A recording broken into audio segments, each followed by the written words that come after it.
to approve a motion directing the chairman to authorize and issue a subpoena to you for a deposition. On January 23, 2026, Chairman Comer issued a subpoena for Mr. Kahn to appear today for a deposition in furtherance of the committee's investigation into the actions and investigations of Mr. Jeffrey Epstein and Ms. Ghislaine Maxwell. I will enter the subpoena and corresponding cover letter as Exhibit 1. The committee noticed the deposition from Mr. Kahn on March 4, 2026. I will enter the notice for this deposition as Exhibit 2. Can the witness please state his name and spell his last name for the record? Richard Kahn, K-A-H-N. Thank you. My name is Billy Grant, and I am the Deputy Chief Counsel for Investigations for Chairman James Comer. Under the Committee on Oversight and Government Reform's rules, you are allowed to have counsel present to advise you during this deposition. Do you have counsel representing you in a personal capacity present with you today? Yes. Will counsel please identify themselves for the record? Sure. Daniel Ruzumna, R-U-Z-U-M-N-A, on behalf of Richard Kahn. Joshua Berman, B-E-R-M-A-N, on behalf of Mr. Kahn. For the record, starting with the majority staff, can the additional staff members please introduce themselves with their name, title, and affiliation? Jack Emmer, Chief Counsel for Investigations, Chair for Chairman Comer. Peter Spector, Deputy Director of Oversight for Chairman Comer. Daniel Ashworth, General Counsel for Chairman Comer. Ryan Giacchetti, Chief Counsel for Chairman Comer. Will Harness, Professional Staff Member for Chairman Comer. Hannah Cathy, Professional Staff Member for Chairman Comer. Emily Feierabend, Counsel for Chairman Comer. Ellison Tolan, Counsel for Chairman Comer. Brittany Berniak, Senior Counsel for Chairman Comer. Jack Furla, Counsel for Chairman Comer. Ashley Benyard, Deputy Staff Director, Chairman Comer. Justin Collins, Communications Director.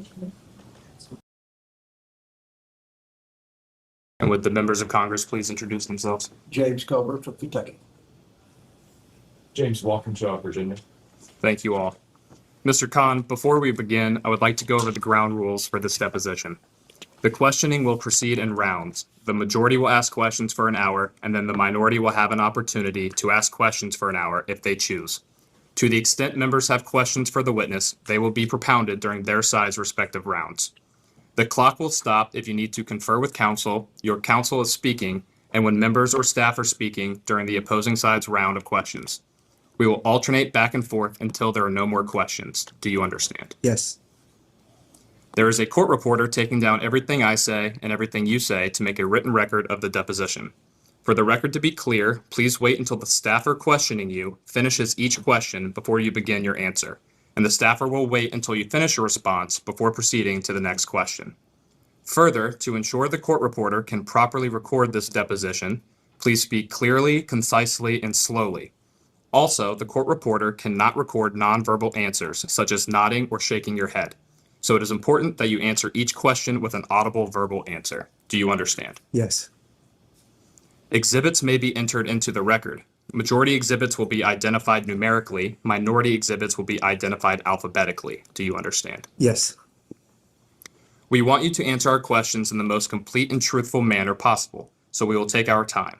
If you have any questions or do not fully understand the question, please let us know. We will attempt to clarify, add context to, or rephrase our questions. If we ask about specific conversations or events in the past and you are unable to recall the exact words or details, you should testify to the substance of those conversations or events to the best of your recollection. If you recall only a part of a conversation or event, you should give us your best recollection of those events or parts of conversations that you do recall. Do you understand? Yes. You are required by law to answer questions from Congress truthfully. This also applies to questions posed by congressional staff in this deposition. Do you understand? Yes. If at any time you knowingly make false statements, you could be subject to criminal prosecution, including but not limited to perjury. Do you understand? Yes. This includes both knowingly providing false testimony, but also stating that you do not recall or remember something when in fact you do. Do you understand? Yes. Furthermore, you cannot tell half-truths or exclude information necessary to make statements accurate. You are required to provide all information that would make your response truthful. A deliberate failure to disclose information can constitute a false statement. Do you understand? Yes. Is there any reason you are unable to provide truthful testimony in today's deposition? No. Please note that if you wish to assert a privilege over any statement today, that assertion must comply with the rules of the Committee on Oversight and Government Reform. Pursuant to that, Committee Rule 16C1 states, for the chair to consider assertions of privilege over testimony or statements, witnesses or entities must clearly state the specific privilege being asserted and the reason for the assertion on or before the scheduled date of testimony or appearance. For the purposes of the deposition, objections must be stated concisely and in a non-argumentative and non-suggestive manner. If the witness refuses to answer a question to preserve a privilege, the committee may seek a ruling from the chair. If the chair overrules any such objection, the witness shall be ordered to answer. If the witness continues to refuse to answer a question, despite being ordered to do so, the witness may be subject to sanction. Do you understand? Yes. Ordinarily, we take a 5-minute break at the end of each hour of questioning. But if you need a longer break or a break before that, please let us know and we'll be happy to accommodate. However, to the extent that there is a pending question, we would ask that you finish answering the question before we take the break. Do you understand? Yes. Finally, I will note for everyone here today that the content of what we discuss in the deposition today is confidential under the House Deposition Regulation. Under the rules, the chairman and ranking minority member shall consult before any release of testimony or transcripts, including portions thereof. This means it is a violation of House and committee rules to disclose content of the deposition prior to its official release. For this reason, the marked exhibits that we will use today will remain with the court reporter so that they can go into the official transcript, and any copies of those exhibits will be kept at the table or returned to us when we wrap up. Can the reporter please swear in the witness? Yes, sir. Sir, will you please raise your right hand? Do you solemnly declare and affirm, under the penalty of perjury, that the testimony you will give today will be the truth, the whole truth, and nothing but the truth? Yes, I do. Thank you. Thank you. Do you have any other questions before we begin? No.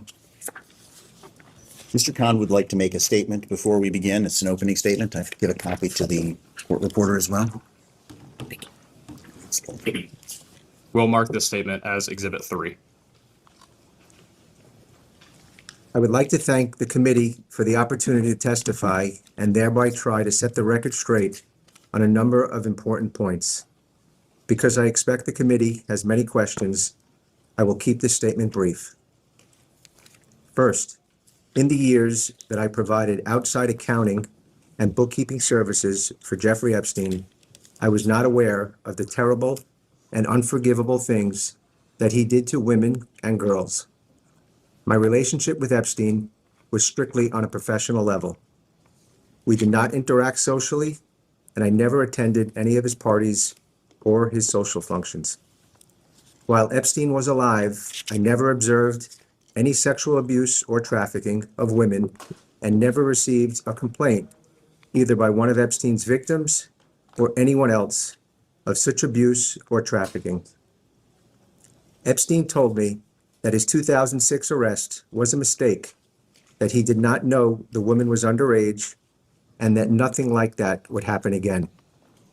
I believed him at the time and never saw what appeared to be a minor in his presence.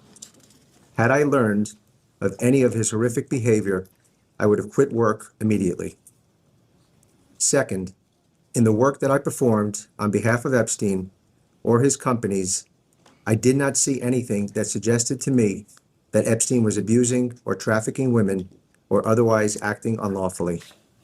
I worked with other accountants and bookkeepers to track spending on Epstein's properties and other assets, and in the few years before Epstein's death, I also tracked his investments.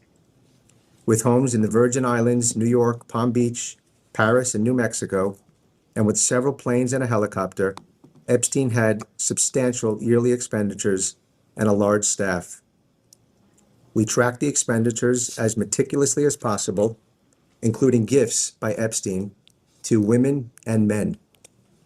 The gifts represent a very small fraction of Epstein's spending. I did not see them as red flags for abuse or trafficking. Third, some media sources have reported that Epstein used corporate structures and cash to conceal his identity and hide his sexual abuse and trafficking. Based on my experience and conversations with financial officers for family offices, the use of limited liability companies by wealthy individuals to hold assets such as real estate or major assets like airplanes and helicopters is completely standard practice. I had no role in setting up any of Epstein's companies, but did not view them as improper or suspicious. Like all expenditures, we tried to closely track the use of cash at Epstein's properties, and where backup was missing, we treated cash and other expenditures as gifts by Epstein and reported them when appropriate on Epstein's gift tax returns. Finally, I agreed to serve as co-executor of Epstein's estate. By the time of Epstein's death, I had learned of the harm that he had caused to so many women and thought that my knowledge of Epstein's holdings would make me better prepared to alleviate some of their suffering. One of the first things my co-executor and I did was set up the Epstein Victims Compensation Fund, which resolved claims by over 130 women in a confidential manner, without limits as to their recovery and without any decision-making by the estate. We also settled nearly 60 claims by Epstein's victims. I have done my best to balance my obligations as a fiduciary of the estate with the interest in providing legitimate compensation to Epstein's victims. For this work, I have been the subject of attacks by plaintiffs' lawyers and have had my reputation dragged through the mud. It has taken a tremendous toll on me and my family, but I continue to serve as co-executor because I believe it is the right thing to do. I was not aware of the nature or extent of Epstein's abuse of so many women until after Epstein's death. However, it pains me to think, and I deeply regret, that I may have unknowingly assisted Epstein in any way. Thank you. Thank you. Before we begin, will the additional members of Congress who joined us please identify themselves for the record? Representative Silas Silverado, Virginia. Royal Tanner from California 17. And for the additional person that just walked in, will you please identify yourself for the record? Thank you.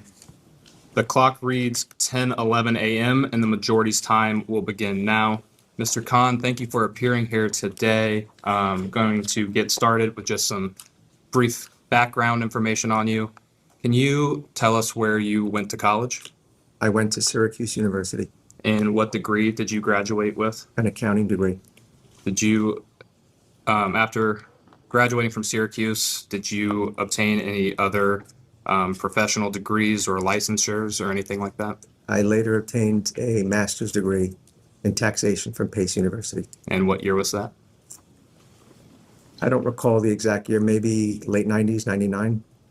And after these degrees, can we briefly go through your professional career prior to you joining, prior to you starting employment with Mr. Epstein?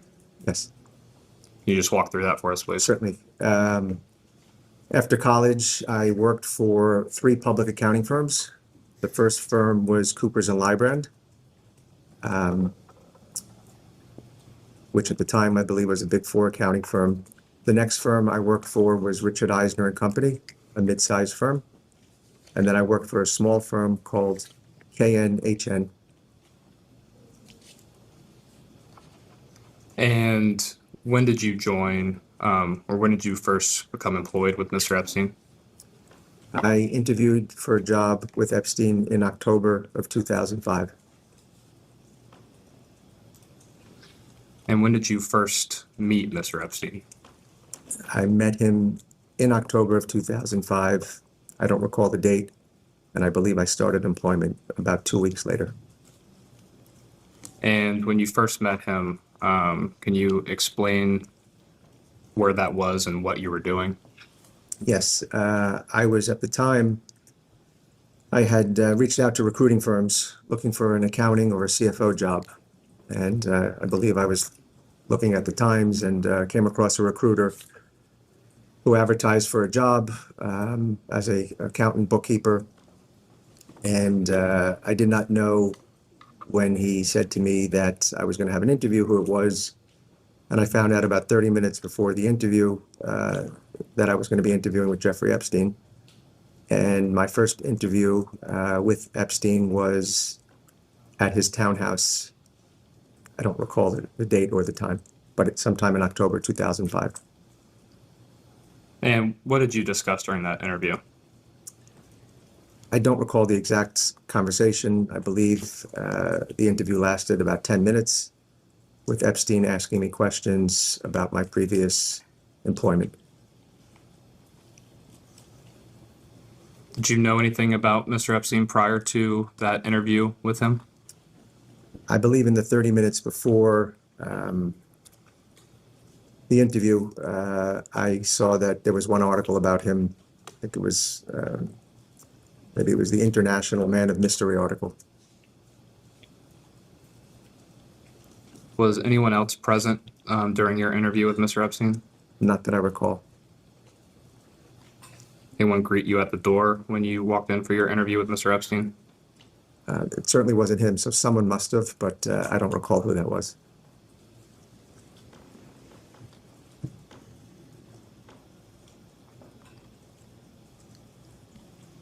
What were your first impressions of Mr. Epstein? It was a very quick interview. So I didn't really have much impressions. It was, I was used to, longer interviews. So it was very brief, and I had a tough time knowing after the interview if it was, someone that was interested in hiring me or not. So it was unknown of what was going to take place going forward. And who informed you that you were officially hired for the job? I believe the recruiter reached out to me. What did you understand Mr. Epstein's job to be at the time that you started working with him? I understood that he was providing financial, tax, and estate planning to clients.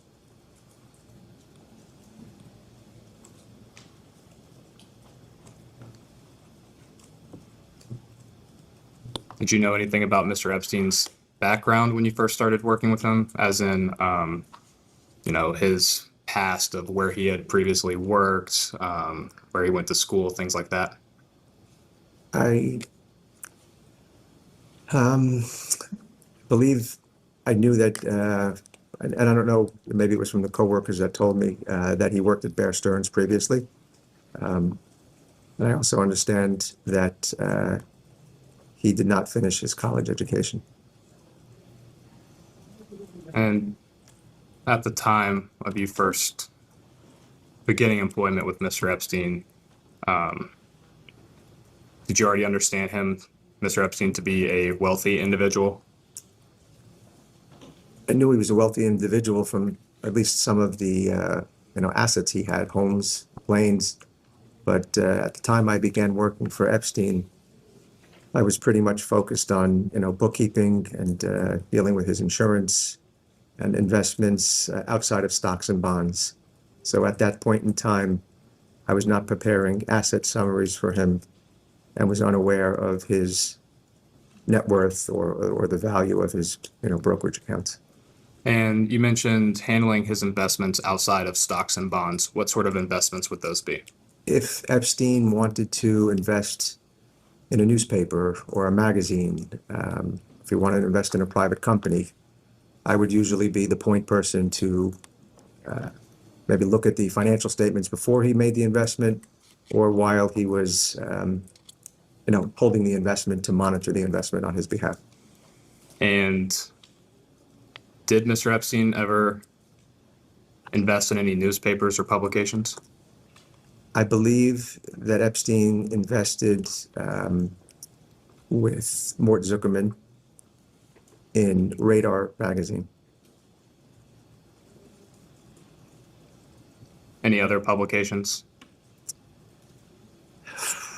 There was another investment, which I don't recall if it was Epstein or one of his clients, but a company by the name of Seed Media Group.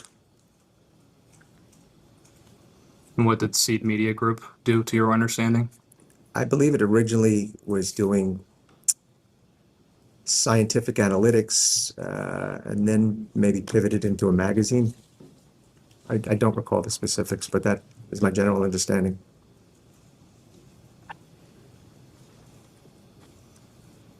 During your time working with Mr. Epstein, Did you develop a personal relationship with him outside of work? Mr. Epstein and I never socialized. I did not have a personal relationship with Epstein, and my dealings with Epstein were quite infrequent.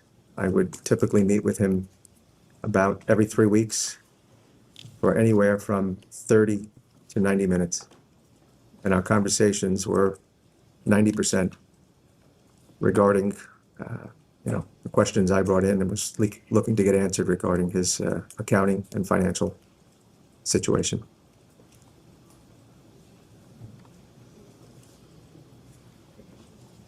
Did you ever at any point consider Mr. Epstein to be a friend of yours? No.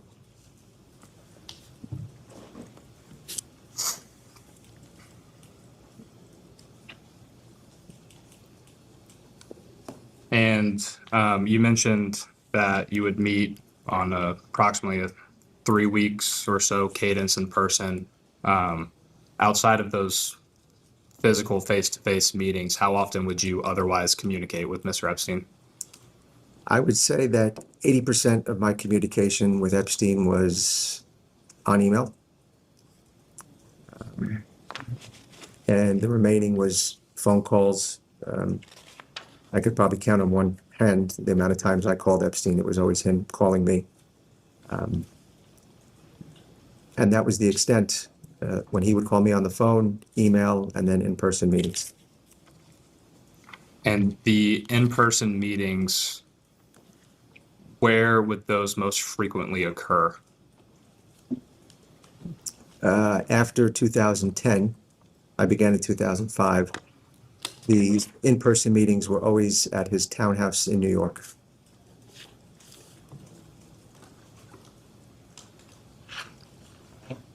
And you specifically broke out a portion of time after 2010. Prior to 2010, where would a majority of those meetings take place? Well, I began work in 2005, and I believe that Epstein was incarcerated in, I believe, June of 2008. So for the period of time 2005 to 2008, those meetings were at our office at 457 Madison Avenue.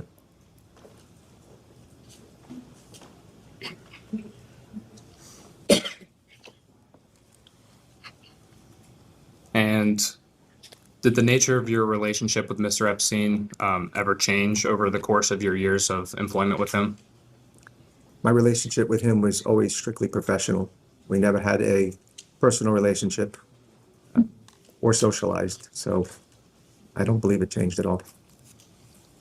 And how long did you work for Mr. Epstein? I worked from October 2005 through the date that Epstein was incarcerated, and then I continued to serve as co-executive. And when did you officially become co-executor of Mr. Epstein's estate? I believe that occurred in August 2019. So sometime shortly after his death. Yes. When was the last time you communicated with Mr. Epstein prior to his death? I believe that Epstein was in Paris prior to him flying back and being arrested in New Jersey on July 6th. I believe I spoke with him probably or communicated via email or phone in the 3 or 4 days prior to his arrest.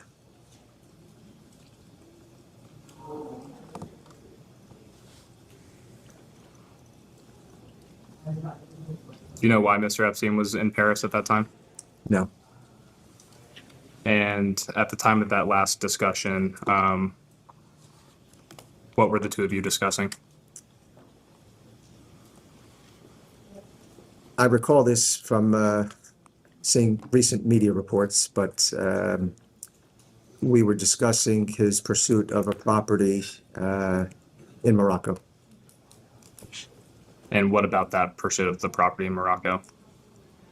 Epstein was looking to purchase a property in Morocco and was giving me instructions on what amount of money to wire to his real estate representative based on what I believe was a purchase of a home in Morocco. And did you ever visit Mr. Epstein while he was incarcerated after his arrest in July of 2019? I never visited Epstein in 2019 or 2008.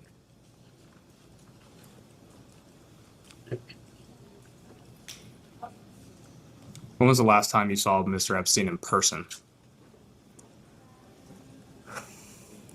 I don't recall a specific date. My, presumption would be it would be within 2 or 3 weeks of his arrest, but I can't specify a date.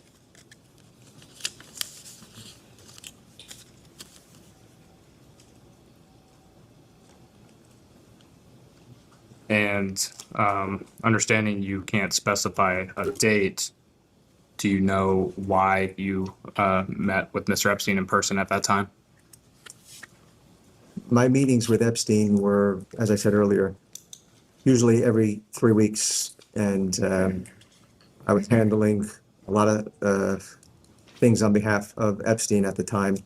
So I typically would come into a meeting with a list of, 30 to 50 questions, looking to get answers. The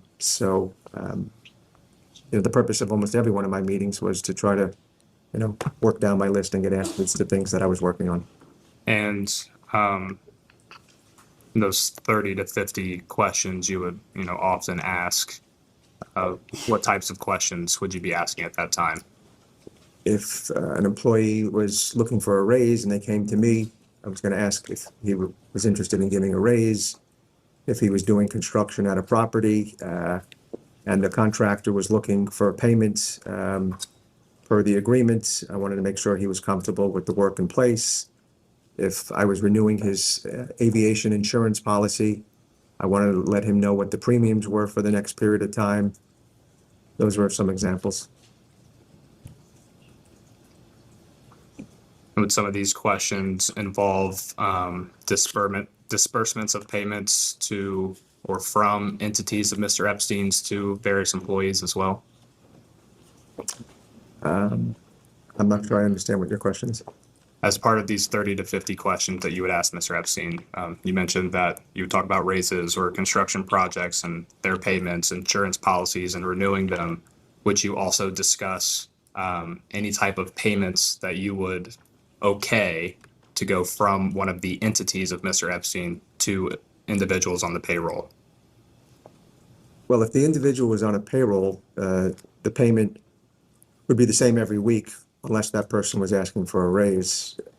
If you're asking if Epstein wanted to wire money to an individual and maybe was it or wasn't on the payroll, those were never questions that I initiated or asked. Those were usually directives I received from Epstein. Understood. Did you have any knowledge or suspicion that prior to August of 2019, you would become co-executor of Mr. Epstein's estate? Not that I recall.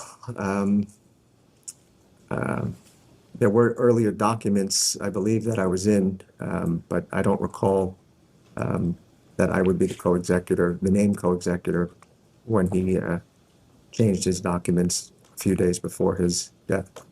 And did you subsequently review any documents that would have indicated when this decision would have been made to name you as co-executor? I believe that after Epstein's death, I was asked if I would take on the role as co-executor and co-trustee. And I thought about it for a little period of time, and I believe I signed the documents maybe 10 to 15 days after his death. And were you surprised that you were named to be a co-executor of his estate? No, I wasn't surprised. And why were you not surprised? I wasn't surprised because I thought performing accounting and bookkeeping services on behalf of Epstein, I would be best suited to know his assets. And sorry to jump around in the timeline here, but in 2005, Mr. Epstein was, the investigation into Mr. Epstein in Florida began. I know you started your employment with Mr. Epstein in 2005. Prior to his arrest in 2006, were you aware of any investigations into Mr. Epstein? I was not aware of any investigations, nor was I aware of the fact that Epstein was arrested. I found out about Epstein's legal problems when we had a discussion in 2008. And who was part of that discussion in 2008? The discussion was Epstein and myself.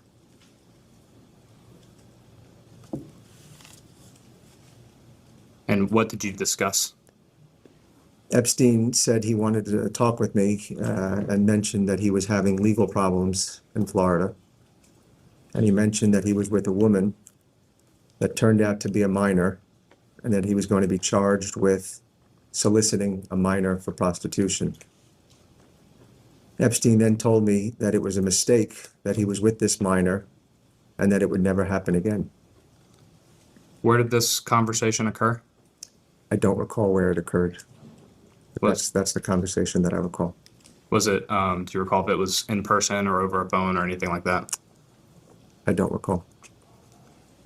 And when Mr. Epstein informed you of his legal problems and that he had been with a minor, were you surprised by that fact?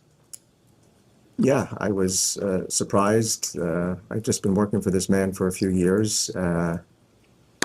So it was shocking to me, and it was quite upsetting. I know at the time that the crime was very serious.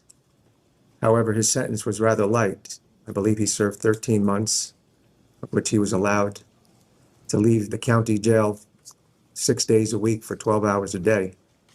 So I didn't fully grasp at the time, nor was I aware of the depth of what actually took place that I later learned as co-executor.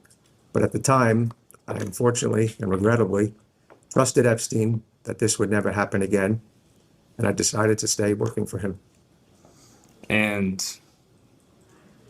did Mr. Epstein inform you of the interaction he had with this minor woman at that time? The only thing he told me was, excuse me, he was mistakenly with a minor and that he would never be with a minor again. That was a mistake on his part.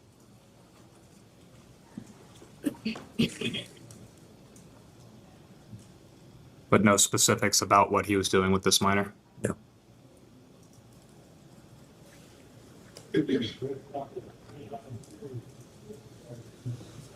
Did you discuss Mr. Epstein's legal problems with anyone else at that time? I don't recall having any other substantive conversations with anyone else, and I don't believe I knew much more than what Epstein told me.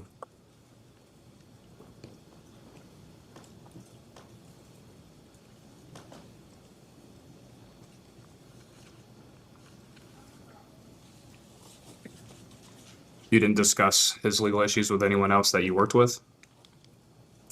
I think everyone was, alarmed and scared that their employer was arrested, but I mean, there may have been some office chatter, but I can't recall the specific conversation. And did you discuss how his legal problems and subsequent incarceration would affect his financial accounting? Well, at the time, Epstein wanted to continue to employ everyone. He didn't want to fire people. And I know at the time, everyone that continued working for him received a pay cut of, I believe, 10%. And that was, what I recall from the time period. And additionally, that because Epstein was incarcerated, the amount of work that we all had diminished probably by about 30 or 40%. And so outside of the 10% pay cut that employees faced, what other financial operations were changed during this time period of his incarceration in 2008? Well, I would say, a lot of the transactions and work that would occur was when Epstein moved from property to property.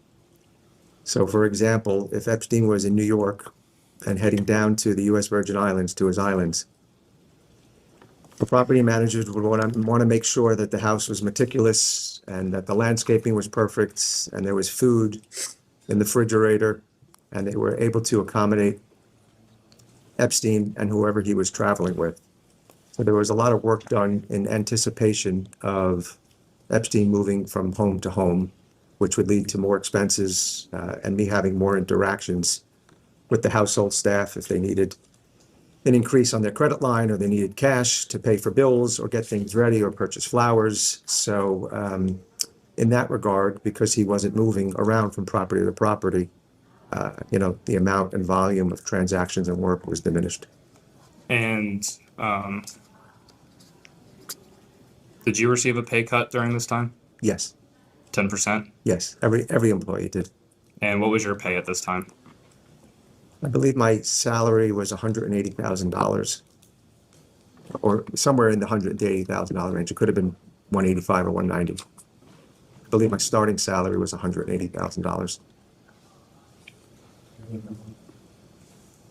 And I think you briefly touched on this, but after learning of Mr. Epstein's legal troubles, you of course ultimately decided to continue your employment with Mr. Epstein.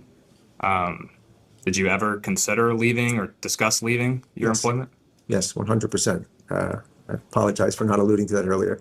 I, without a doubt, question leaving him. And in hindsight, I regret that I relied on Epstein's word that this would never happen again. And I believe at the time we were in the middle of a financial crisis and I had a family to support. So I made the wrong decision in working for him, because I later learned as co-executor that Epstein continued to abuse hundreds of minors and adults. So I made an improper decision. And you briefly, I think, touched on this before, obviously knowing that you started in 2005 and before Mr. Epstein formally came to you with his legal troubles in 2008. Did you suspect that he was ever trafficking women, sex trafficking women, or abusing women or girls in any way? No, I never suspected any of that.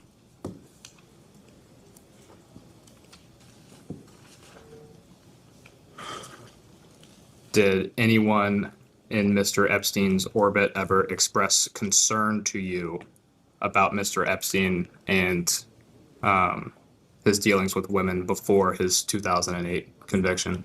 Before his 2008 conviction, I never saw minors in the presence of Epstein. On my visits every 3 weeks when Epstein was in town, occasionally I saw assistants, but I never saw anything that looked improper.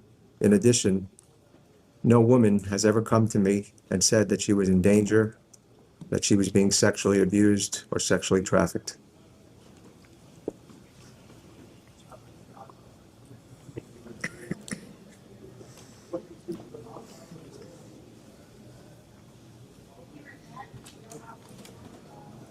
And just so that the record is clear, saw no minors, no women outside of, or I'm sorry, no minors or girls present with Mr. Epstein at any time.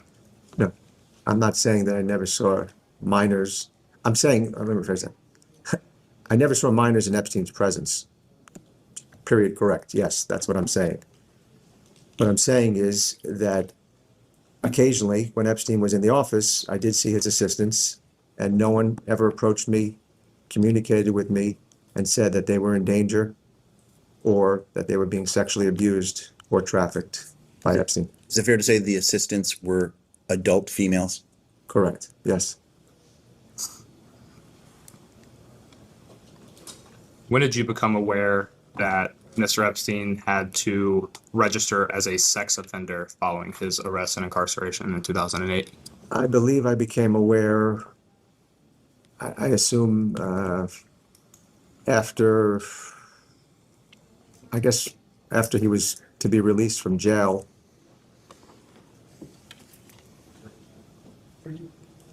And who did you learn that from? I learned that from his attorney, Darren Endyke. And the context of how I learned that was that as a registered sex offender, he was required to make a list of all of his phone numbers, I believe all of his transportation, his planes, his cars, and I believe a list of his properties as well. So at times, Darren Endyke would ask me questions about his properties or phone numbers or his aviation or cars.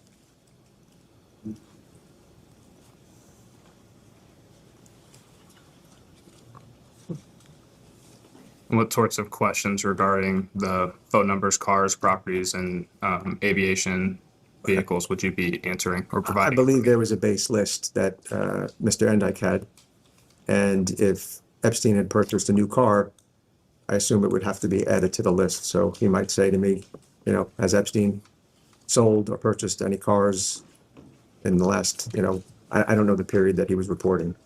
So those were the questions. When did you first meet Ghislaine Maxwell? I met Maxwell probably within the first, I'd say, 2 months of working for Epstein. And what was the context of that first meeting? I don't recall the context of the first meeting. I believe I was probably introduced to her. And that was the extent of my first meeting with her. Introduced to Miss Maxwell by whom? I don't recall. Do you know where this meeting with Miss Maxwell took place? It would have had to take place at the office because that's where I was every day.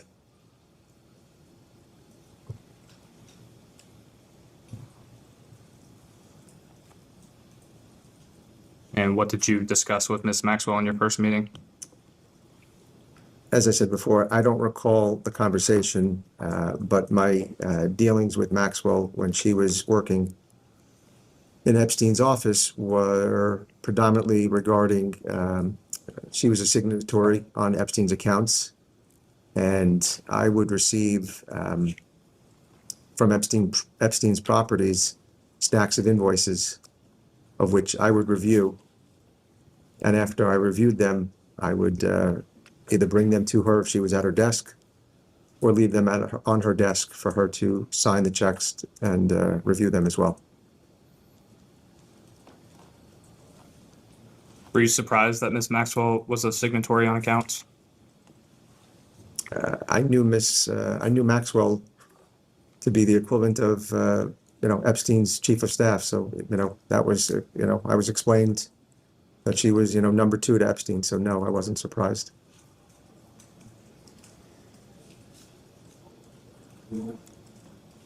And at the time of your first interactions with Miss Maxwell, what was your understanding of what she did for a living outside of performing a chief of staff like duty as you just explained? My understanding was that she had signatory authority, so she reviewed bills. And when I use the word chief of staff, I mean that she would travel with Epstein. She would interact with the property managers and the staff to make sure that the properties were the way Epstein wanted the properties to be. And that she, on occasion, traveled with Epstein as well.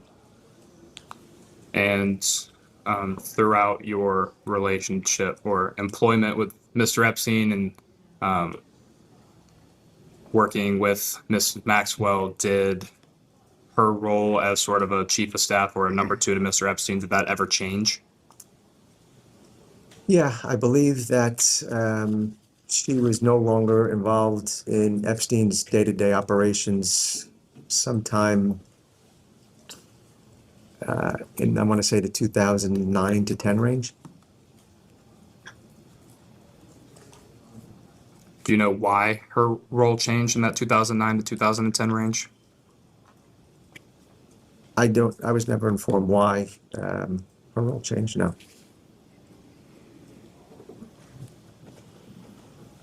Were you surprised that Miss Maxwell was no longer handling day-to-day things for Mr. Epstein anymore? It's not something that I really thought about.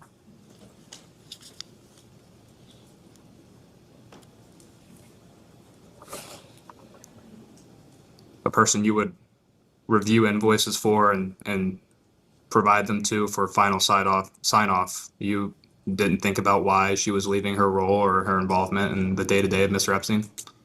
I don't know why she left her role in the day-to-day. What I can tell you, though, is when Epstein was incarcerated, Maxwell had asked if I could help her with some of her finances. And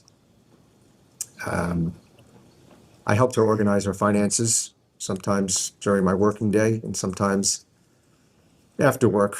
I helped her organize her assets, her investments, her brokerage accounts, her cash, her insurances, her payroll.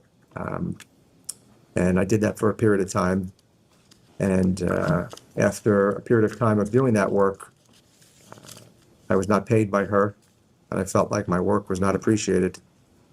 So I told Epstein that I no longer want to do work for Maxwell, and he said, "Great, don't do work for Maxwell," and that was the end of my dealing with Maxwell.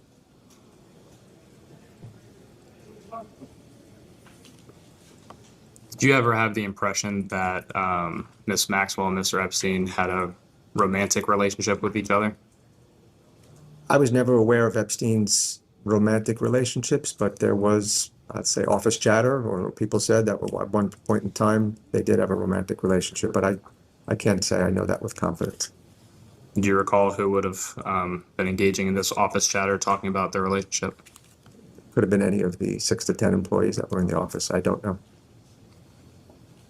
And how would you characterize your relationship with Miss Maxwell?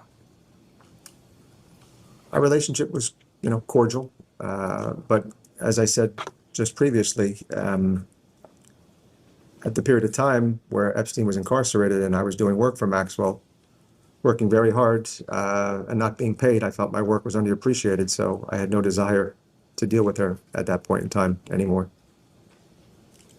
Would you consider Miss Maxwell a friend? No. Would you consider yourselves close? No. How often would you, knowing that after you provided services to Miss Maxwell and then no longer wanted to provide those services, prior to that, how often would you see Miss Maxwell? Prior to that, Yeah. I'd see probably Maxwell at the same cadence I saw Epstein. I might see her every 2 or 3 weeks. I don't recall specifically, but it was not often. And outside of face-to-face interactions, how frequent would you communicate with Miss Maxwell? Not frequently at all. If you did communicate with her, what would you use to communicate with her? Phone, email, text message, etc.? Similar to Epstein, I rarely ever called Maxwell. It would either be email or in-person meeting.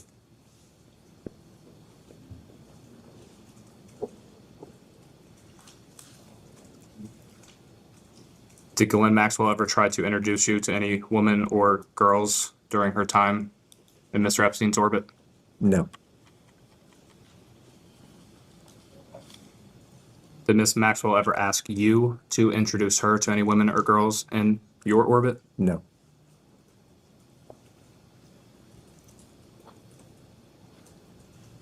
When, let me go back. So you provided some financial services to Miss Maxwell in the 2009, 2010 timeframe, you said. And after you felt that your work wasn't valued, you no longer wanted to work with her. Is that when your relationship, professional or otherwise, ended with Miss Maxwell? I believe that is correct. That after that, there may have been an email here or there, but I was no longer providing services, nor did I feel the need to communicate with her at all. And when was the last time you communicated with Miss Maxwell? I don't recall. Probably sometime in the 2010 range. I don't recall any substantive emails or conversations thereafter.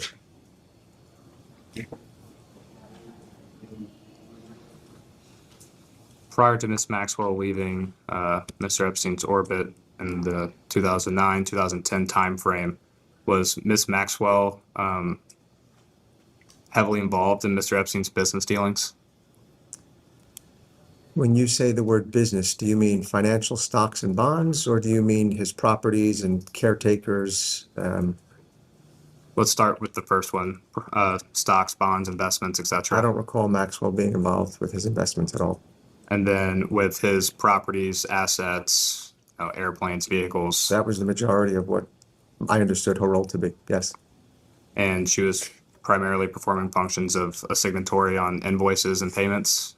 Well, she was more than just a signatory. She was someone that had signatory authority at the banks, but she was also interacting with the pilots, with the property managers to make sure that the properties were to Epstein's liking. And if they needed to purchase something, she would be, generating or initiating that process.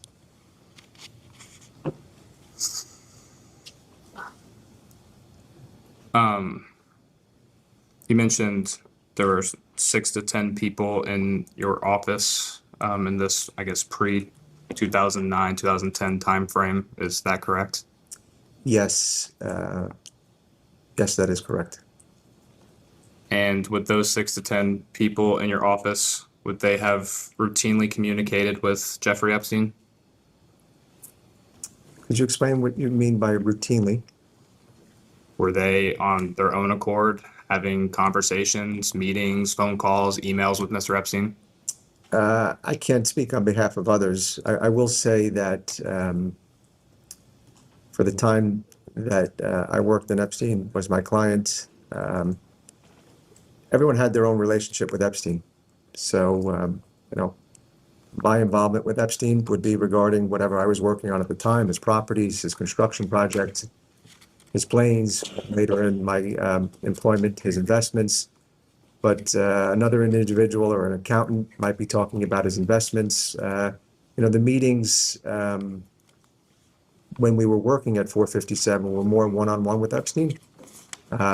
Later thereafter, we would have group meetings at his townhouse.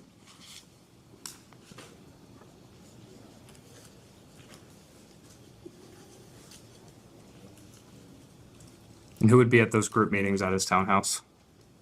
The group meetings were typically myself, Darren Endyke, Bella Klein, Harry Beller, Emad Hanna, I believe it's Hanna. Our IT person, I believe at the time it was William Murphy, Leslie Groff. There may have been 1 or 2 more names, but that's what I remember. And Mr. Endyke was Mr. Epstein's primary attorney, is that correct? That's my understanding. And what role did Ms. Klein provide to Mr. Epstein? She was a bookkeeper for Epstein. She worked with you primarily? Well, we all worked for 2 companies over the years. But she, as I was saying earlier, everyone had their own relationship with Epstein. So we all kind of had our own roles. We would work together because we were both accountants and bookkeepers, but I didn't view her as my assistant. We kind of each had our areas that we worked on. And by saying that she was a bookkeeper, what does that mean? She kept the QuickBooks file for Epstein. She handled his checks. She handled his credit cards. She handled his petty cash. She paid bills on behalf of Epstein personally, as well as many other entities.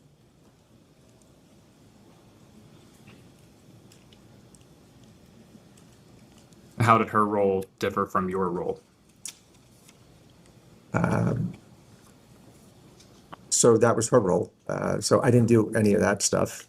My role would be reviewing checks from properties, bills that came in, dealing with property managers.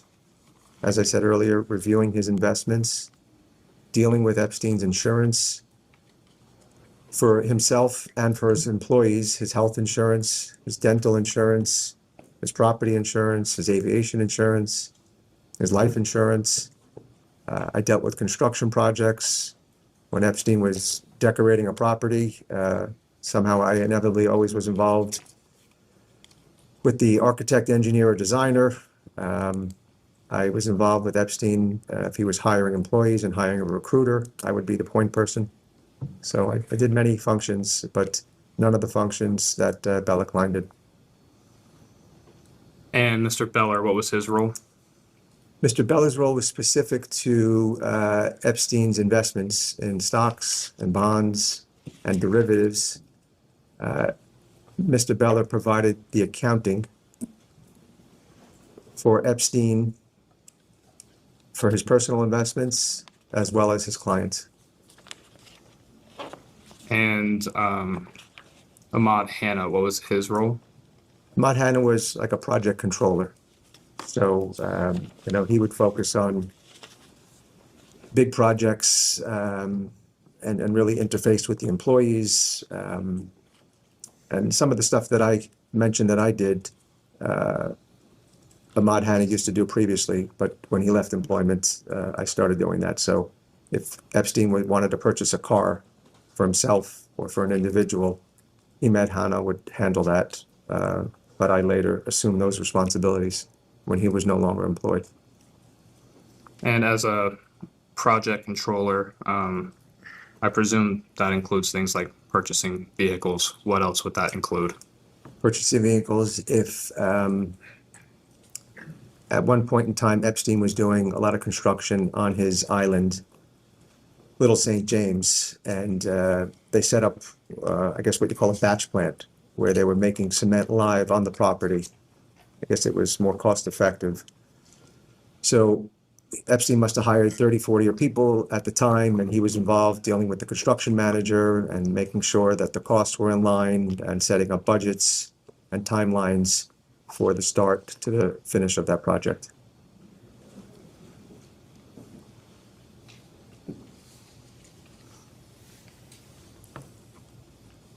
And when you first started with Mr. Epstein in 2005, were you part of the New York Strategy Group? Yes, the first entity that I worked for was New York Strategy Group. And generally, what did the New York Strategy Group do as a whole? New York Strategy Group was an entity that provided accounting, bookkeeping, and legal services for Epstein. And does New York Strategy Group still exist? No, Why does it not still exist? I believe it was dissolved in around 2012.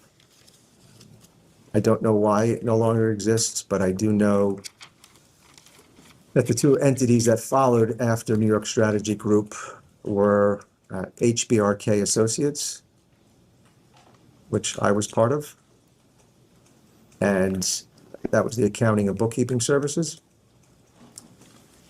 And the next entity was, I believe, DKI PLLC, which was the legal entity that was run by Darren Endyke. What does HBRK stand for? HB is Harry Beller, RK is Richard Kahn. And you mentioned when you first started, you worked at the 457 Madison Avenue location. Is that correct? Yes. And did Mr. Epstein have an office there during that time? Epstein had an office at 457 Madison from the time I started up until the time he was incarcerated, How often would he come to the office? about every 3 weeks. And did the rest of the staff, including you, Mr. Beller, Mr. Endyke, and Ms. Klein, all have an office at 457 Madison? At 457 Madison, I believe it was 4 rooms. There was one room that was the accounting room, and that was myself. It was Bella Klein, Harry Beller, and Ahmad Hanna. There were 4 desks. Another office was Darren Endyke, he had his own office. And then there was another office with, I believe, 3 desks, whereby it was the IT person that had a desk there. Maxwell had a desk there, and there was one more desk I believe the woman's name was Helen Kim, who sat at that desk. Then there was I guess I said 4 before, there's actually 5 offices. Leslie Groff, who was Epstein's executive assistant, had her own office, and that was right outside of Epstein's office. What was Miss Helen Kim's role? She might have been an assistant to Maxwell. I don't recall her specific role, but we didn't really overlap, so I'm not sure. And you said the New York Strategy Group was closed down in 2012, and subsequently HBRK came into existence. Why did New York Strategy Group close, and why was HBRK set up thereafter? I don't recall the reason why New York Strategy Group closed. New York Strategy Group, just to clarify the record, New York Strategy Group was dissolved, I believe, in 2012, but it stopped operations whereby it employed staff. I believe the last year was 2008. 2009 was the first year that both HBRK and DKI PLLC began to employ staff. I don't recall, or I don't know why the entities switched, but I was asked if I would be okay, along with Harry Beller, in setting up an entity that we owned, and I didn't have an issue, so that was where we operated out of HBRK Associates. And who asked you to make that decision? I believe it was either Epstein or Endyke. I don't recall.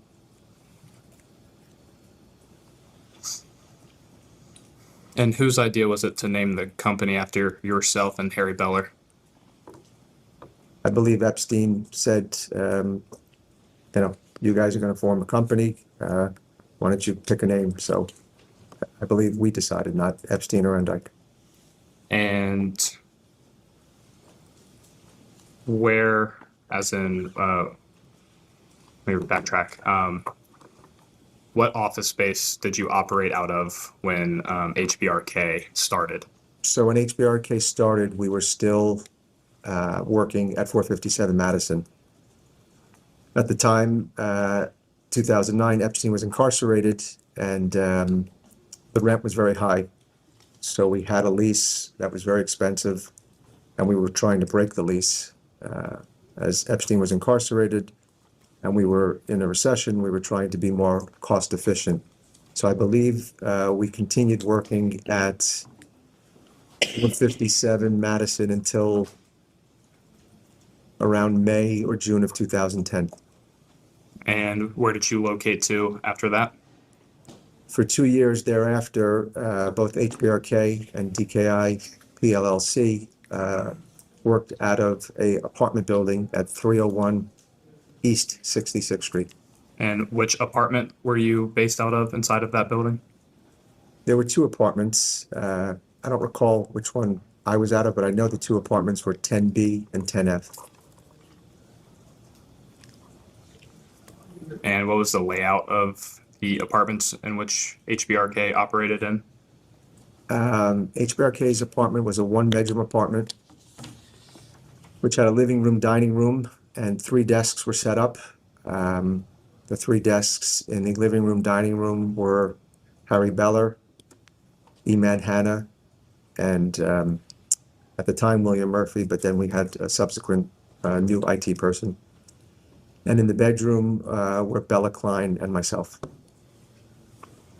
Did anyone live in this space, or is it primarily just an office space? It was a residential space that was converted into an office. So at the time we were working there, there was no one living there. And who suggested that you move to this space? I presume Epstein, but I don't recall. Do you know why you were asked to move to this space? I think, as I mentioned earlier, the 457 Madison rent, I think it was $40,000 or $50,000 a month. It was a very fancy, elegant space that Epstein probably wanted for when he was there and dealing with clients, but he was not looking to spend that type of money when he was incarcerated, and we were just performing work on his behalf. Were you aware that Mr. Epstein was affiliated with the 301 East 66th Street building? I recall that Epstein was affiliated with 301. I know he had access to about 10 to 12 apartments. My understanding was that 301 East 66th Street was a co-op that tried to convert to a condo, and I guess I'd call it a failed conversion. And I don't know if Epstein put the deal together or knew the players involved, but I knew. But my understanding was that that was how he had access to some apartments.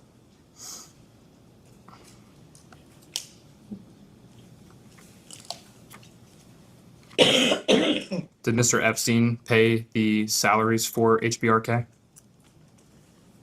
HBRK was an outside accounting and bookkeeping service, and on an annual basis, we would prepare a budget for the salaries, for the operating expenses, the rent, the office supplies, whatever cost we thought we would incur for the year, and we would bill Epstein, and he would usually pay our services for 1 year in advance. And which entity of Mr. Epstein's would pay for these services 1 year in advance? I don't recall. It could have been either one or two of his entities. It could have been his personal, which I believe it was, or maybe one of his businesses, but I don't recall exactly. We'll get more into various entities later, but what was his personal entity? It was just Jeffrey Epstein.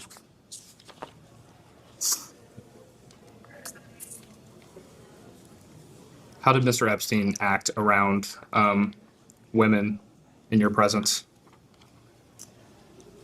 I didn't see anything out of the ordinary. When you refer to women, are you referring to employees or assistants or? Employees, assistants, other women he would have around him at any given time? I didn't see anything out of the ordinary, but again, the cadence that I saw him was not very frequent. So I saw him every 3 weeks and never saw anything that seemed unusual or that anyone was ever under distress. Did you ever witness Mr. Epstein receive a massage from any woman or girl? No. Did you ever witness Mr. Epstein have sexual contact of any kind with a young woman or girl? No. Did Mr. Epstein ever discuss sexual acts of any kind with you? No. Did he ever discuss getting any massages with you? No. Was it common for Mr. Epstein or Miss Maxwell to bring young women or girls to any other places where the two of you would meet? The only place I ever met Epstein was at the office, 457 Madison, or his townhouse. So I'm not sure I understand the context of your question. There was no other places that I met Epstein or Maxwell. Did he bring young women to those meetings? Thank you, Ted. Occasionally, there might be someone, when we met at Epstein's townhouse, we met in a dining room similar to a long table like this, and I would be in a meeting with Epstein. On occasion, an assistant might walk in for 30 seconds, say something to Epstein, and then leave. There was never any women present in my meetings with Epstein. Did anyone check the date of births of any employees on the payroll?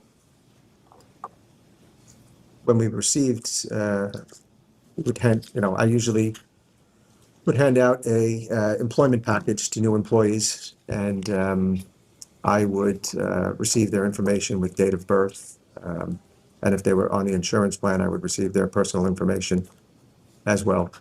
In addition, when we prepared gift tax returns, if Epstein was reporting a taxable gift, we were required to know that individual's date of birth. Would you verify those individuals' date of births? In New York State, I believe that you're required to have working papers from either your school or from your parents if you're a minor. I never saw any working papers in New York, so I knew there were no minors that were working for Epstein on his payroll. And for the dates of birth. When we saw the gifts, there was nothing, that was alarming that stood out. So when you say, did I ever verify them? I wasn't in tune, saying was every date, making sure it was a minor, but I never saw a date of birth that was a minor, with the exception of potentially one gift that was to what I believe was a family friend of Epstein's.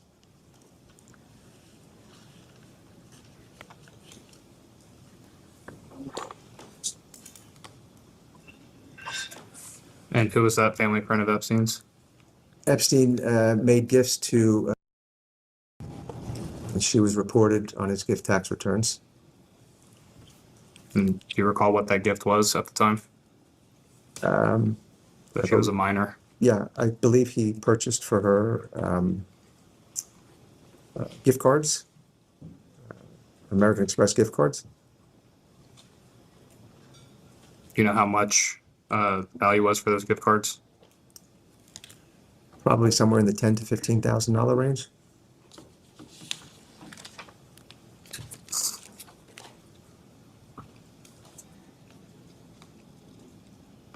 Did you ever have any sexual contact with any young woman or girl introduced to you by Epstein or Maxwell? No, Did you ever receive any massages from any young woman or girl brought to you or introduced to you by Epstein and Maxwell? no.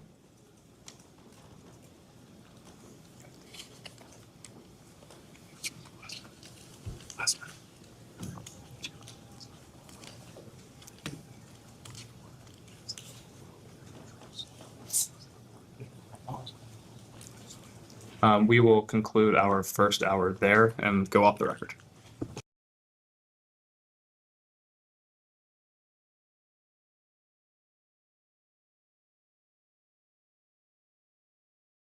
We are on the record. Mr. Kahn, good morning. Good morning.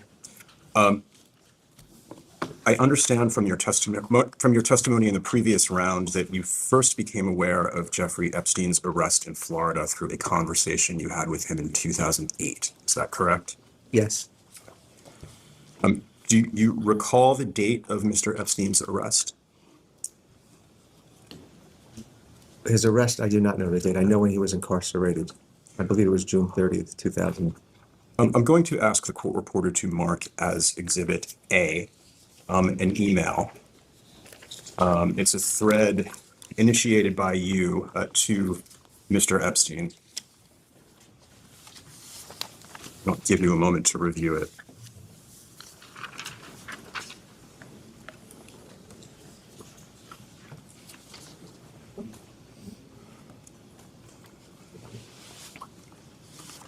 And could I ask you to read the first email into the record?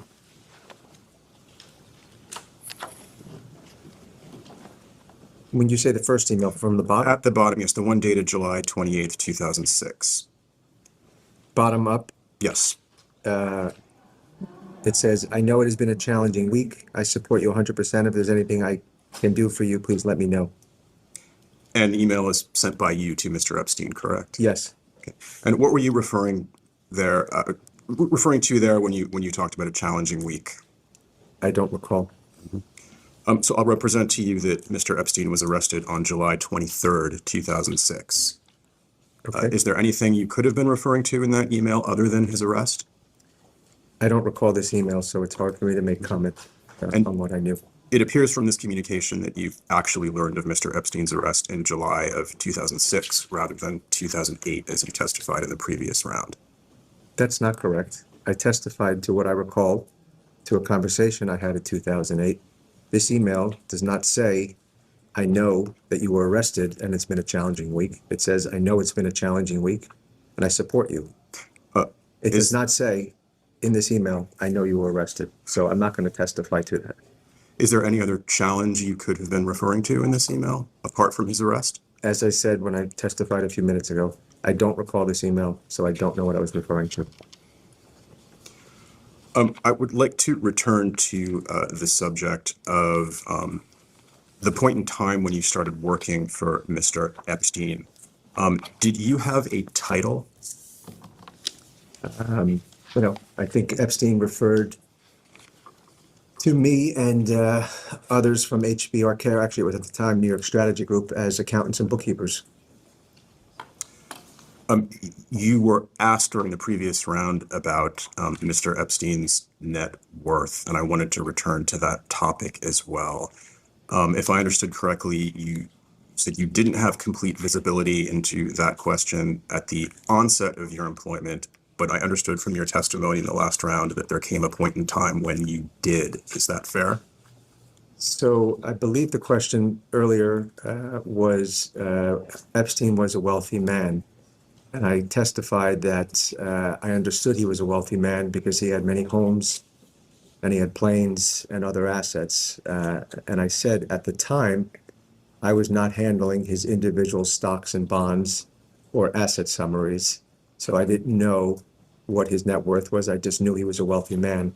When Harry Beller left working for Epstein, excuse me, in I believe May of 2014, at that point in time, I began making asset summaries for Epstein.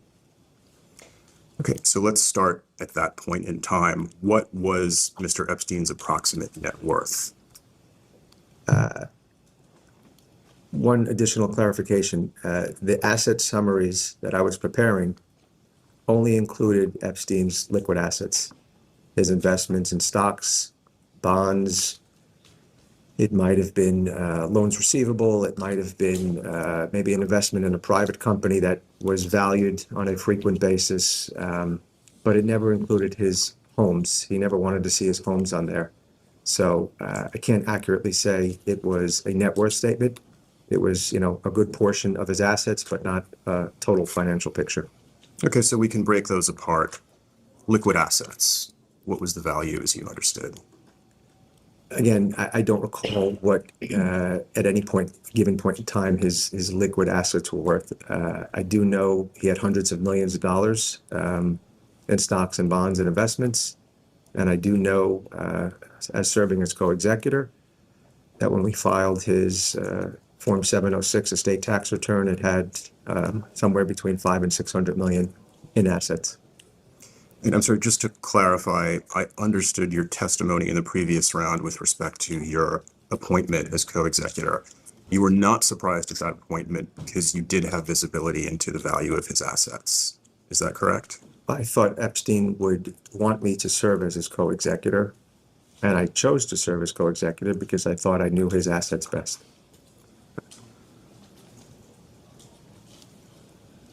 However, it appears at the moment that you did not have complete command of his assets, if I'm understanding your answers correctly.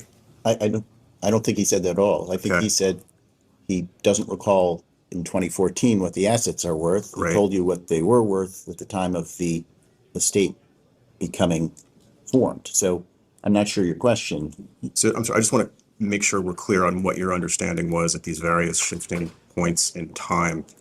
You did have complete visibility into the totality of Mr. Epstein's assets at the time his estate was formed, but not prior to that. And I don't want to put words in your mouth. No, that's Please, not what I testified. please clarify. What I testified was, you had asked me what was his net worth, what was he worth, what was the value of his stocks and bonds. And I said, I don't recall any specific value from 2014 to 2019. I knew it was in the hundreds of millions of dollars. I then testified, I know at his date of death, when the estate tax return was filed, it was somewhere between, I think, 550 and $600 million. So I knew the totality of his assets, but I did not know, number one, his net worth at any given point in time, because we never included the homes, nor do I recall to a particular period. These reports were produced monthly, nor do I recall from 2014 to 19 what any monthly valuation would be. Was part of your job duties the preparation of Mr. Epstein's tax returns? I never prepared any tax returns for Epstein. He used outside accountants. During the period of time that Mr. Epstein employed you, what were the sources of his wealth? Epstein earned fees from his clients for financial, tax, and estate planning. Epstein made investments, so he had interest, dividends, made real estate investments, so he had passive income. That's what I understand the sources of his income to be. If we could talk about the clients for a few minutes. How many clients did Mr. Epstein have? Again, this is during the period of your employment. So I know clients to be individuals that paid income to Epstein's entities. And I believe during my period of time, somewhere between 5 and 10 clients Epstein had. However, there were many times that Epstein spent time talking to someone, trying to cultivate business, but that never occurred. So he might spend a year or two with what he would think would be a prospective client, and that person, maybe he gave them advice that was useful or not, but that client never paid fees. So I don't know if you would consider that to be a client. But, you know, in getting to the number 10, I think probably there were about 5 that he spoke to that never paid fees, and I'm aware of approximately 5 clients that paid fees over the years. And I appreciate that distinction. If we could focus on the clients who did pay fees, who were they? Dan, am I allowed to say? So there are certain confidentiality agreements that Mr. Kahn has signed on to. So we have, just that issue with respect to that. I mean, I think these names are probably well known, but nonetheless, Mr. Kahn is bound by confidentiality agreements. And do those confidentiality agreements set forth a complete bar to disclosure? Are there not exceptions for responses to questions duly posed by a congressional committee? I don't recall exactly the language, but I don't believe there's any exception for a congressional committee. I think it's by law. I'm not sure if this qualifies by law. If you would, I think you could ask if, do you mind if we take a 2-minute break? I'll just talk to Mr. Kahn about this. Sure, I'll just note for the record that from the minority's perspective, I won't speak for our majority colleagues. Your client is under an obligation pursuant to subpoena to respond to all of our questions today. So We'd love to do it. Leave it there. And yes, we can go off the record.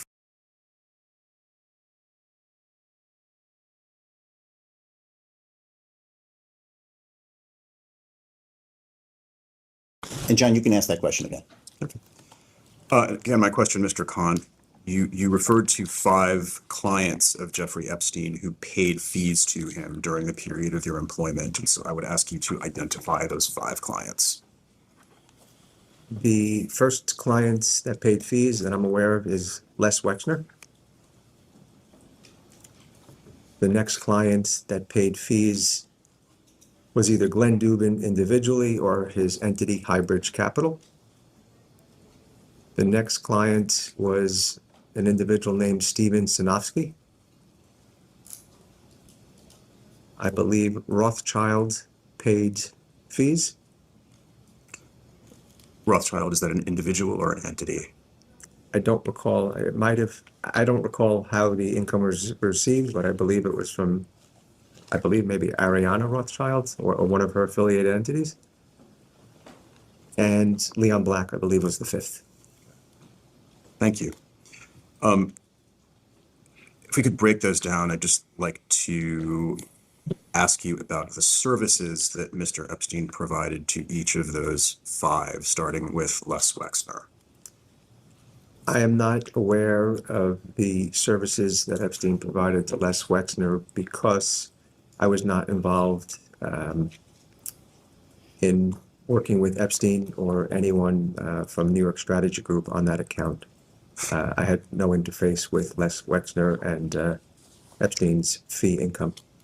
And again, this is cabined to the period of your employment. How much did Mr. Wexner pay Jeffrey Epstein? I don't know.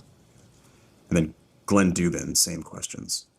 Glenn Dubin, I remember seeing income come in for the sale of Highbridge. I don't recall a specific amount. I think it was somewhere between 15 and $25 million, but I don't recall the specific number. And the income may have come in before I began working there. But I do recall at one point seeing an invoice and a fee. And that was in connection with the sale of Highbridge Capital. That is my understanding.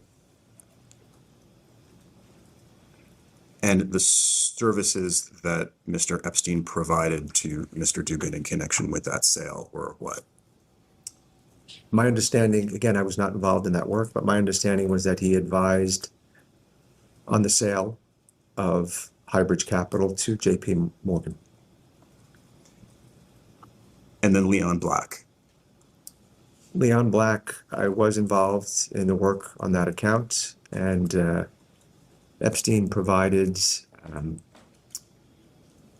tax, estate planning, and financial consulting work to Leon Black. And that is what he received fee income for. And how much did Mr. Black pay him? I don't recall the exact amount. I believe it was somewhere in the range of $150 million. And with respect to the tax and estate planning consulting work, what specific issues was Jeffrey Epstein advising him about? There were many things that Epstein was working on for Leon Black. I think the first thing that Epstein did, at least that I was aware of, so I'm only speaking from what I'm aware of, what I was involved in. I don't know about Mr. Black and Epstein's conversations that they had regarding the work, so I can't speak to what Epstein provided consulting on. But I know that I believe when Epstein first started working with Black, Leon Black had a family office that was very understaffed. So one of the first things that Epstein helped Black with was staff up a proper-sized family office. So we were involved in the hiring of individuals to support Black's assets and his needs. We were involved in reviewing his trusts, his holdings, how he held art, how he held investments. I know Epstein did a lot of talk with Leon Black regarding his TRA, which I believe is a tax receivable asset. We reviewed the structure of how Leon Black held his planes. His planes were managed by an outside entity. So we reviewed the expenses for his planes and I believe his boat. We dealt with one of the hires that Leon Black made was he hired an estate attorney and an art consultant. So the majority of our meetings revolved around estate planning, whereby they would produce a book that would include all of Mr. Black's assets, and they would run through different scenarios based on where Apollo stock was and how that would impact his estate. Don't go into what the attorney says. Okay. Don't Sorry. tell what Black's attorney says. So we did estate planning. It appears that you are rather closely familiar with the scope of the work that Mr. Epstein did for Leon Black, but not for Les Wexner. Why is that? Because I began working for Epstein in October of 2005, and I was never involved on that account. Harry Bella was working there at the time. So Harry Bella was handling all of the trusts. He was handling all the investments. It just, I guess it was well-staffed and I wasn't needed. And I believe shortly thereafter, that relationship between Epstein and Mr. Wexner ended.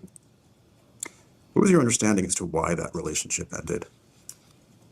I don't know why it ended, but I do know it ended around the time of his incarceration. Of Mr. Epstein's incarceration in 2008? Correct.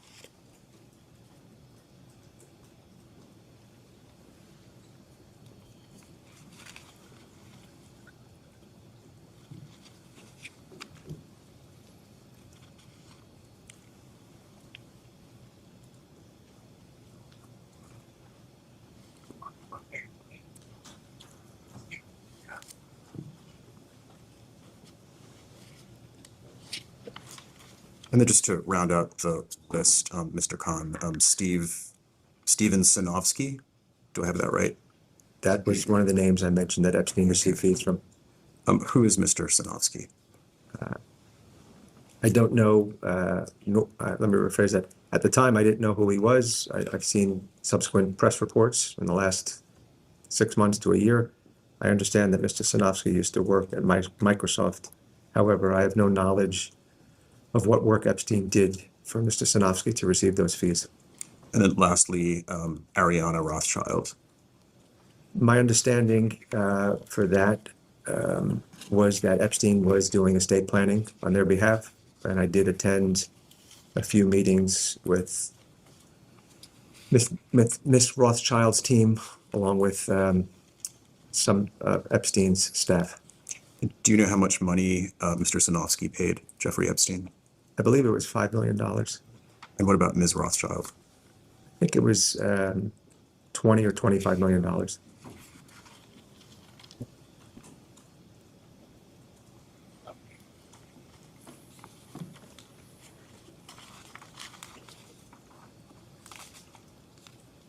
Just a few follow-up questions related to Mr. Epstein's incarceration in Florida.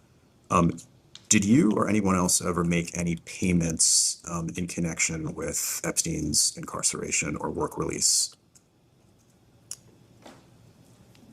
I can be more specific. Could you Payments with payments? Yeah. Payments with the goal of securing for Mr. Epstein better treatment, either in prison or on his work release. I'm not aware of any payments that relate to what you just mentioned. And to your knowledge, did you or anyone else ever make any payment on behalf of Jeffrey Epstein to any law enforcement officer?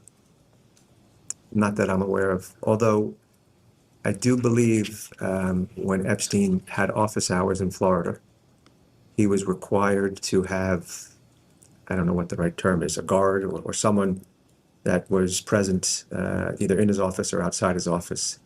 I believe that might have been, I don't know if that answers your question or relates to your question, but that might have been something that he was responsible to pay for.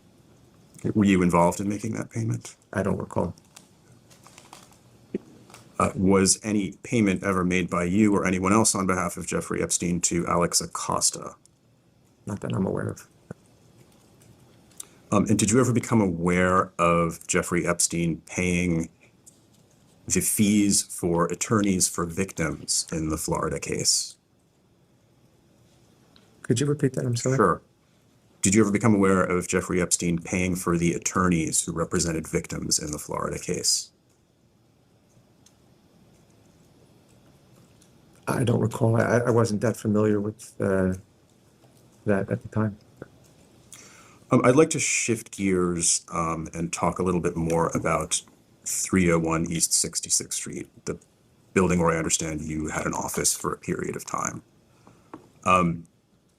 We've talked about the office arrangement. I'd like to ask you whether there were women connected to Jeffrey Epstein who were also living at 301 East 66th. Women or only women or the men too?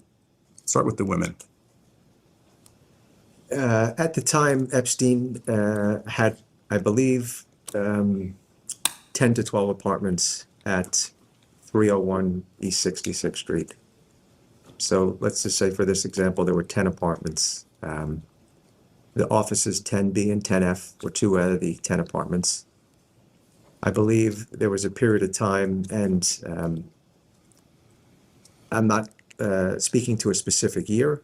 I'm going to just speak generally speaking because I don't recall the dates where people occupied apartments, but I know of the apartments that Epstein had. Some of his assistants did have apartments. I believe Sarah Kellen had an apartment. I believe Nadia Marcinkova had an apartment. I believe at one point in time, Svetlana had an apartment.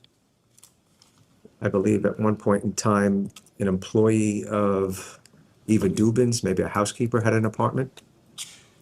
I believe two of the pilots had apartments.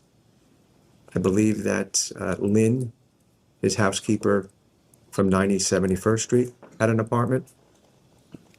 And I think there was always a couple of guest apartments that he kept open for guests or friends that would come in town that he would be able to use those apartments for.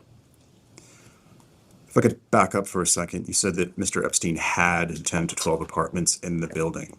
Did he own those units?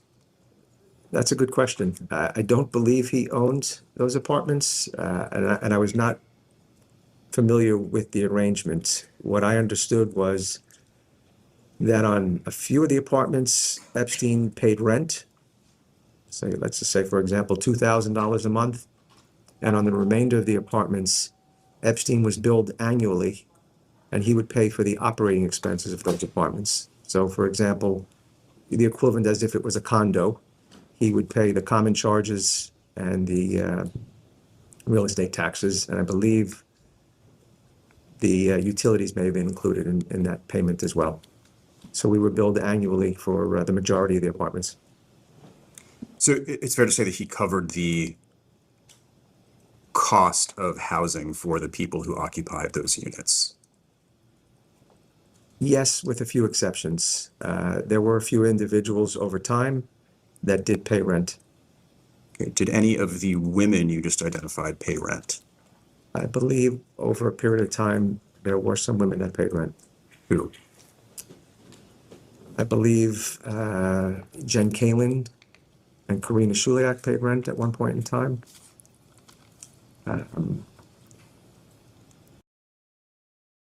Paid rent. I think at one point in time, John Luke had an apartment. He paid rent. Trying to think if there are others.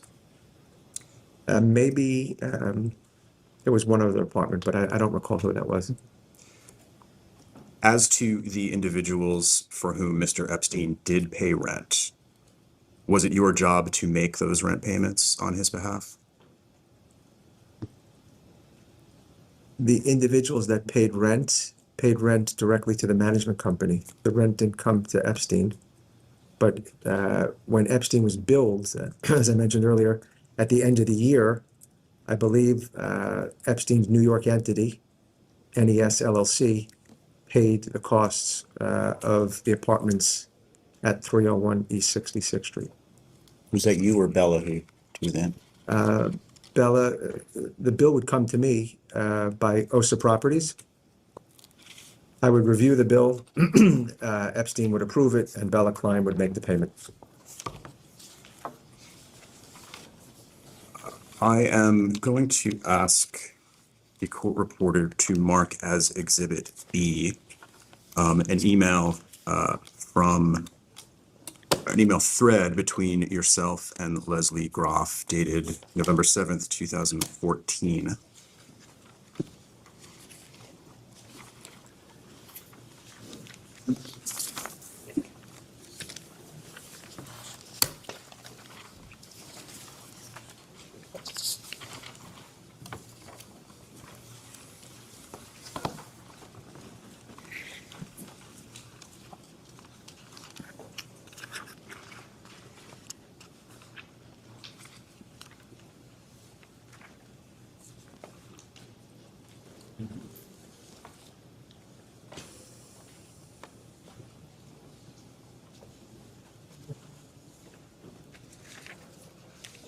Okay. Mr. Kahn, I'm going to ask you about some of the individuals referenced in this email. Before I do that, I just want to make a request for the record to the majority to ensure that to the extent any of my questions today elicit the identity of any actual or potential Epstein survivors, that those names and any information from which they could be identified are fully redacted prior to any public release of the transcript. Now, as to this email, Mr. Kahn, starting at the bottom, you are emailing Ms. Groff for a breakdown of, well, why don't you read that sentence into the record? Okay, on November 7th, Yes. 2014, I wrote to Leslie Groff, can you please send me latest breakdown of apartments I wrote alts, but it means apartments for 301. Thanks. And why were you asking Ms. Groff for that? The reason that I was inquiring about the status of the apartments was that the individuals that stayed at Epstein's apartments were receiving a benefit from Epstein because he was paying the expenses. So it was my job to assemble the information for Epstein's gift tax returns. And I needed to make sure that I knew who was living in the apartment and for what period of time, so that that could be properly reported on Epstein's gift tax returns. If we could focus on the second email, and I'll start from the top of the list. There's a reference to 2G, and I take that to be the apartment unit. Is that correct? 2G, yes. Okay. Who do you know, looking at this email, who the individual whose name is redacted here is? No, I was going to say, I'm assuming everyone sheet is redacted. Right, I can't tell you, I don't know who was ever in any apartment other than what I said earlier, we were in 10B and 10F, but. Well, Ms. Groff sent you a list identifying the occupants of these units, right? Right, but I guess what I'm trying to say, and forgive me for not being clear, I don't recall the specifics of this email at the time. I know why I asked for the apartments, but I don't remember from 2014 who was in any apartment now, looking at it today. And unfortunately, the names that you're asking me for are redacted. So I'll just go down the list. 3M also redacted. Yes. Do you know who that individual is? No. Do you know whether the individuals referenced with respect to 2G and 3M were female? I don't know who the names are of 2G and 3M as they're redacted, so I can't answer that question. 5P is Lynn and JoJo. Yes. Who are they? Lynn and JoJo were Epstein's housekeeper and driver for 9 East 71st Street.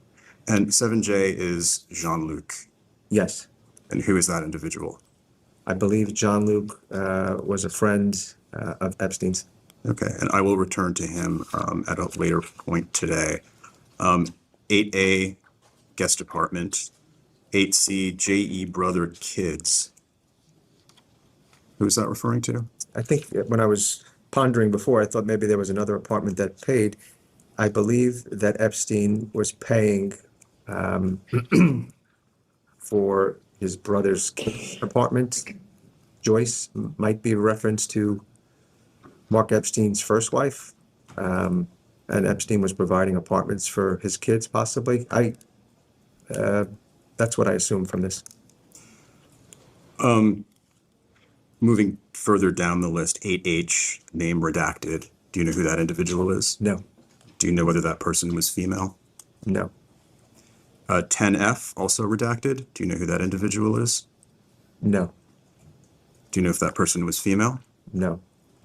And 10N, again, name redacted. Do you know who that individual is? I do not. Was that individual female? I do not know.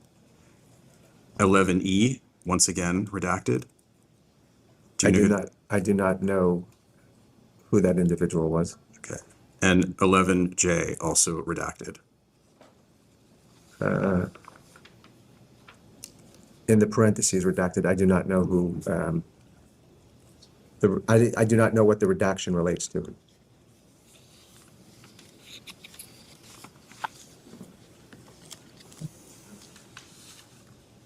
So going back to the roster of individuals who connected to Mr. Epstein, who had units in the building, how many of those were female? And I'm going to exclude Lynn and JoJo from that list. Are you including the kids? Not including the kids. And do you want them to speculate based on the redactions? No. So if I understand your question, you're asking me this list of apartments from November 4th? I'm asking independent of this email.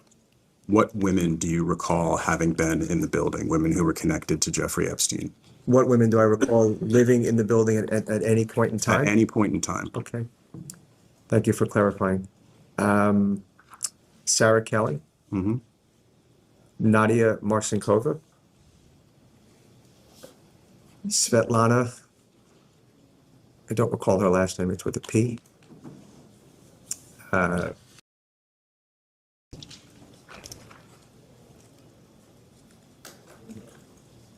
believe Sue Hamlin had an apartment at one point in time.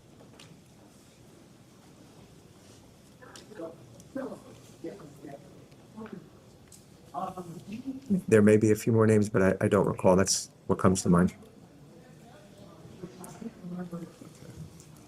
And of that list, what was the age range? Strange, but I could tell you, I know that none of those women were minors. Were any of them, to your understanding, above the age of 30? As I said before, I do not know their age range, but I do know that none of those women were minors. How do you know that? Because, as I said and testified earlier, I was required to obtain their date of birth for either employment records or for gift tax returns. And what was your understanding as to the nature of their relationship to Jeffrey Epstein? Some of the women that were mentioned were assistants that worked for Epstein. Were these women, from your perspective, women who would generally be perceived as attractive? I can't make that judgment. You're asking me if I thought these women were attractive? Sure. It's not a fair question. Yeah, he can't answer that question. I mean, everyone has their own view of it. And if you're getting at something, if you want to say, did you think they were being abused? Just ask him that question. No, I'm interested in his perception of their attractiveness. I never looked and viewed at Epstein's assistants and made judgment on their looks. Sitting here now and knowing these women, would you classify any of them as unattractive? Yes. Which ones? I'm not answering that question. I'm not answering that question. And to your understanding, did Mr. Epstein view these women as attractive? I don't know how Epstein viewed any woman. Were any of those women foreign? I believe Nadia Marcinkova was foreign. Svetlana, I believe, was foreign, and was foreign. What were their nationalities? Eastern European. I don't recall the countries. Russian? Potentially. I don't recall the countries. And what was your understanding as to how they came to know Jeffrey Epstein? I didn't know how these women came to meet Mr. Epstein. Did you ever ask him about that? Did I ask Epstein how he met his assistants? These women, yes. The women that we're speaking about now? Yes. No. Did you ever talk to anyone else about that? No. Did you ever understand that Jeffrey Epstein was engaging in sexual activity with any of those women? Could you repeat your question, please? Did you ever understand that Jeffrey Epstein was engaging in sexual activity with any of those women? I was not aware of Epstein's personal and sexual relationships. Did you think it was possible? It's not something that I thought about. Did you think it was possible that he was sexually abusing any of them? I never thought it was possible that Epstein was sexually abusing them, because if I thought that, I would have never continued to work for Epstein.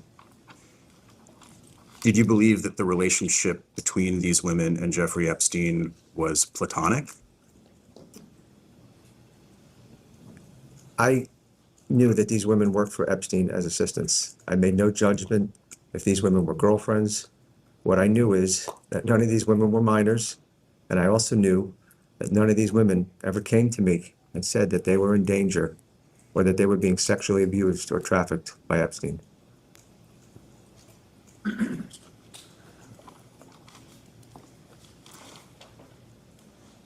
So we've talked about women at 301 East 66th. You've also mentioned being in Epstein's home. And specifically, if I understand correctly, his mansion on East 71st Street. Is that correct? I visited Epstein's home at 90 71st Street approximately every 3 weeks for my meetings with Epstein. And when you were present for those meetings, you observed women present in his residence. Is that also correct? On my visits to Epstein's home, I saw women. The first woman I would see is usually when I would come into the building would be Leslie Groff, who had an office right off the stairway. I often would see Epstein's housekeeper, Lynn, sometimes another housekeeper by the name of Tess, and on occasion, either waiting for a meeting in Leslie's office for Epstein, I would see some of Epstein's assistants. And when you say some of Epstein's assistants, are you referring to the women who resided at 301 East 66th that we were just discussing, or are these different women? I'm referring to assistants of Epstein. I don't know where all of Epstein's assistants resided. So I just want to be clear, because again, we're talking about the roster of women that you encountered. The ones that we're talking about you seeing in his residence are distinct from the list living at 301 East 66th that we talked No, about. what I'm saying is you asked me the question, is every woman you saw at 90 71st Street who was an assistant of Epstein's, did they all live at 301 East 66th Street? And what I'm saying to you is I named 3 or 4 assistants of Epstein, and over my 14 years of working for Epstein, he had more than 3 or 4 assistants. So I don't know where some of these other women lived. And you're trying to reference to me, where did some of these other women live? I don't know. Maybe they lived at one point in time at 301. Maybe they lived somewhere else, but I can't answer that question. Irrespective of their residence, the women that you observed in Epstein's mansion, what was the age range of those women? I don't know the age range of the women that worked for Epstein as assistants, but I do know that none of them were minors. Did any of them, to your observation, appear to be above the age of 30? There probably were some, but I don't, as I keep testifying, I don't know the exact age of these women, but I believe that there were some assistants that were in their 30s, yes. And how many of those women were also foreign? I don't know.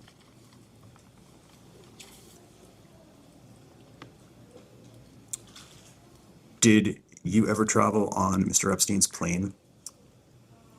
Yes, on 2 occasions I traveled on Epstein's plane. This was at a time when I was visiting his office in St. Thomas, the U.S. Virgin Islands. I purchased a round-trip ticket to go meet with his office employees in St. Thomas, and usually my trips to see his islands were revolving around a construction project. So as I alluded to before, just as an example, if he was running a batch plant and there was a big project going on, I may go down and look at the project because I was told many times that I was very tough in approving bills. So many times Epstein wanted me to see a project so I could better understand what was going on and pay those invoices quicker. So I typically went to visit his local office in St. Thomas, and on occasion would take a trip to his island during that visit to see a project or deal with staffing or employment issues. But on 2 of the visits whereby I purchased a round-trip ticket, Epstein was also in residence and asked if I would like a ride back to New York, whereby I said yes. And those were the 2 occasions I traveled on Epstein's plane. And on those 2 trips, who else was on the plane with you? On the first plane ride, and I don't recall the date, it was Darren Endyke, myself, Epstein, and I believe Sarah Kellen, plus the 2 pilots.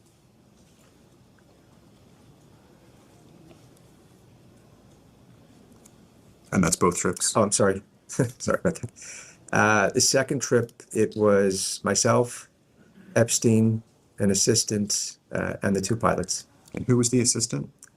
I don't recall the assistant, but what I do recall specifically about that flight is that the pilots asked me if I wanted to sit in the cockpit and watch the whole plane process, which I said yes, and regretted that because it was pretty scary with the speed and watching it through the front window.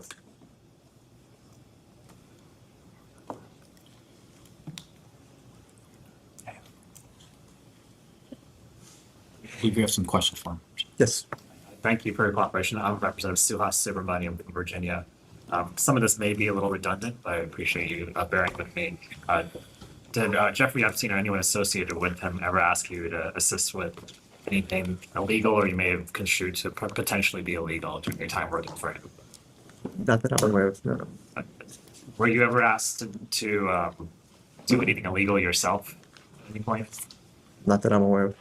Were you ever asked, did you ever ask or inquire about the legality of any of these transactions or any of his actions?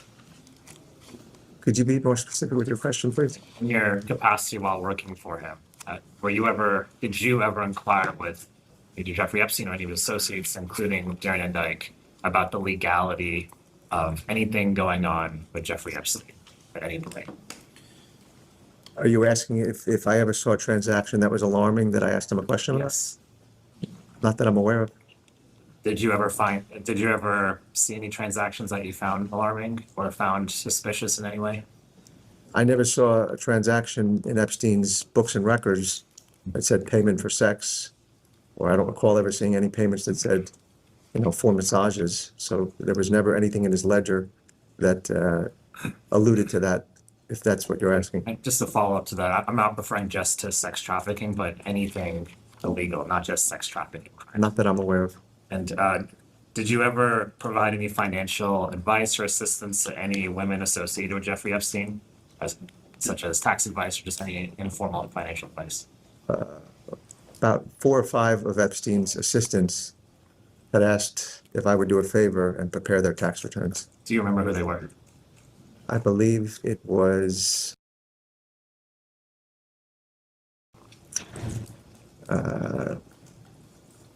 Karina Shuliak. Maybe her name's Lalasa, I'm not sure. There might have been 2 others, but those are the names that I recall. So you mentioned in 2008, you'd heard about the arrest, but by 2019, is that when you started to learn about the extent of his crimes?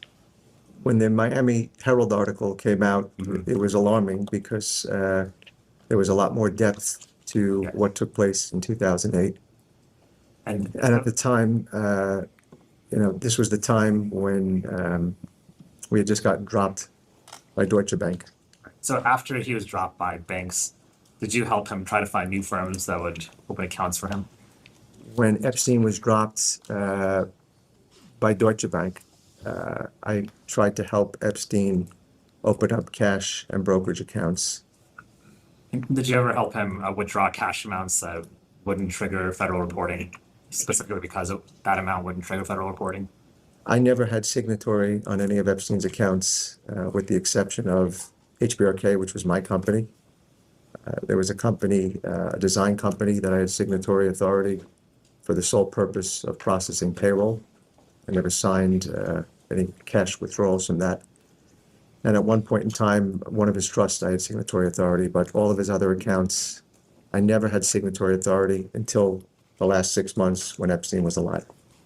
Did you ever withdraw cash for Jeffrey Epstein to pay for services or pay Jeffrey? Not that I recall. Did you ever, how are Jeffrey Epstein's employees generally paid? Were they paid through wire transfer or cash? Do you have any knowledge of that?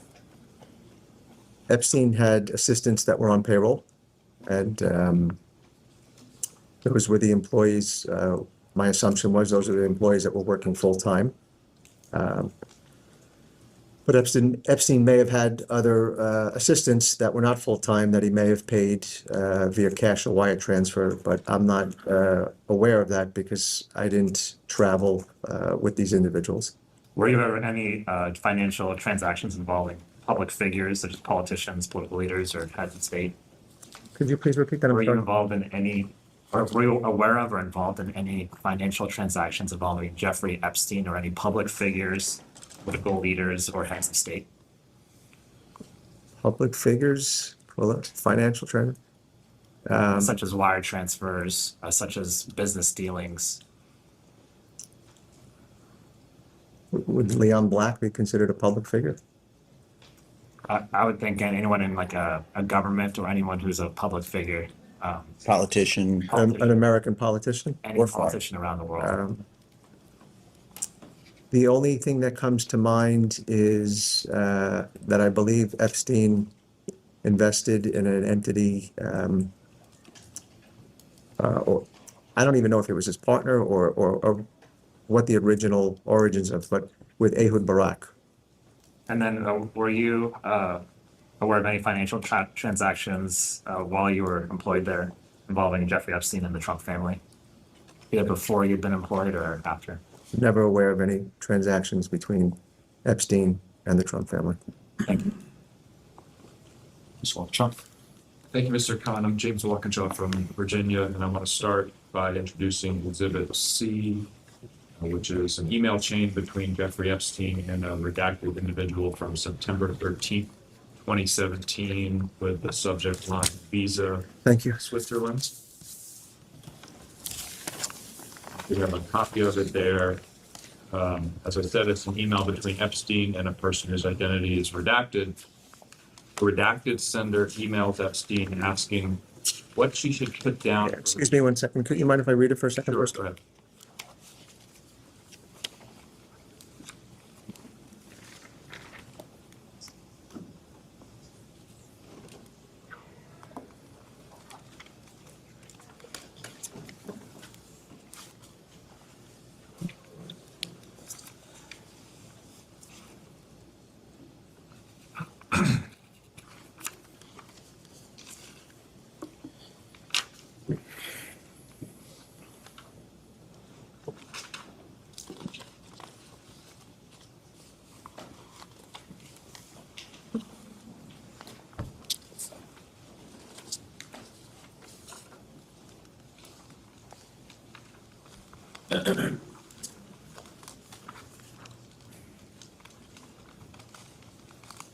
Okay. Okay, so as you saw in this email, the redacted sender emails Epstein asking what she should put down for her university application to explain, quote, who is the sponsor to me and on what grounds she provides me with financial support. Epstein then explains that the redacted person will have a sponsor paying for the full tuition. And she replies, quote, a full scholarship from Richard Kahn. I'm sorry, sir, but I don't see the connection. And then as you saw on page 3, Epstein replies, Richard has decided to pay for your school.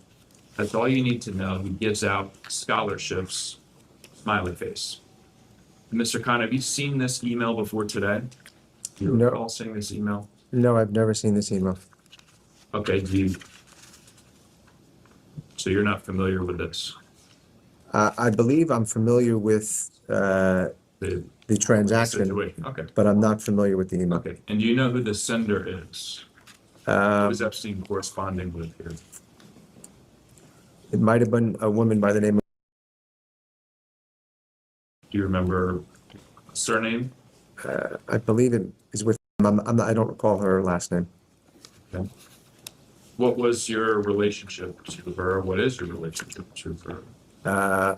I did not have a relationship with her. My understanding of this transaction was that Epstein had asked me if HBRK, which was the entity that I operated out of, would sponsor this individual for her school.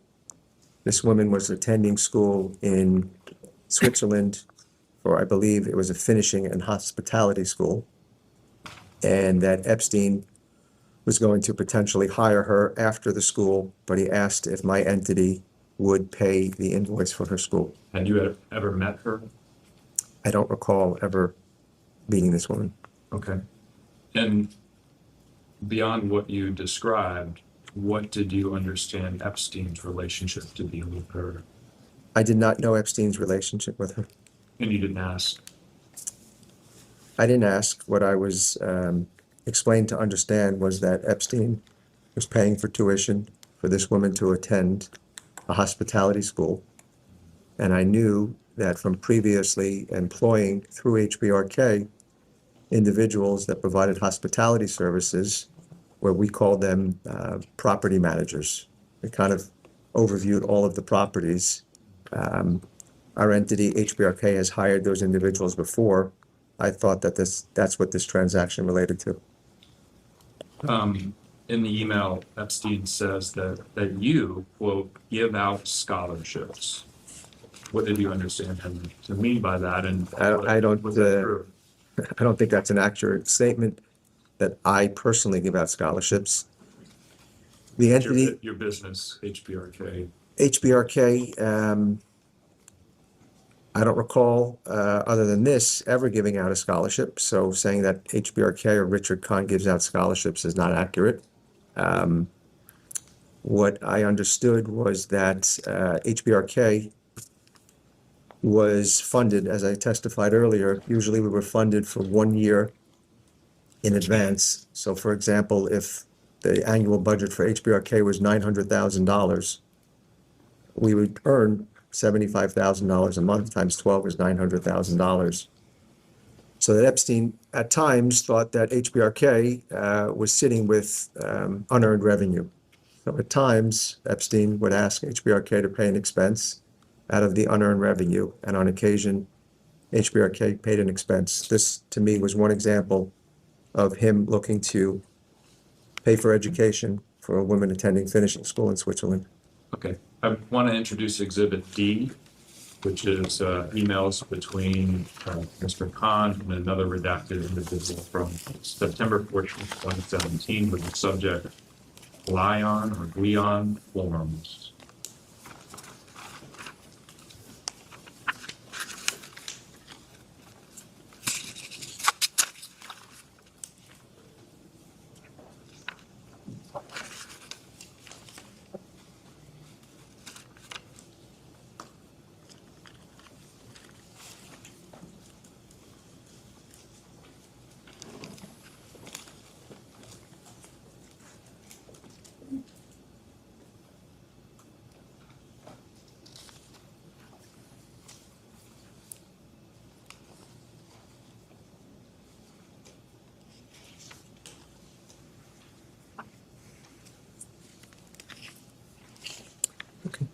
As you can see, Mr. Kahn, this email exchange takes place the day after the one we previously discussed, presumably from the same sender, the same redacted individual discusses scholarships, tuition, and visas.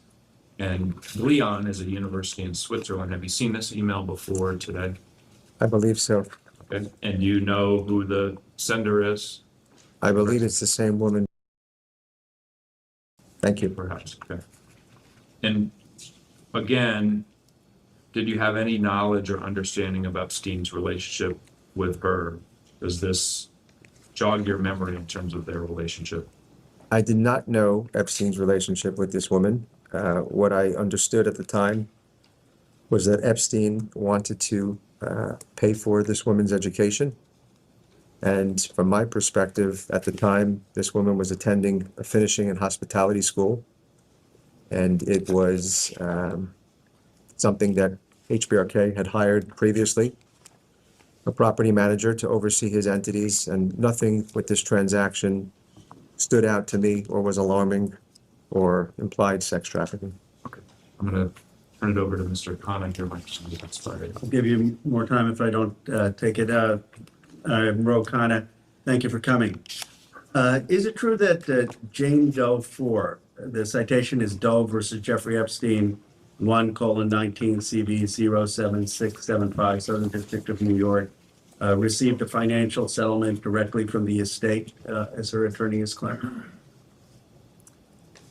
I'm sorry, I don't know who Jane Doe 4 is. She's the person who has been widely described as alleging that President Trump raped or abused her when she was 13 in the 1980s.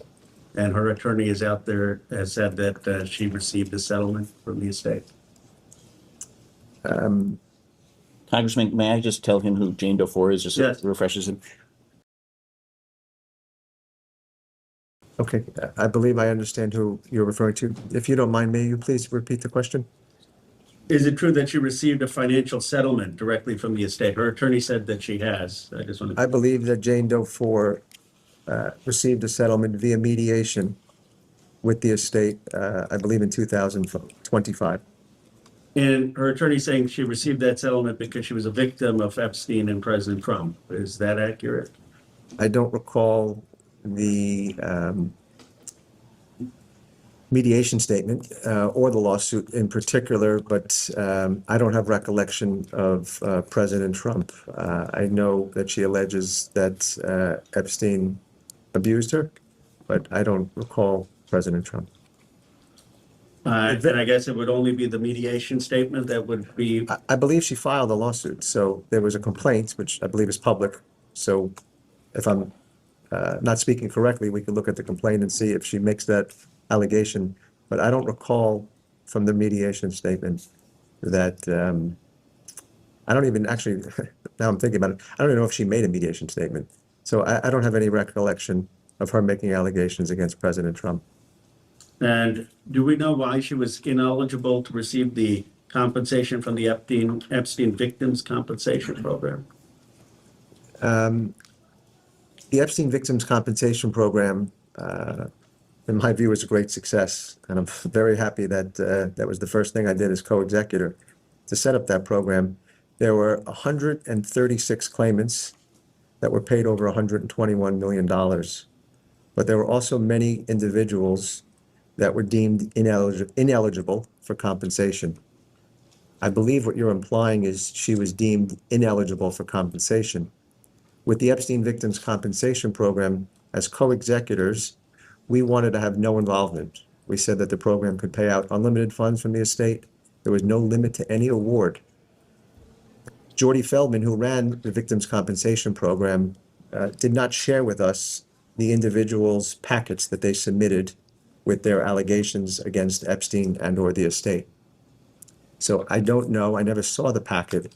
The only information we received as co-executors were the individuals' names and the award that they received, or a list of the individuals that were deemed ineligible. The last point, then, so I just to get on the record, Jane Doe 4 did get a settlement. You don't know anything beyond it, but she was given a settlement. Is it there's some people who've said, oh, this is all a hoax. The survivors obviously say there are over 1,000 survivors. Given your situation, would you say it's fair to say that there are hundreds of women who were abused or raped or trafficked? And would you say that there are more than Epstein and Maxwell that were involved? I don't agree with the statement that there were 1,000 plus survivors. My understanding is that the Epstein Victims Compensation Program gave out awards to 136 women. The estate then settled mediation or individually with another 59 individuals, which I believe is 195. I believe, and there's allegations that maybe there's another 50 women out there in my belief. So I'd say the number is probably somewhere in the 250 range, not 1,000. And what about, would you say it's fair to say that there were other men involved either in trafficking, raping, abusing, participating in the abuse of these girls other than Maxwell and Epstein? I can't speak for what other men did. I could only speak as co-executor, what I see in the lawsuits against the estate that I'm now tasked with reading and trying to understand. But I can say to you that in some of the settlements that were made, as well as the Epstein Victims Compensation Program, women were allowed to have carve-outs from their release. And there were a number of carve-outs from both the Epstein Victims Compensation Program and the mediation. What does that mean? What the carve-out means, when we set up the Epstein Victims Compensation Program, we set up a very broad release. And the thought process as fiduciaries and co-executors was that we did not want to settle with a woman for her to then turn around and sue another employee or someone who was a contractor or affiliated with the estate. So at the time when we were negotiating the release, David Boies was involved in that conversation, and at first he was against a broad release, and when the estate and Jordy Feldman and Ken Feinberg all decided that the estate was going to give out larger rewards because the release was a little broader, he agreed to the release. But what I'm saying is that the carve-out would be if this plaintiff's attorney or if this victim was unsure of whether or not this person was covered by the release. They wanted that name to specifically say, this release does not cover this individual. There were other men involved based on that. I'm not making allegations. Possible. Women wanted to have other names carved out. I'm not making any statements that other men were involved. I'm not aware of what went on. Thank you. And we'll end the minority round here. We'll go off break.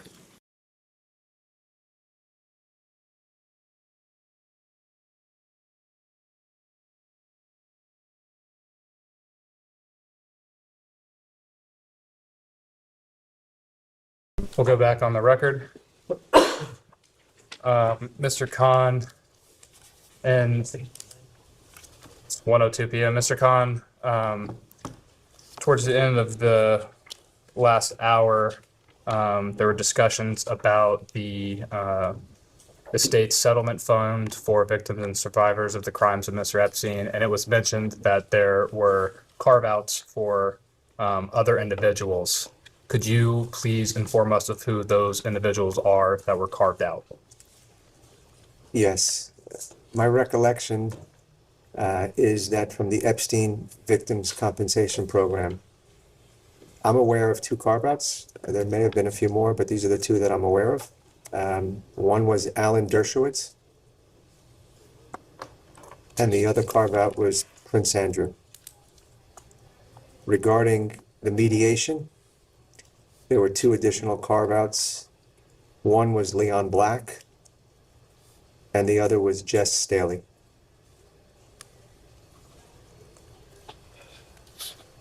And just for clarity, could you briefly explain what it means that these individuals were carved out? Yes. So when I was alluding to the release from the estate's perspective as fiduciaries, us wanting as broad a release as possible, because we did not want an individual that worked for Epstein or someone that may have been indemnified to later come back to us for legal fees. We wanted as much coverage as possible so that we could have finality. The victims that chose to carve out these individuals, I don't believe were meant to be covered, but maybe they were. I think that the individuals wanted there just to be 100% clarity that these individual names that were carved out were not part of the release. Understood. Switching gears a little bit now, at HBRK, Harry Beller was a part of that entity, is that correct? Yes. And Mr. Beller, I believe you testified earlier, his role was that he handled a lot of the derivatives and investment accounts for Mr. Epstein, is that correct? Yes. And when did Mr. Beller leave HBRK? I believe Mr. Harry Beller left employment in May of 2014. And do you know why Mr. Beller left in May of 2014? As I testified earlier, I believe to the minority, Mr. Beller was predominantly involved in working on investments for Les Wexner, and in addition to Epstein. But at the time, from 2000, I don't recall the exact date when Mr. Wexner and Epstein terminated their relationship, but let's just say approximately 2008, the amount of transactions and volume that Mr. Beller was working on had slowed down. So at that point in time, Epstein was just working predominantly on, at that point in time, Mr. Beller was working just on Epstein stuff, and there was not a lot of work. And Epstein did not think that he was getting good value for paying Mr. Beller's compensation package, and decided that he was going to no longer pay for his services. And you mentioned that the business relationship between Mr. Wexner and Mr. Epstein ended in the 2000s. You didn't say that you didn't know exactly when that was. Do you know why that relationship ended? I do not know why it ended. And whose decision was it for Mr. Beller to no longer be employed with HBRK? It was Epstein's decision. And was that decision to terminate Mr. Beller, is that decision made with you? I was not part of the decision. I would have liked Harry Beller to stay employed and continue to work together. It was Epstein's sole decision. And at that point, how did your role change after the departure of Mr. Beller? Well, as I testified earlier, Mr. Beller was working on clients' investments and stocks and options derivatives and doing the accounting for it, as well as tracking Epstein's assets and investments. The accounting work that continued thereafter was not work that I took on. Another accountant for Epstein did that work. What I picked up from Mr. Harry Beller's work was I was involved with tracking Epstein's stocks and bonds and reporting to him on a monthly basis the value of those assets. And who was the other accountant that picked up the lion's share of the other work? A woman by the name of Jeannie Brennan, who worked out of the St. Thomas office. Are you aware of how long Miss Brennan worked for Mr. Epstein? I don't recall how long she worked. I know that in 2005, when I began working for New York Strategy Group, she was already working for Epstein. And was there any type of agreement when Mr. Beller left HBRK that governed his departure from the entity? I believe he received a severance payment. Maybe he was on salary for a period of time. I don't recall the amount or the details of that severance. Was the entity, did you take sole ownership or management of the entity at that point? At that point in time, I believe the year was 2014, when we filed our tax return for the 2014 tax year. I was the 100% owner of HBRK.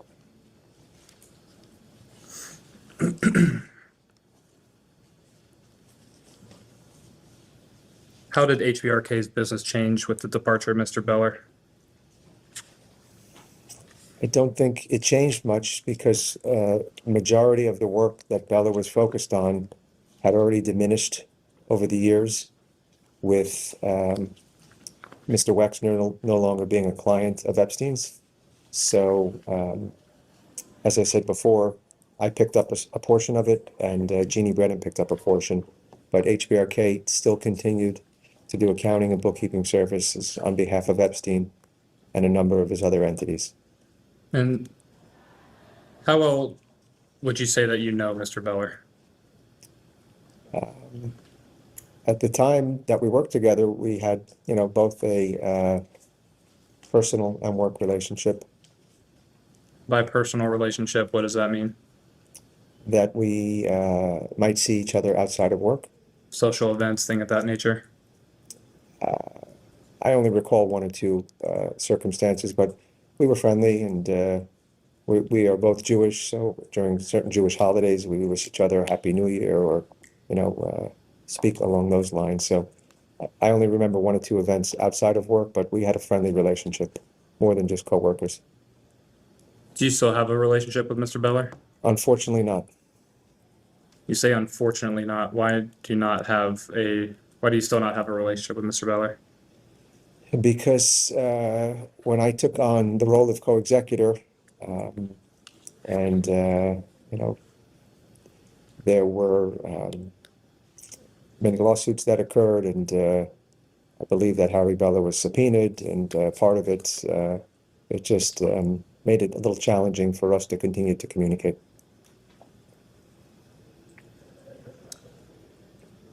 Reporting indicates that Mr. Beller made some large cash transactions over a series of months towards the end of his employment with Mr. Epstein. Are you aware of Mr. Beller's large cash transactions? I'm aware that Mr. Beller had signatory authority for Epstein's accounts at JP Morgan and then Deutsche Bank. And I'm aware that Mr. Beller withdrew cash at times. I'm not familiar with any particular transactions. Reporting indicates, based off legal documents in the 2022 U.S. Virgin Islands lawsuit against JP Morgan, that under the span of 18 months, there were checks cashed for approximately $800,000. Are you familiar with that figure for that occurring? I'm not familiar with the figure, but could you repeat the time frame that it was reported, $800,000, please? It was around the time of Mr. Beller's departure from HBRK, so I believe that would be 2014.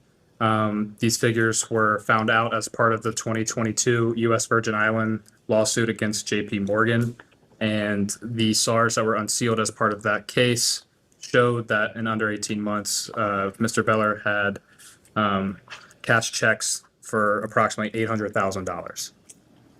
I'm not aware of any particular amounts, but I could testify that that amount seems abnormal to me. I don't recall ever having $800,000 of cash over an 18-month period.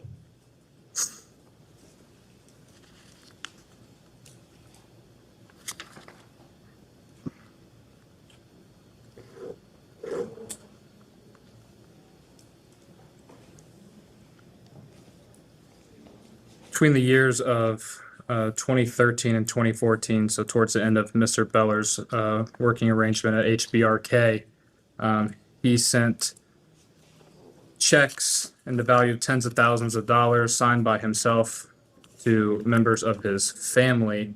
Are you aware of who he is? I don't know who it is. Are you aware of who he is? It might be one of his children. I'm not sure. Are you aware of who he is? I believe that's Harry Beller's son. Are you aware of who he is? I'm not aware. Are you aware of who he is? I'm not aware. Are you aware of who he is? I'm not aware. Are you aware of any of the transactions made by Mr. Harry Beller to his family members between the years of 2013 and 2014? I believe these transactions were made. I'm not familiar with the specifics. The only way I would have seen these transactions would have been on the gift tax reporting.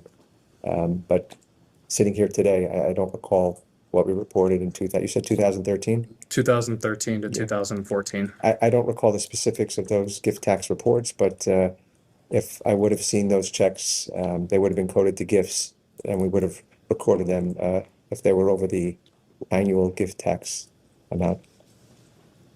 Would you have approved these checks? No, I was not in position to approve any checks.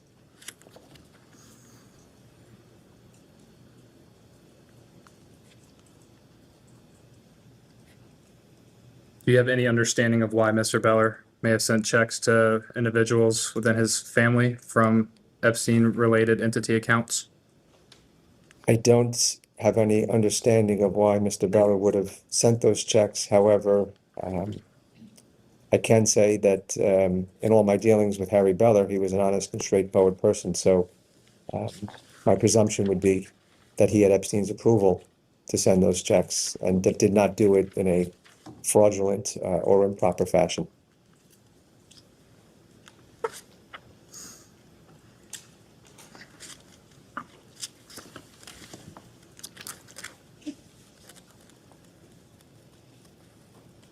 As the personal accountant to Mr. Epstein, were you aware of the frequent cash withdrawals made by Epstein-related entities? I am aware that when Harry Beller was a signatory, he withdrew cash.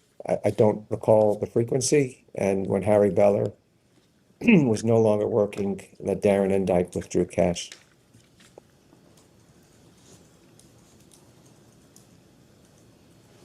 And sorry, just to be clear, you said Darren Endyke would withdraw cash? When Harry Beller was no longer working for Epstein, Darren Endyke, I believe other than Epstein, was the only signatory on his accounts.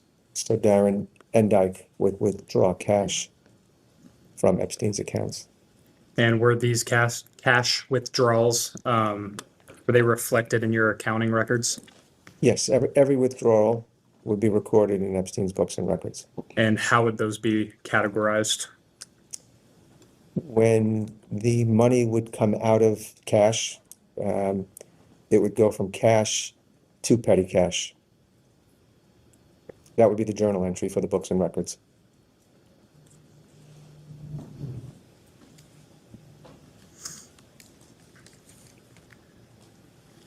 Who would instruct, whether it be yourself or another member of HBRK, who would instruct someone to facilitate providing cash to another individual? From the accountant's perspective, we track the cash. So when the cash came, it was put in a safe, and we were recorded on Epstein's books and records. As far as dispersing cash, it would, the approvals would come from Epstein. For example, if a property manager wanted or needed $2,000 or $3,000 cash to pay tips, to buy groceries, to pay for dry cleaning, they would come to the office and they would sign out a slip that said 2,000 petty cash. We would then set up a sub-account for that individual. Let's just say in this example, it was Richard Barnett, 2,000 petty cash. He now is accountable for that $2,000 petty cash. And if he ever wanted to receive another dollar of petty cash, he needed to bring back receipts for how he spent that money. Now, he might come back to us after, spending $1,600 with a $400 balance and say, can I have another 1,000 or 2,000 in petty cash? And provided that he had receipts, he would then receive more petty cash. And at any given time, how much cash was kept in the safe at HBRK? I did not handle the petty cash, so I don't recall the amounts, but I'd say somewhere in the range of $20,000 or $30,000.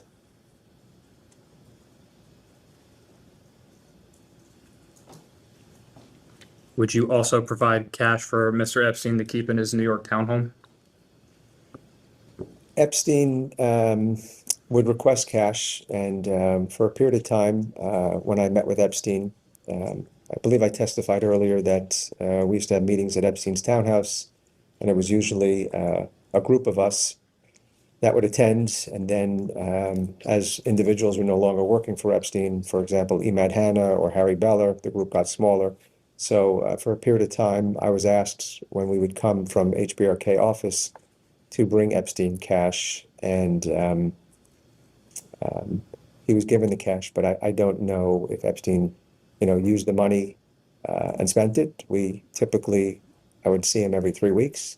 So I don't know if that was spending money for 3 weeks or if he put it in his safe. I don't know what he did with the cash. Is there a certain increment of cash that you would often supply Mr. Epstein with when you would meet with him at these 3-week intervals? The amounts that I recall from the last few years of working for Epstein was typically $6,000 that I would bring him approximately every 3 weeks. Is there a reason or rationale for the $6,000 figure? That was what was either requested and communicated to me from Epstein directly or from Leslie Groff. Would you personally provide that cash over to Mr. Epstein? If I were visiting him, I would bring it. If Epstein were in town and I were not seeing him because I didn't have a need to see him or I was on vacation, maybe his driver Jojo or his house manager would pick it up, or one of his assistants. but I saw Epstein on, a fairly regular basis, so the cash would be withdrawn from the safe from Bella Klein. She would then give it to me, and when I met with Epstein, I would give it to him. Did you ever provide any cash to any woman or girl during your time working for Mr. Epstein? I was not involved in petty cash, and I could probably count on the number of times on one hand that I would open the safe. I didn't want to be involved with, I didn't know the combination by heart, so I had it written down. And I didn't want to be bothered with opening the safe, but, probably in my 14 to 15 years, one or two handfuls of times, I needed to go into the safe for one reason or another. I don't recall if I was giving the cash to property managers or to women or to pilots or to Epstein, but I can tell you that I did go in the safe about 5 or 10 times over my 14 years. Did you ever witness Miss Klein providing cash to young women or girls? Many individuals would come, as I said, property managers, pilots, assistants. On occasion, I did see Miss Klein provide cash to these individuals I just mentioned, but I never saw Miss Klein give cash to a minor. Did any of the women or girls Miss Klein provided cash to surprise you at all? Most of the women that came for cash were typically Epstein's assistants, so I was somewhat familiar with them from, sending them payroll records to fill out, W-4, and their documentation for health insurance if their entity provided. So I knew most of the assistants that came into the room that requested petty cash. And which assistants? Can you provide their names for us, please? I could provide names of assistants, but I can't, from my recollection, recall a particular instance where I saw a woman come in. I have no specific memory of an instance where someone came in, but I can recite assistants' names, but I can't tie that to them coming and withdrawing petty cash. I also would like to say that there was, when I was talking about when we worked together, Bella Klein and I, the first 4.5 years we were in a large office together. The four of us had individual desks, and I was at one end and she was at the other. So I might not always see if someone came in. For the 2 years that we were together at 301 East 66th Street, we did share an office. So it was likely I could see people coming in there. But thereafter, from I believe May 2012 until Epstein's incarceration, we did not share an office.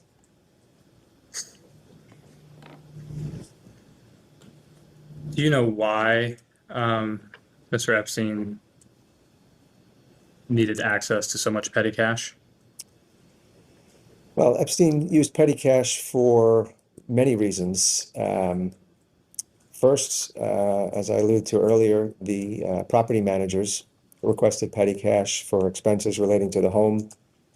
But the petty cash needs that I recall were magnified after JP Morgan dropped Epstein as a client, because JP Morgan supplied credit cards, I believe Master and Visa cards for Epstein. And the only other card that Epstein had at the time was American Express.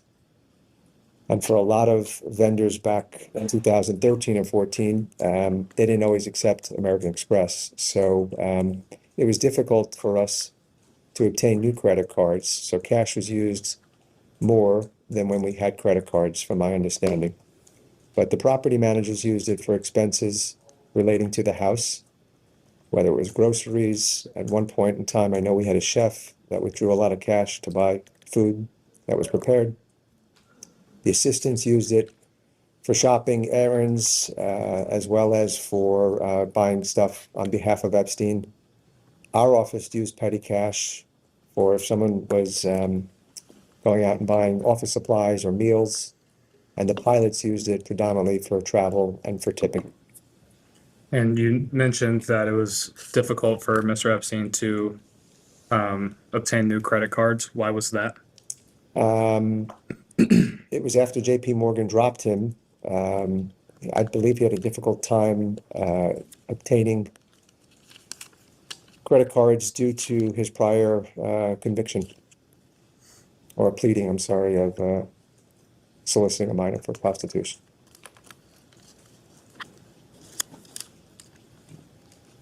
Are you aware that there was a pattern of withdrawals of cash for exactly $9,800?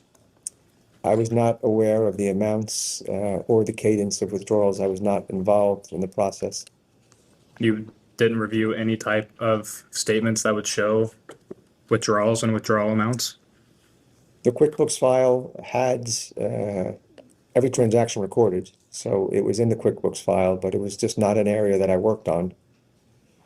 With Epstein's personal QuickBooks file, the 2 or 3 things that I was focused on was picking up any income or deductions that would relate to his personal tax return and picking up his gifts that would need to be reported on separate gift tax returns.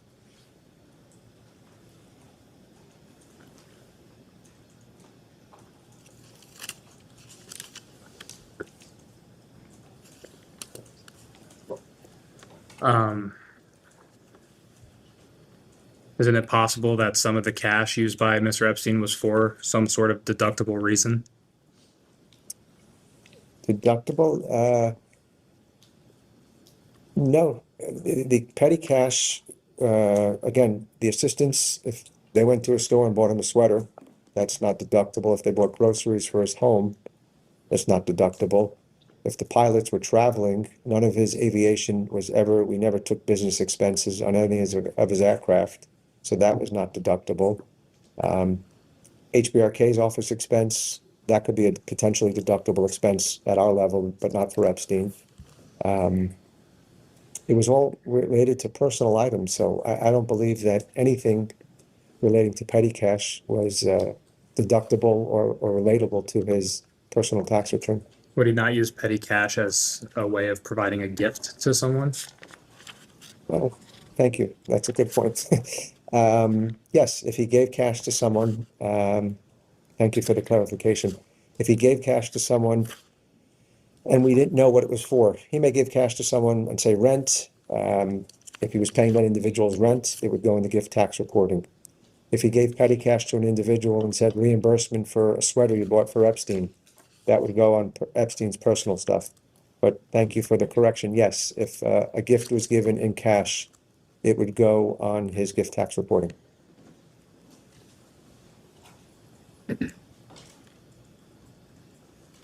So, because any gifts provided by Mr. Epstein in the form of cash or cash compensation, you would need to know what the use for that cash was ultimately, correct?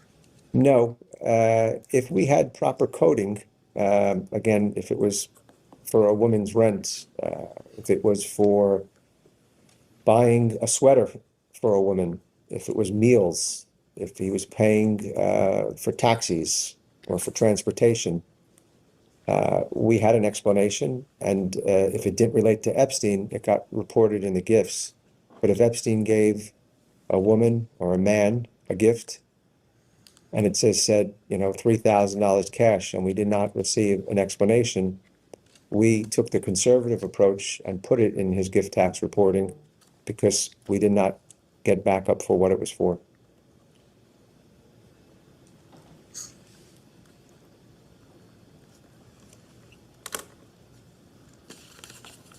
And going back to the $9,800 number, are you aware of who would have made the decision to withdraw that amount of cash from an account? I was not, as I said before, I was not a signatory, and I was not involved in the withdrawal of cash from the banks. Right, but that doesn't mean that you wouldn't have any idea of who was making that decision. I didn't make that decision, no. Did you know anyone who did, or do you know who did? I don't know who made the decision. You never asked? No.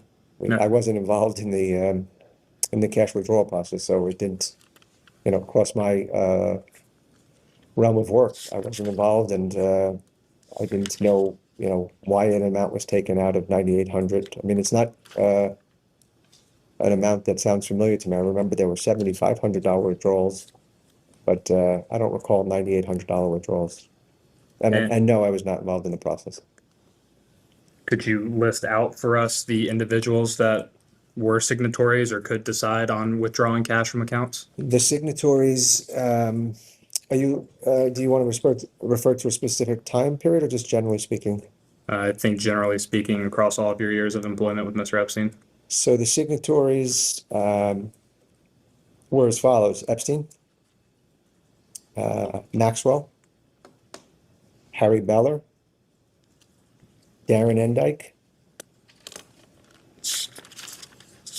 and I believe that was it. There were other signatories, for example, I believe on some of the aviation checking accounts, some of the pilots had signatory authority, and I believe on some of the households, for example, in New Mexico, I believe we had what we would call local accounts, and in Florida as well, where some of the property managers would be able to write checks up to a certain amount so they did have check writing authority. Could Bella Klein withdraw cash? No. Are you aware of what the reporting threshold is for cash withdrawals? No. The only thing I do know is when a large amount is taken out, you need to sign paperwork, but I don't know what that amount is. You're not aware of a $10,000 figure being an amount that sends flags and reports to the Department of the Treasury? No, I'm not aware. You think it's suspicious that $9,800 was consistently withdrawn out of accounts related to Mr. Epstein? I can't make judgment. I wasn't involved in the process, nor do I work for the Treasury Department, so that's something for them to decide, but I don't have judgment on that. I understand, but I mean, you're an accountant. You've been an accountant for, some 20 odd years now. I think it would be strange to not know what the reporting limit was, and if consistent figures pulled under that reporting limit didn't raise any flags for you personally.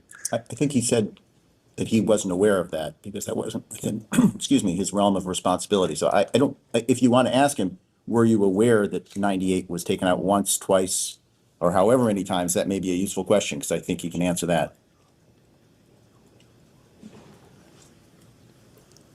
Were you aware of any banks raising suspicions to you about the amount of cash withdrawals that Mr. Epstein's accounts were faced with?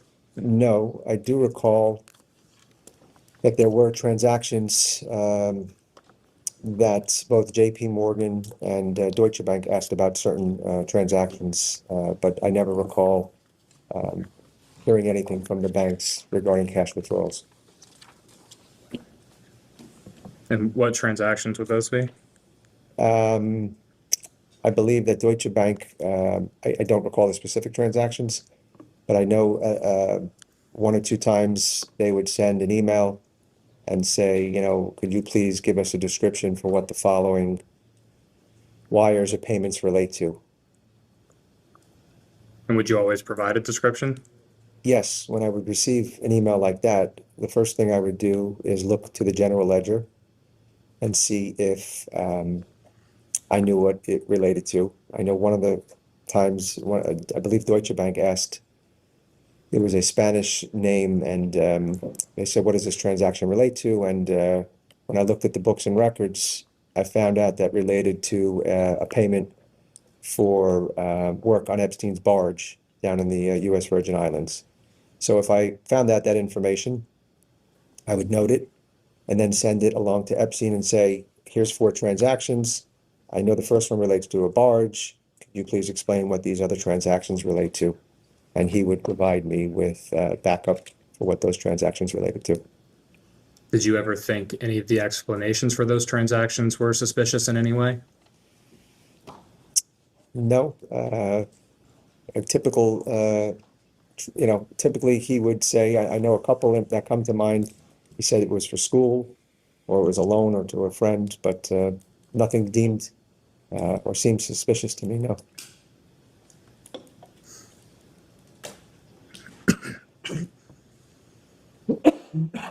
looking back with your knowledge as you sit here today, do any of these payments or withdrawals concern or raise flags for you now? Yes, 100%. Looking back with what I know today as co-executor, I should have never have trusted Epstein on anything he said. So I regret many decisions I made, and having trust in his explanations to me, knowing what I know now, and all the terrible things he did to so many innocent women. Switching gears a little bit here. What was your compensation for your role with Mr. Epstein in 2010? I don't recall a particular year of compensation. I was paid by New York Strategy Group, and then I was paid by HBRK. And my W-2 was approximately $180,000 to $250,000 during the years I worked for Epstein. Years you worked reps, so your base salary was the same from 2010 until 2019? No, my base salary maybe went up $10,000 or $15,000 a year, along with the bonus, potentially, yes. And how much typically would your bonus be? Might be somewhere from $10,000 to $20,000. I Did was going to say, as I mentioned to you, I started in 2005, and I might have started at 180,000, I think I testified, and I believe that was the right amount. But within 2 years, my salary went down 10%. So then it started going up from that amount that it went down to. Understood. And outside of your base salary and your bonuses, did you receive any other forms of compensation or remuneration from Mr. Epstein? My entity, HBRK, paid health insurance, and I believe Epstein one time paid a medical bill for me on my behalf, as well as at times I received tuition assistance. For your children. For my children, thank you. That was my next question. Thank you. In 2019, what was your total compensation?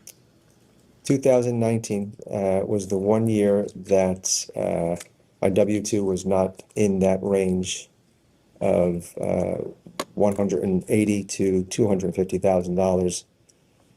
In 2019, Epstein had prepaid for services for the entire year, and HBRK was a C corporation. So with a C corporation, any income at the end of the year is taxed at 35%.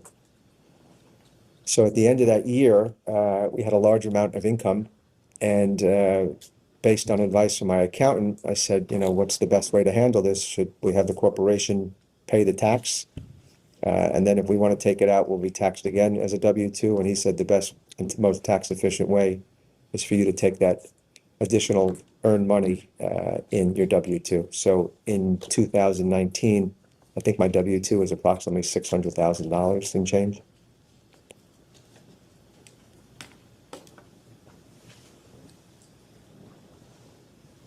And in 2019, were there any other forms of compensation?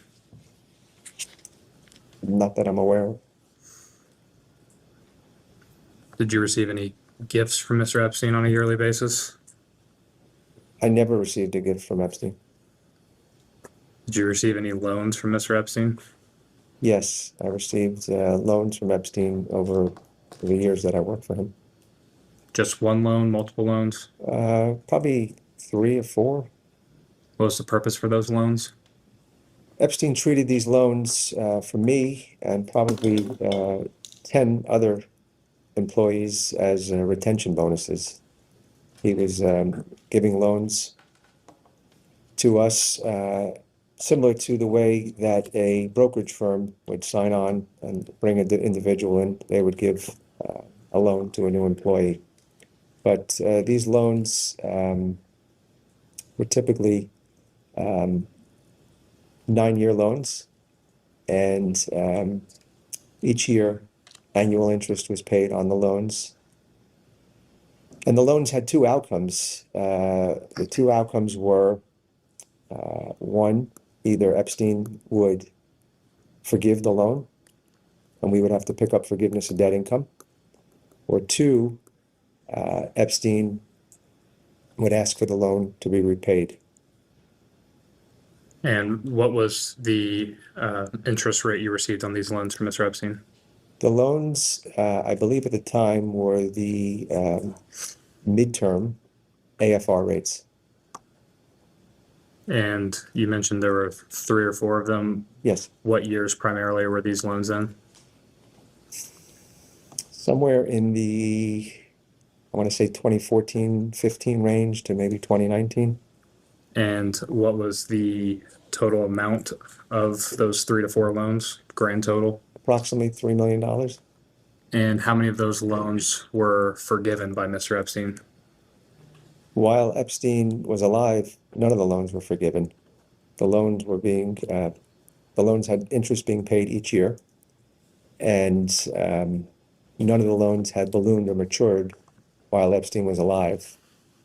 When the Epstein died, and the estate attorneys reviewed his trust and his will, his estate, I'm sorry, his trust had. Just don't say what the attorney said. Okay, Just, sorry. you can say, if they have questions about it, you can explain. Thank you. Things, but you don't explain. The trust had forgiveness of debt provisions in it. So how much total debt was forgiven for you? I don't know technically when the debt is forgiven. I believe we still carry the loans on the books and records. I believe that it will be forgiven from a technical perspective when the estate is finally out of probate. And at that point in time, the estate's closed, and then the trust is the operative document. So I don't believe anything at this point has been forgiven. But I believe that if a loan was forgiven while someone was alive, there would be forgiveness of debt income. And if it's part of a trust document, there is not forgiveness of debt income. And so to be clear, you are still paying off those loans. When Epstein died, I was continuing to pay interest on those loans. And that's when advice of counsel said. Don't say what it said. It stopped. It stopped, thank you. Payment stopped, and based on what the trust provisions had in them. So when the estate is finalized and through probate and the trust is final, how much do you stand to gain from those loans? I don't think I'm going to gain anything. I think the loans just will not be repaid. And I believe I said that the loans were approximately $3 million. So how much debt do you currently have to the estate? I think it's approximately $3 million, yes. Did you receive any compensation from any financial investments from Mr. Epstein? Financial investments. When you say financial investments, I'm not sure what you mean, but I don't. Did I receive? I don't know how I would receive it. Did you invest with Epstein?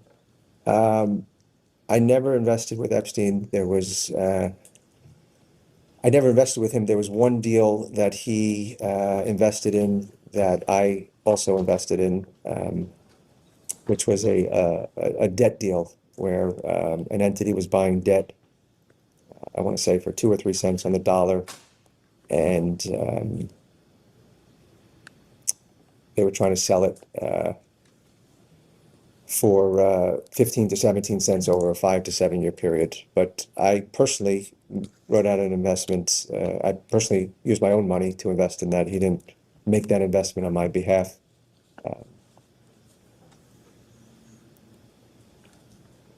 Did you ever receive any ownership stake in any Epstein-related company or entity? Not that I'm aware of, no.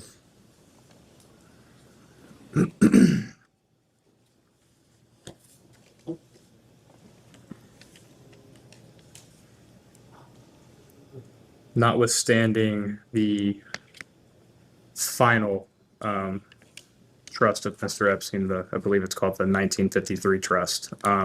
Mr. Epstein had a number of other trusts, is that correct? Yes, And did you receive any disbursements of money from any of those trusts? yes. And how much? I believe it was a few $1,000,000. Few million as in 3 million, 5 million? I don't recall the exact amount. And how many different trusts did you receive disbursements from? Just one trust. And what trust is that? It's the 2013 Butterfly Trust.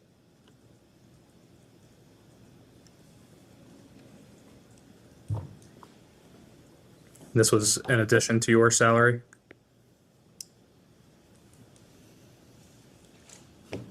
That was a distribution that was, yes, in addition to my salary. Do you want to give the timing? That was after Epstein's death, was it not? It may have been, I don't recall. Are you aware of the other beneficiaries to the 2013 Butterfly Trust? No, I am not.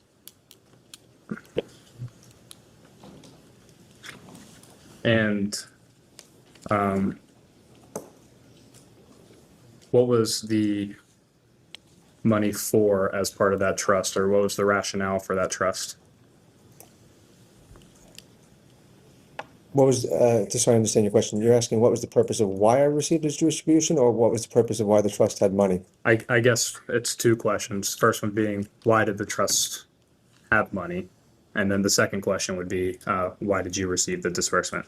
I believe that the 2013 Butterfly Trust was a pour-over trust, that Epstein made an investment, maybe through a grat or through another trust, and this was some of the proceeds from the sale of that investment. And the second part of your question is, I was a beneficiary of that trust. I was never told why I was a beneficiary, but I was, one of many beneficiaries of that trust. Did you ever use the funds provided to you from the 2013 Butterfly Trust to pay off any victims or survivors of Mr. Epstein's crimes? No.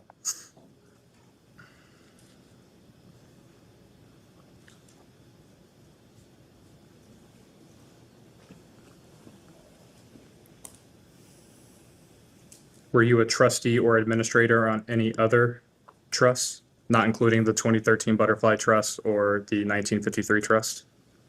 I just want to clarify, I received a distribution from the 2013 Butterfly Trust, but at one point in time, I believe when that trust was created, I was a trustee. So my role changed from being a trustee to later being one of the beneficiaries. When were you a trustee of the Butterfly I Trust? believe when it was originated, which, based on the name of the trust, was probably 2013. When did you officially become a beneficiary? I don't know. I believe the second part of your question was, I a trustee on any other trust? I was a trustee for a period of years for the Butterfly Trust.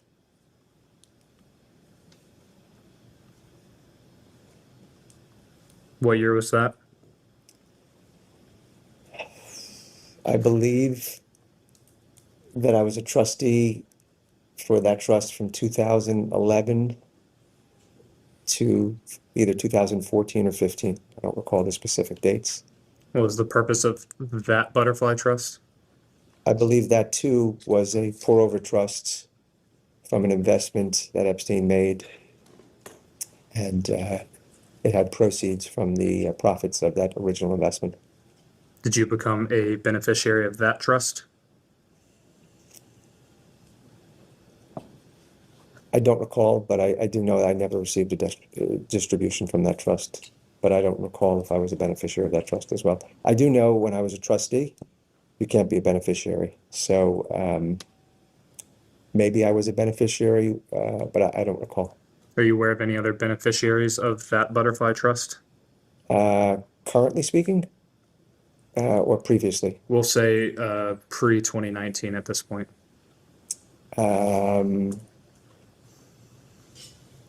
Yes. I do believe I know some names of individuals. Who are those individuals? I think was a beneficiary. I think Sarah Kellen was a beneficiary. I think Karina Shuliak was a beneficiary.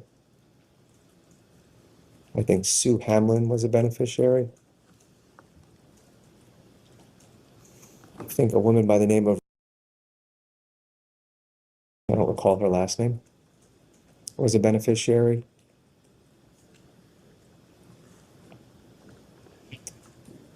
Epstein's pilots may have been, but I can't say with certainty. That's all I recall.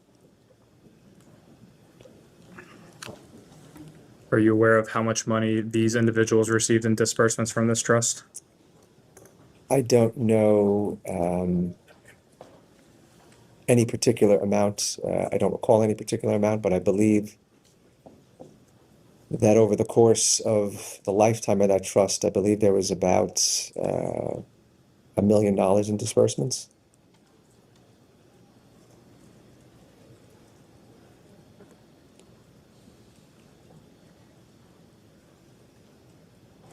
And just to be clear, were you a trustee or administrator of any other trusts already mentioned previously?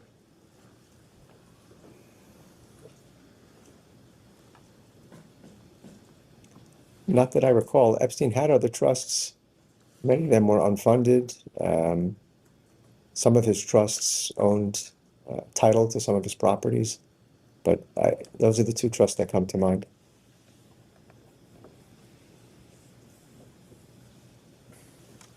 And you mentioned that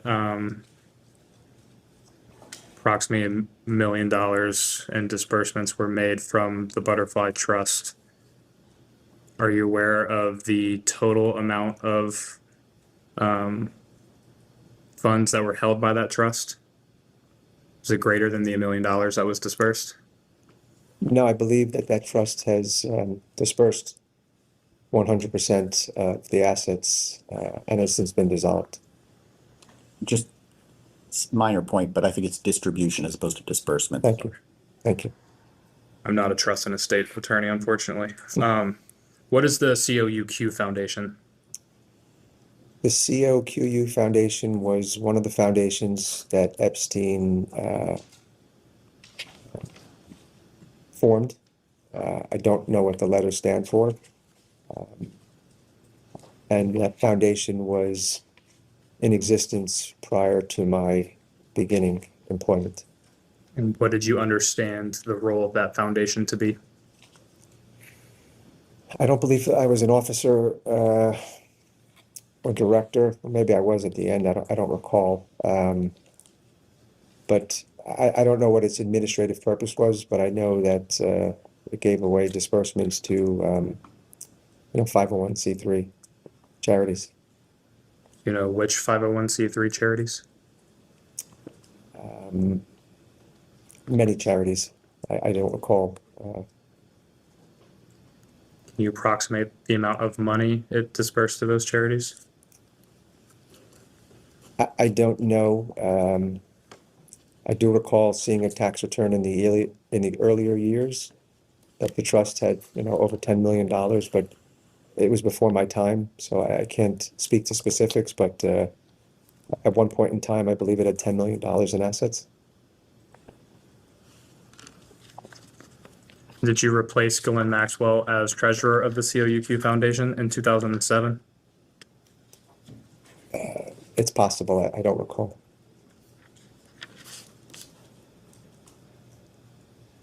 Understanding you can't recall the specifics as we sit here right now,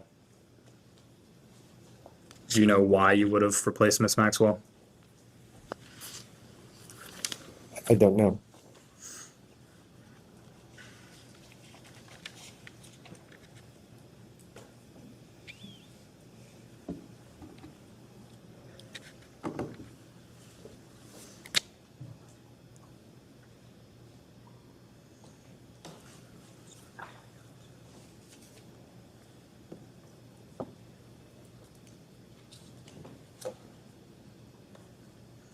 You mentioned previously during this hour that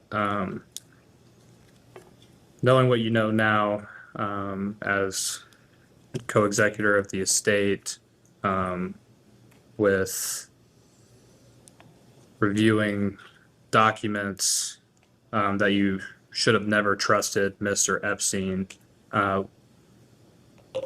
what exactly have you learned to make you feel that way or believe that? Well, as I mentioned earlier, I took the role as co-executor for three main reasons. One, I thought I was best suited to know Epstein's assets. Second, as we were going to be forced to liquidate his properties and terminate employees, I thought that I could do that in a proper and kind fashion. Many employees that I had friendships with over the years. And third, and most important, why I took the role is I thought that I would be able to, as co-executor, create a program that would compensate women for all the harms they endured by Mr. Epstein. With that in mind, first thing I did even before I was co-executor was listen to a podcast by Ken Feinberg regarding alternative dispute resolution programs. And after listening to that podcast, I was convinced that setting up a compensation program for all the women that had been harmed would be the best way for them to receive compensation in a discreet, kind, and non-confrontational manner. So with that in mind, I took on the role. But as part of the role as co-executor, I was forced for the first time to read all of the lawsuits and allegations of what Epstein did to so many women. So I learned of all the harms that he caused, and at that point in time, I thought I was able to act and help compensate these women.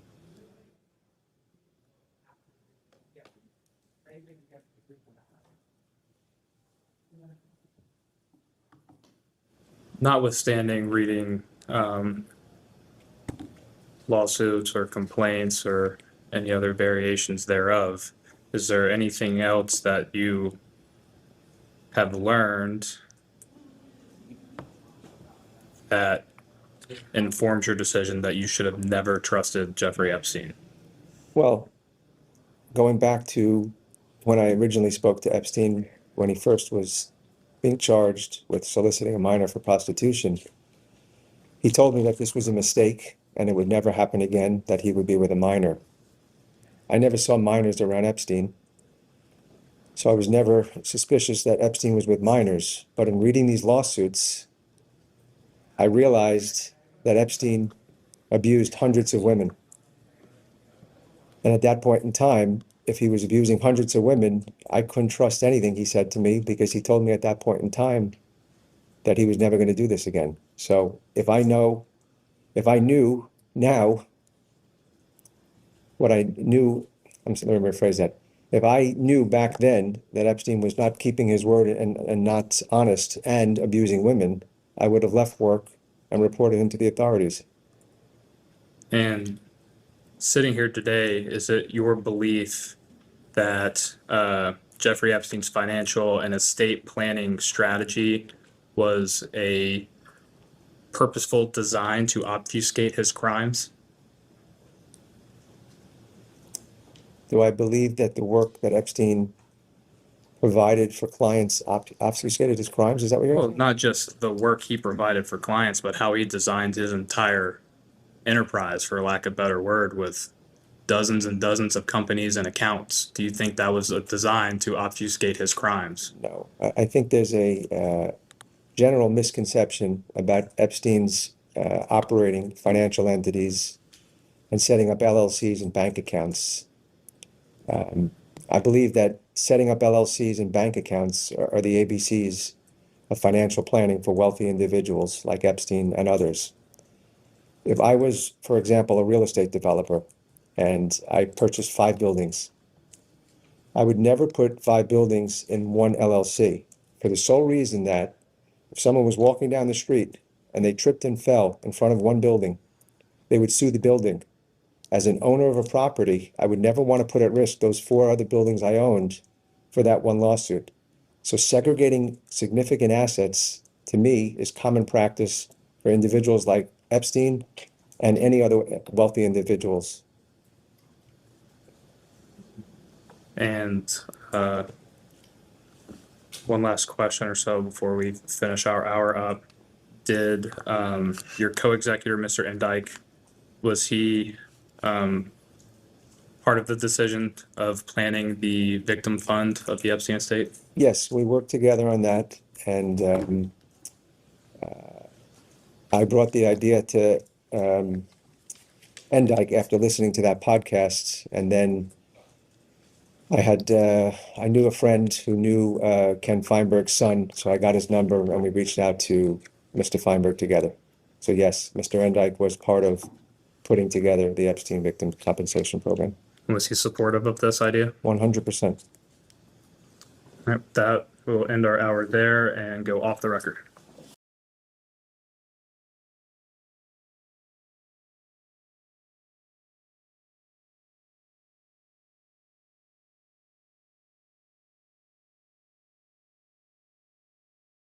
You're back on the record. Good afternoon, Mr. Kahn. Good afternoon. There was a discussion in the previous round about loans that Mr. Epstein extended to you at various points in time. Were any of those loans documented? Yes, So loan agreements exist for each of them? yes, Have those been produced to the committee? I don't know. If requested, everything was provided. So it's just a function of what the committee has asked for. Thank you, counsel. I would like to refer you back, if I could, to what was marked previously as Exhibit D. That is the email thread you were discussing with Congressman Walkinshaw.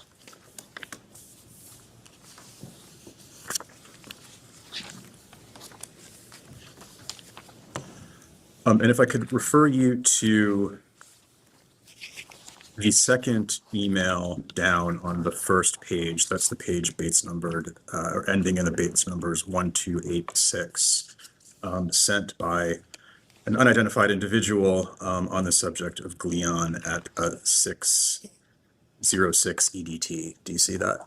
Yes, And I'm just going to read it into the record. Dear Mr. Kahn, thank you for your help with the university application. The next step will be the student visa application, in which I'll also need your help. There are certain details that I'll need to present to the consul, and then itemizing those details. The third sentence down reads, a sponsorship letter that says you're willing to pay for my tuition on the terms that I'll be working for you in the future, a full scholarship, parentheses, a fake one, obviously. Mr. Kahn, what is your understanding as to why the sender of this email was describing the scholarship she references as fake, obviously? I don't know what she's referencing to. I believe she's asking for some sort of letter that she says is a fake letter, and I never wrote such a letter that she requested. And then I'm looking up above at your email to Mr. Epstein, forwarding her email, and the text reads, please advise, if okay, then it appears I should be using HBRK as sponsor, question mark. Is that correct? That's what the email says, yes. Okay. And in that email, you don't raise any concerns about the reference to a fake scholarship in the prior email, right? Yes, it's correct that I don't make a reference to a fake scholarship because I would never write such a letter. So I don't need to tell Epstein that I'm not writing a fake letter. I would never write a fake letter for this individual. Well, that's not what you said in your email to him concerning this email, though, is it? You're asking him to advise on what you should do. No, my understanding of what I wrote is, if okay, to sponsor, should it be HBRK? My understanding is that Epstein had asked for HBRK to pay for this woman's education, and I believe she required documentation. I believe that HBRK was going to be the individual, I guess the entity that was paying, and that's what she's asking for. But you're not drawing his attention in this email to her use of the words "a fake one," obviously, or raising any concerns with him regarding those words. Yes, that's correct, that I did not need to raise the concerns regarding what she deemed to be a fake letter, because I would never write such letter, and I never did write such letter. I'm also going to ask the court reporter to mark as Exhibit E an email from you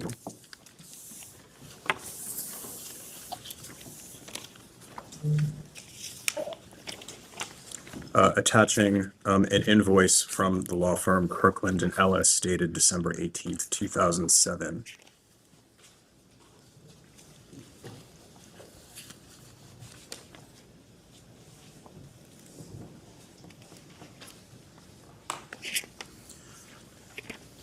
The email is directed to the email address jeeproject@yahoo.com.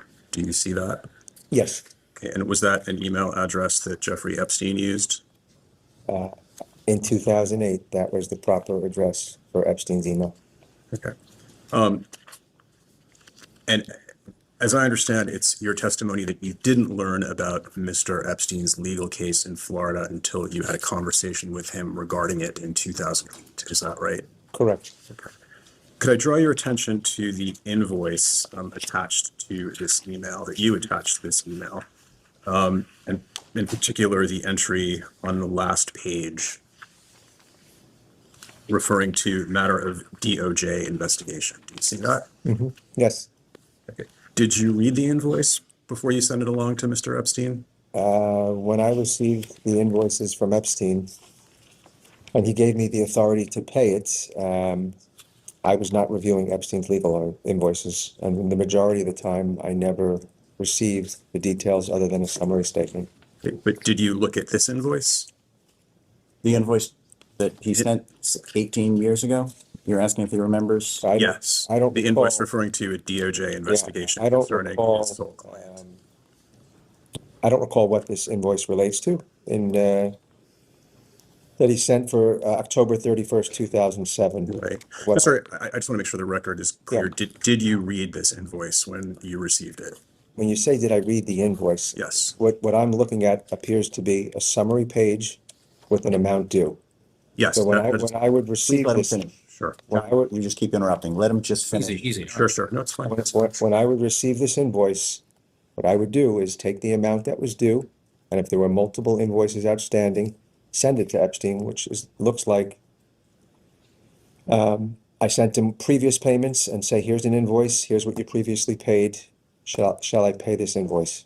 That's usually how I would handle a situation like this. So again, I don't want to be pedantic. I just want to make sure we have a clear record. I understand how you're describing your regular practice, but I'm asking about this specific invoice that I'm showing you in Exhibit E. I'm aware of what you're asking. You Okay. keep asking, did I read the invoice? And I keep telling you, when I receive an invoice on behalf of Epstein for a legal bill, usually I only receive a summary statement, and at the times when I do receive detailed invoices, my focus is on getting the amount at the end of the invoice to be correct and making payment for that invoice. I have Epstein's approval. I don't need to read the invoice. So no, I would not be reading the details of his invoices. So it's your testimony that you did not read this invoice. It's my testimony that what you're showing me, okay? And again, I don't know if this was the whole email chain. It's my testimony that I received this invoice and I'm asking Epstein, please advise on attached invoices. So the first question I would pose to you, is this a complete set of documents? Because I'm referring to multiple invoices. And here we only see one invoice. So I don't know what else was in this email. That's number one. The second thing is, I'm saying to Epstein, here's old invoices that are owed from Epstein, and here's what you've paid him so far.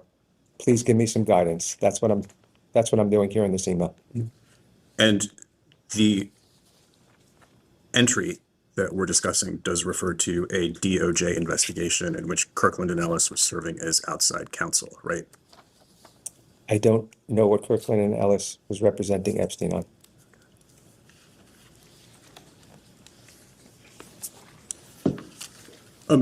Turning back, if I could, Mr. Kahn, to the issue of Mr. Epstein's bank accounts.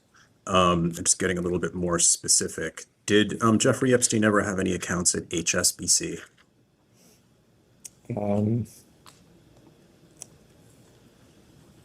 I don't recall. He may have, but it would have been before my time.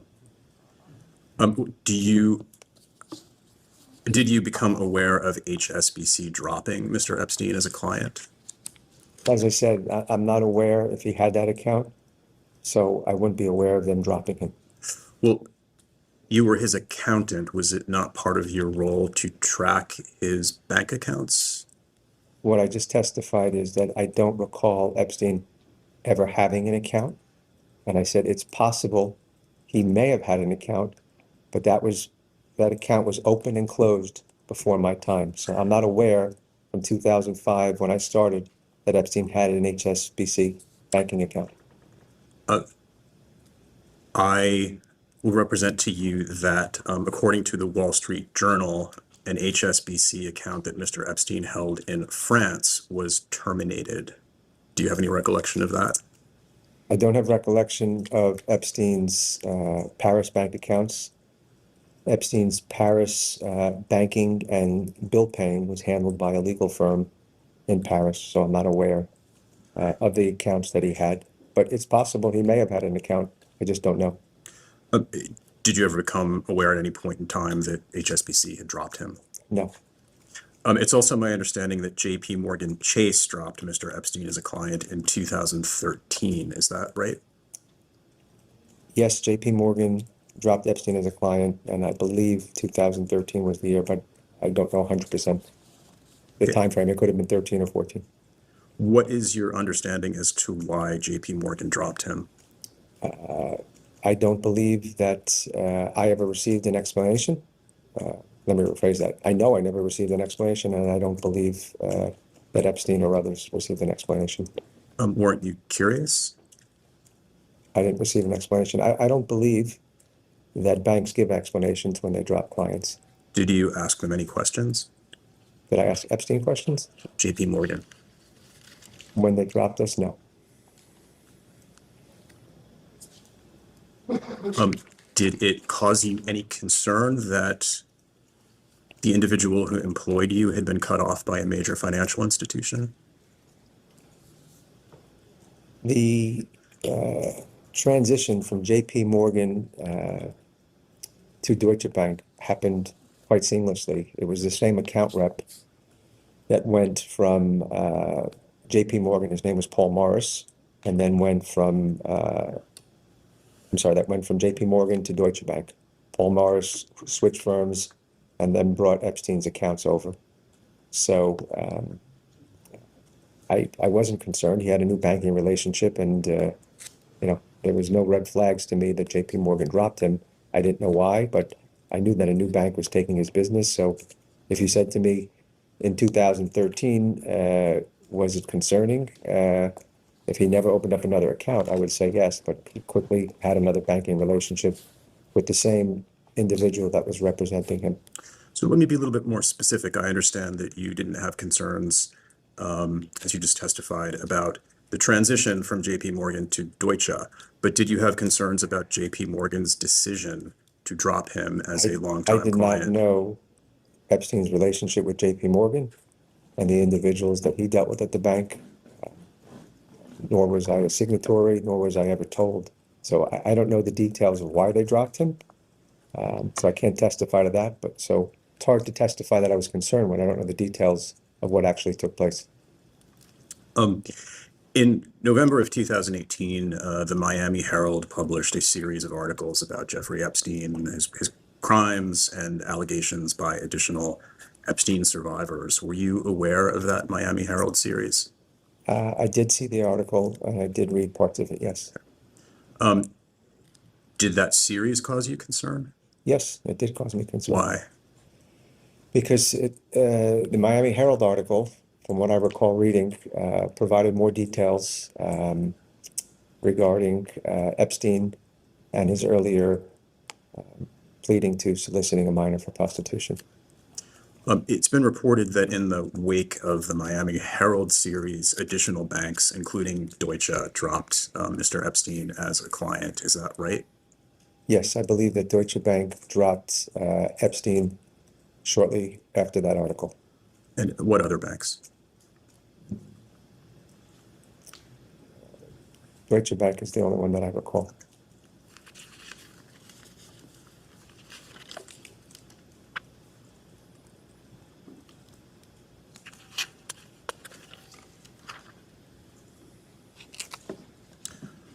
Just quickly returning to the issue of your compensation and things of value that Mr. Epstein paid.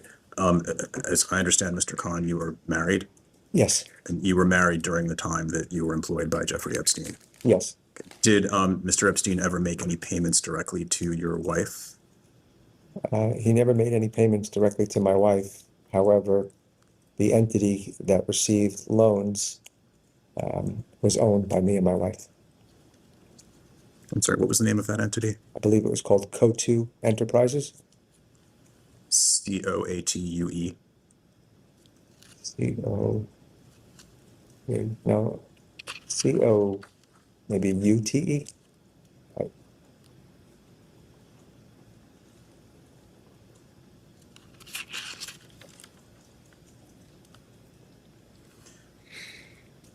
Again, sticking with the topic of bank accounts, and I don't want to make you repeat yourself. And I think this will touch upon some questions that have been asked previously, but it just in the interest of a clear record. I had some follow-up questions, and just most generally, am I correct in understanding that you were an authorized person on Epstein's bank accounts?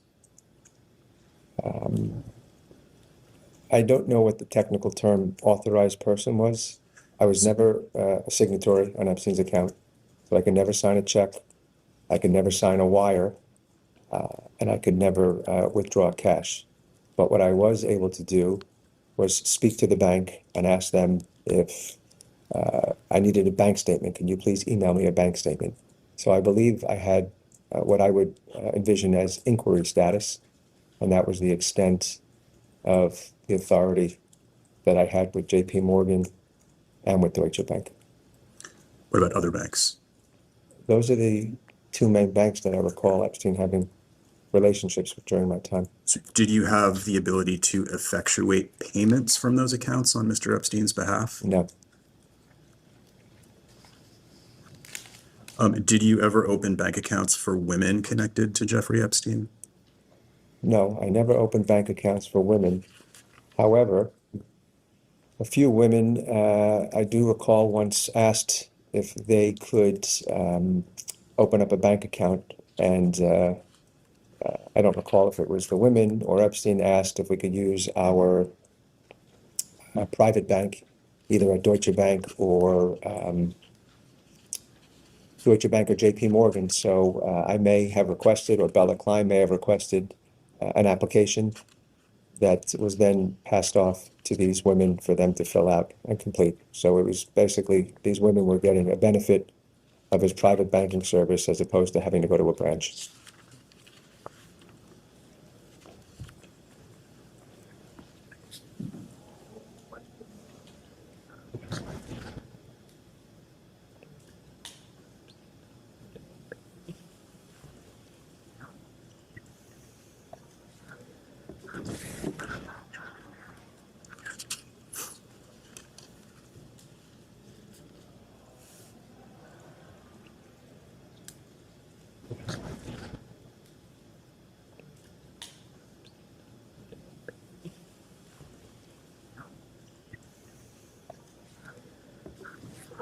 I'm going to ask the court reporter to mark as exhibits F, G, and H 3 checks that I'd like you to take a look at, please.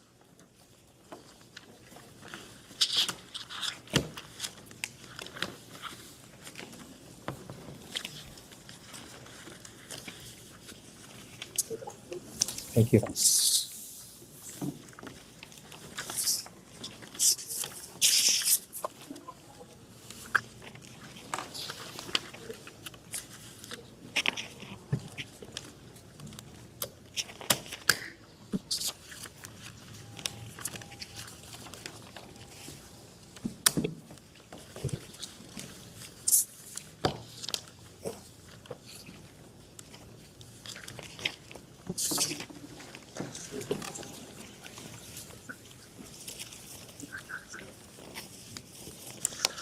So, Mr. Kahn, first of all, is that your signature on each of these three checks? I don't believe it's a live signature. I believe it's an electronic signature. These checks are all made out from the entity JSC Interiors LLC, and I believe in an earlier round you referred to JSC as a design company. I don't recall if I testified to JSC being a design company, but that is accurate what you said. JSC Okay. Interiors was a design company that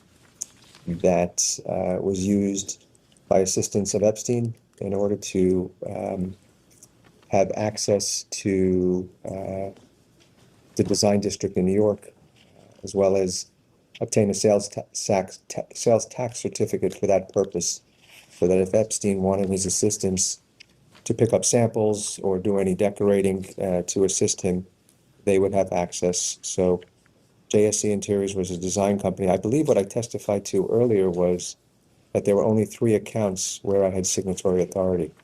And what I said is the 3 accounts up until Epstein's last 6 months, where I did have signatory authority on a few accounts. And what I said, and I believe I testified to, was that it was HBRK, it was JSC Interiors, and for the time that I was a trustee on Butterfly Trust, were the only 3 times that I had signatory at Epstein's Deutsche Bank or JP Morgan accounts. And when was JSC formed? I don't recall the date of when JSC Interiors was formed. However, I do recall that the previous design company was a company called SLK Designs that was owned by Sarah Kellen. And when Sarah Kellen was no longer working with Epstein, Epstein wanted to have another design company that would allow him access to the design showroom and stores, and JSC was the company that followed SLK Designs. And did JSC provide services to anyone other than Jeffrey Epstein? I believe that JSC Interiors was solely set up similar to HBRK, where it was employees of Epstein's and assistants. That design was one component, but they also, were assistants. So if Epstein asked his assistant to go to the grocery store, they weren't saying, I'm a designer, I can't go to the grocery store. So design was one component of what his assistants performed as a task. And do you know what these payments were for? Yes, these payments, if you look at the checks, it actually says payroll check on all of these checks, payroll check date. These were checks that were cut from an outside payroll company, and they represented checks to, looks like 2 individuals that were on JSC Interiors payroll. Thank you. Thank you. It is my understanding that Jeffrey Epstein also bought gifts for women on various occasions. Were you aware of that? I was aware that Jeffrey Epstein bought gifts for women, men, and scientists, and all sorts of individuals, not just women. Were you involved with effectuating those purchases? On rare occasion. There are certain instances he might ask me to get involved. It's not one of the things that I quite frankly enjoy doing, but on occasion I did make a purchase of a gift for individuals. Were you ever aware of Jeffrey Epstein buying lingerie or sex toys for women? No. I would like to ask the court reporter to mark as Exhibit I a November 18th, 2018 email thread of which you are a part.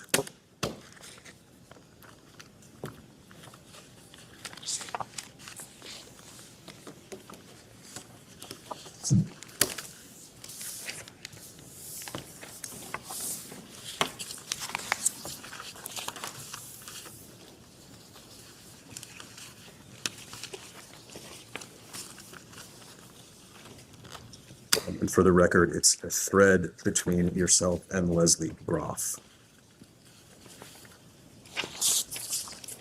Can you just give us a minute to read this? Of course.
Okay, I'm ready. Okay. So I'm going to start from the bottom up just to go in chronological order. Okay. So that's the email that Leslie writes to you at 7:06 p.m. on November 18th. Do you see that? Yes. Okay. And it starts, "Hi, Rich. I would like to send this out tomorrow morning to the recipients." What is your understanding as to why Ms. Groff was sending you this email? My understanding of this email chain, all 3 pages, is that Epstein wanted to buy gifts for, I think it was over 40 individuals, men, women, assistants, employees, scientists, attorneys. He wanted to buy everyone the Apple Series 4 watch. So at the end of her email, she writes, "All good for me to send, question mark." Was she asking for your sign off?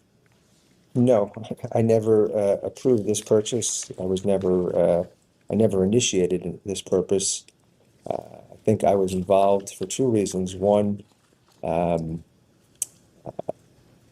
believe that Bella Klein was going to be responsible for payment of these watches, so that if we saw, making the assumption these watches were $1,000 each, and I saw a $40,000 bill come in watches, I would be aware of what that purchase was. But Epstein was the one that decided to make these gifts to these individuals, along with who the list consisted of. If I could refer you to 2 emails up. So this is the email that Ms. Groff sends to you at 7:30 p.m. This is on the second page of this exhibit. Yes. See that? Yes. And she writes, second sentence, "Also, are you positive that who is to get the watches?" Do you see that? Yes. Who is? I don't know. It appears that Ms. Groff understands that you know. She says, are you positive is Epstein may have had known 2 women that were named. I don't know. She's saying, are you positive? And maybe, when I was with Epstein, he gave me a list of the names that he wanted, but I don't know the context of why she's asking. But my inference from this is that Epstein knew 2 women that were named, and she's asking which one. She's asking you. Yeah, she's asking me because I believe, and I can't say with certainty, that I had a meeting with Epstein and he had told me that he wanted to buy gifts of Apple Watch Series 4 for 40 individuals and started to dictate a list or gave me a list. And his name must have been on the list. And I must have just written the word, and she's asking which it is. And I believe I'm saying I don't know.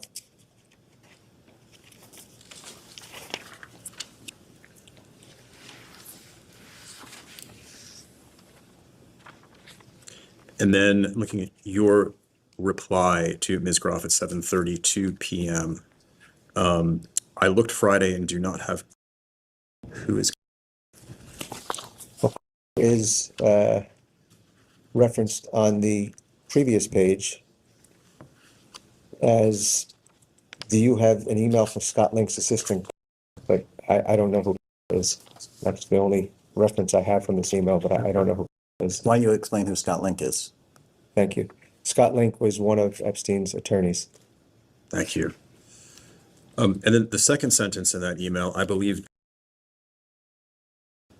maybe Bella can verify. What was the source of your belief that it was? I believe that I had seen her name in the gifts report under, or we filed a gift tax return with her name. So that was the name that I was most familiar with, and I assumed that he had given her gifts in the past, and this was another gift that Epstein was giving to that woman.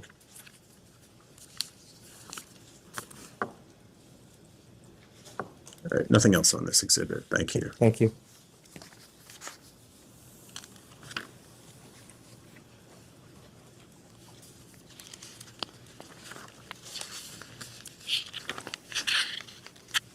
No, I will ask the court reporter to mark as Exhibit J, a June 8th, 2018 email thread between yourself and Mr. Epstein.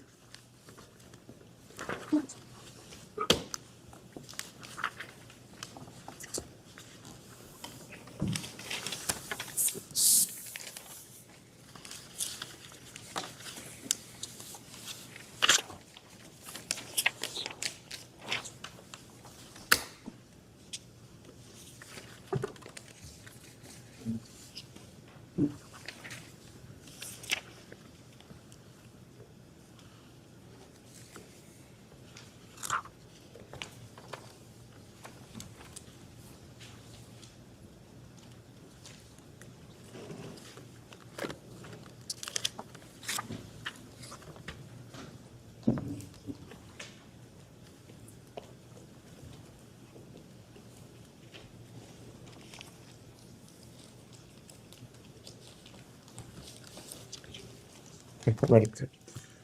So looking at the first email, the one from Mr. Epstein to you at 5:30 a.m., it reads, send redacted, I'm assuming that word is Dosh, 3K euros by PayPal and the same. Do you recall Mr. Epstein giving you that instruction? I think above on the first one, that below one is, right? Please confirm this. It may be both because the subject says, I don't know. I don't recall this email from 8 years ago, but I see it today, and I see that Epstein's asking to send money to, it appears to be two individuals. What was he instructing you to pay 3,000 euros to these individuals for? From what I see from this exhibit, I don't believe I have an explanation. So this would be a perfect example of Epstein asking to send money to an individual, and we do not know what it relates to. So we put it in the gifts account, and it goes on Epstein's gift tax report. And then looking up above at the second email, you write, please confirm that.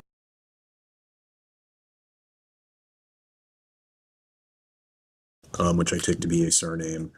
Do you know who that individual is?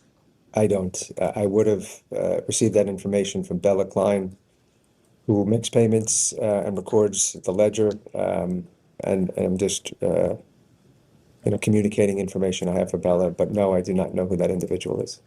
And then the second sentence, per Bella, redacted name is traveling to Russia, and she was unable to reach her. Why is that something that Bella would have known, this individual's whereabouts and travel to Russia? I don't know. No more questions on this one. Thank you. Okay, thank you.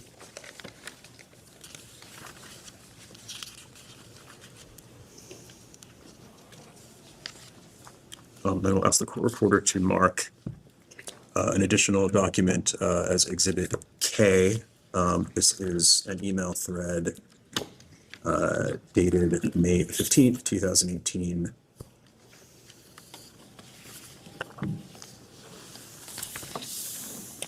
Thank you.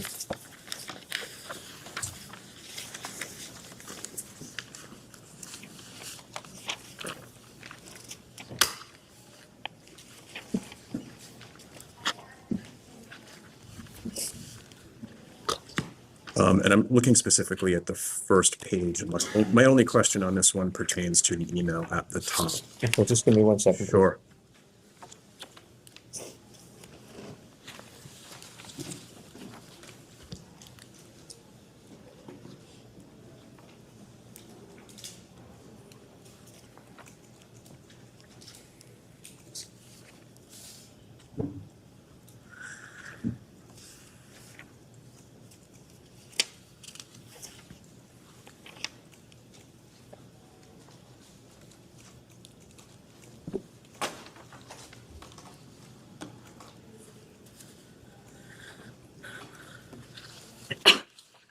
Bless you.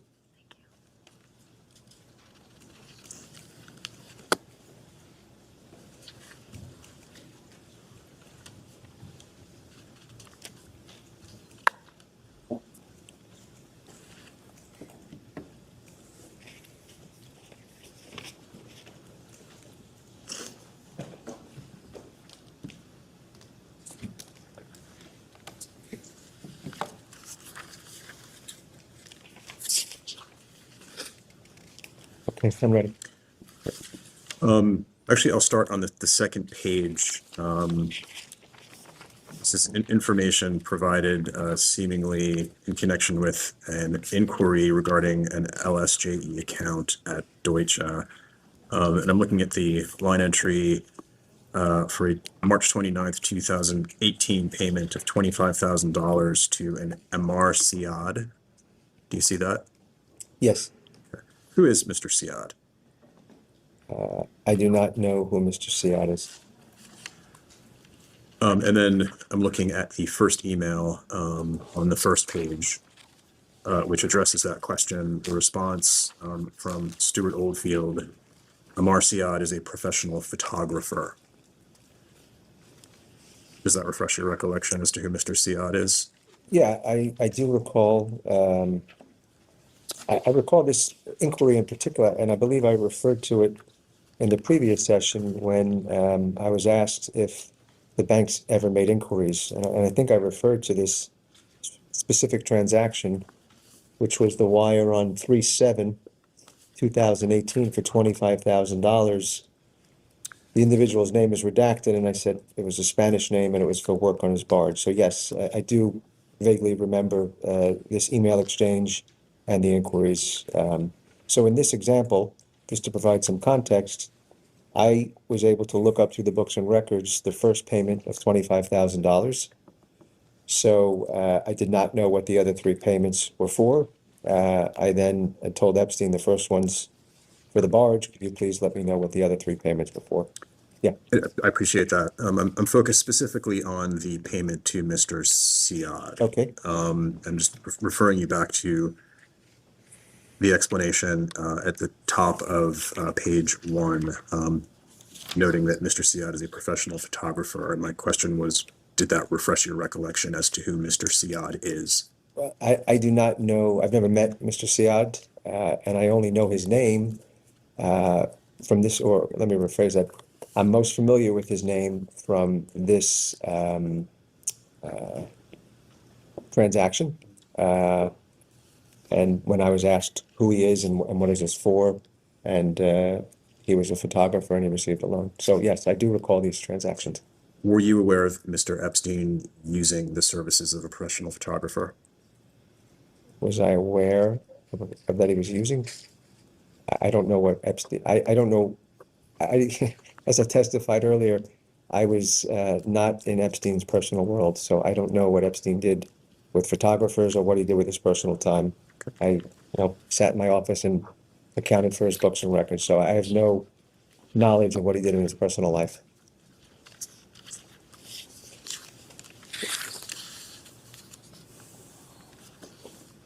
I'm going to shift gears to a different topic now.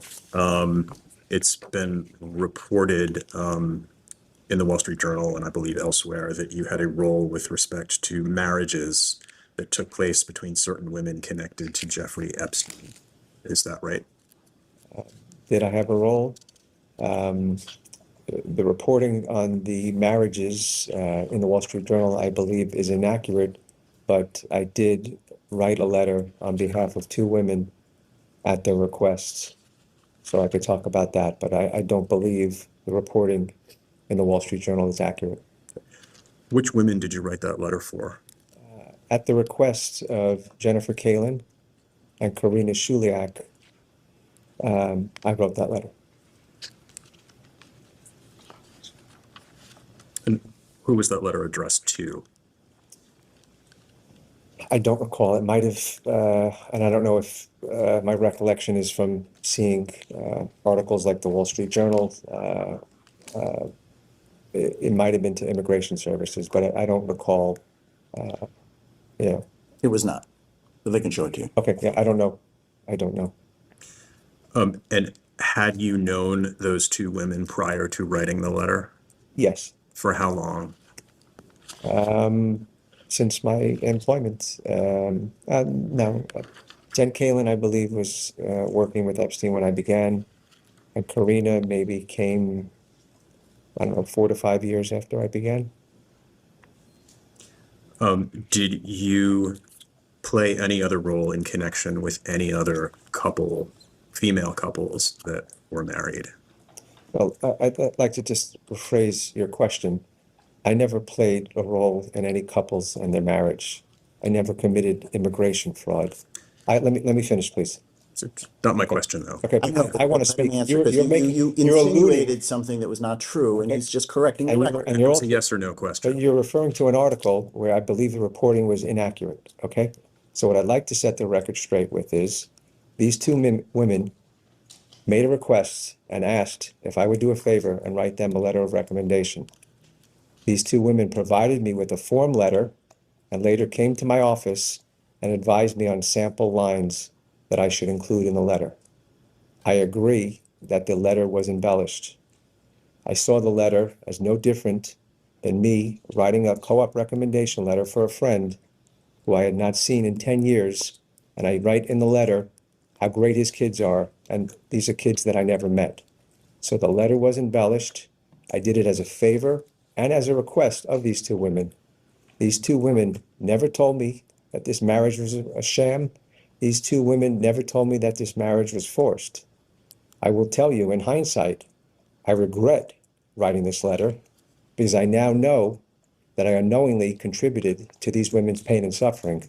But this was not me participating in immigration fraud, and it's been misreported on, and I'm happy that you allowed me to set the record straight. Just to make sure I understand what you mean when you say that the letter was embellished. Are you saying that the characterizations of their relationship that the letter contains were the women's rather than yours?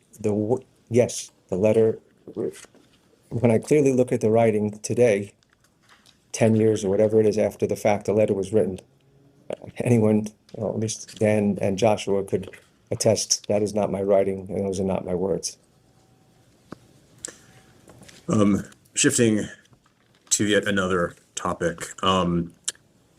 Mr. Kahn, are you familiar with the entity Enhanced Education? Yes. What is Enhanced Education? Enhanced Education is a foundation that Epstein created. I believe it's a U.S. Virgin Islands foundation. And Enhanced Education, I believe, is the DBA for maybe the proper corporate name. That was the J. Epstein Virgin Islands Foundation. I'm not sure which is the DBA. I think Enhanced is the DBA, but it's the same entity. Did you have a position either in Enhanced Education or the DBA? I don't recall if I was ever an officer of that entity. I may have for a period of time, but my position would have been, just making sure, like I did, whether I was an officer or not, that if a foundation was making out checks, that it was a proper 501c3, or if it was a proper expense, how we reported, and if it was something that was not a 501c3, I would report that to Epstein and say that, this is not a proper deduction. Did Epstein ever recruit any women to work for Enhanced Education? I believe Epstein had a communications director for a period of time that was paid as a consultant, yes. Who was that person? I believe her name was Svetlana. Her last name is with a P. I don't recall her last name. And was Svetlana Russian? I don't know where Svetlana was from. I will ask the court reporter to mark as Exhibit L, a letter apparently signed by you on enhanced education letterhead dated July 25th, 2014.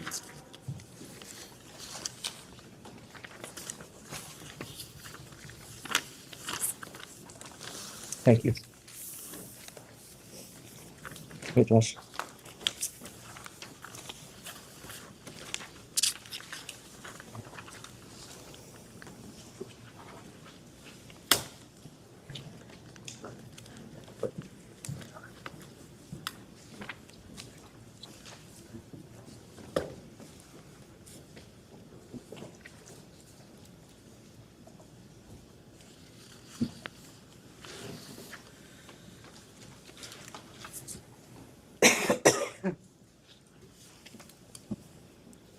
Okay, I'm ready. Okay. Mr. Kahn, did you write this letter? Yes. And who was it written for? Don't recall the woman's name, but I recall it was written on behalf of a woman who had previously traveled with Epstein to visit Mr. Bill Gates in Seattle 3 or 4 months prior to this letter being written. Who was the intended recipient? Of this letter? Yes. I don't recall, but if I look at the letter in the 3rd or 4th line, it says, please help accelerate the visa.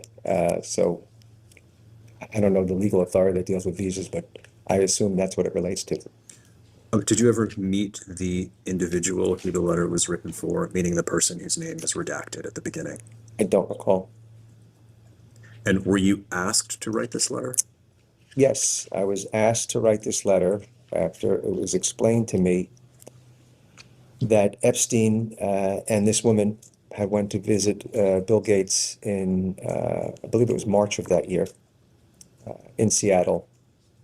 And this woman was desiring to do some charity work in Africa. And that Epstein reached out to a medical doctor that was once affiliated or worked for Gates's foundation, and had asked if this individual could help source some work in Africa, as this woman was desiring to do some charity work in Africa. And I believe that the woman and the, I'll say the medical doctor, had a conversation, and that they decided that this was the program that this woman was going to go do some work for in Africa. And who explained that to you? I believe it was Epstein. The letter states, and I'm looking at the second sentence, this work is critical to our continued operations in Africa. Did Enhanced Education have operations in Africa? Enhanced Education did not have an office in Africa, but I don't know what work or charitable donations it was making related to charities in Africa. So I can't answer what it was doing in Africa. The only thing I know is it did not have an office. Did you do anything to verify the representations in this letter beyond receiving information from Mr. Epstein? Epstein telling me that this woman and him visited Gates in Seattle, and Gates's medical doctor speaking with this woman and mapping out a plan. There was nothing that was suspicious. There was nothing about this letter that spoke of sexual abuse or sex trafficking. There was nothing for me to question. Everything seemed, proper to me. Nothing else on this exhibit. Thank you. Thank you.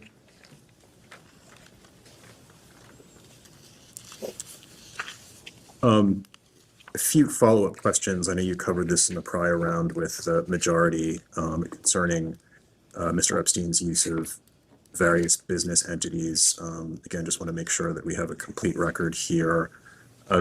How many entities did Jeffrey Epstein own, in whole or in part? I think this is another This is another area where the media has misreported. I think Jeffrey Epstein at any given time owned somewhere in the neighborhood of 20 to 30 entities.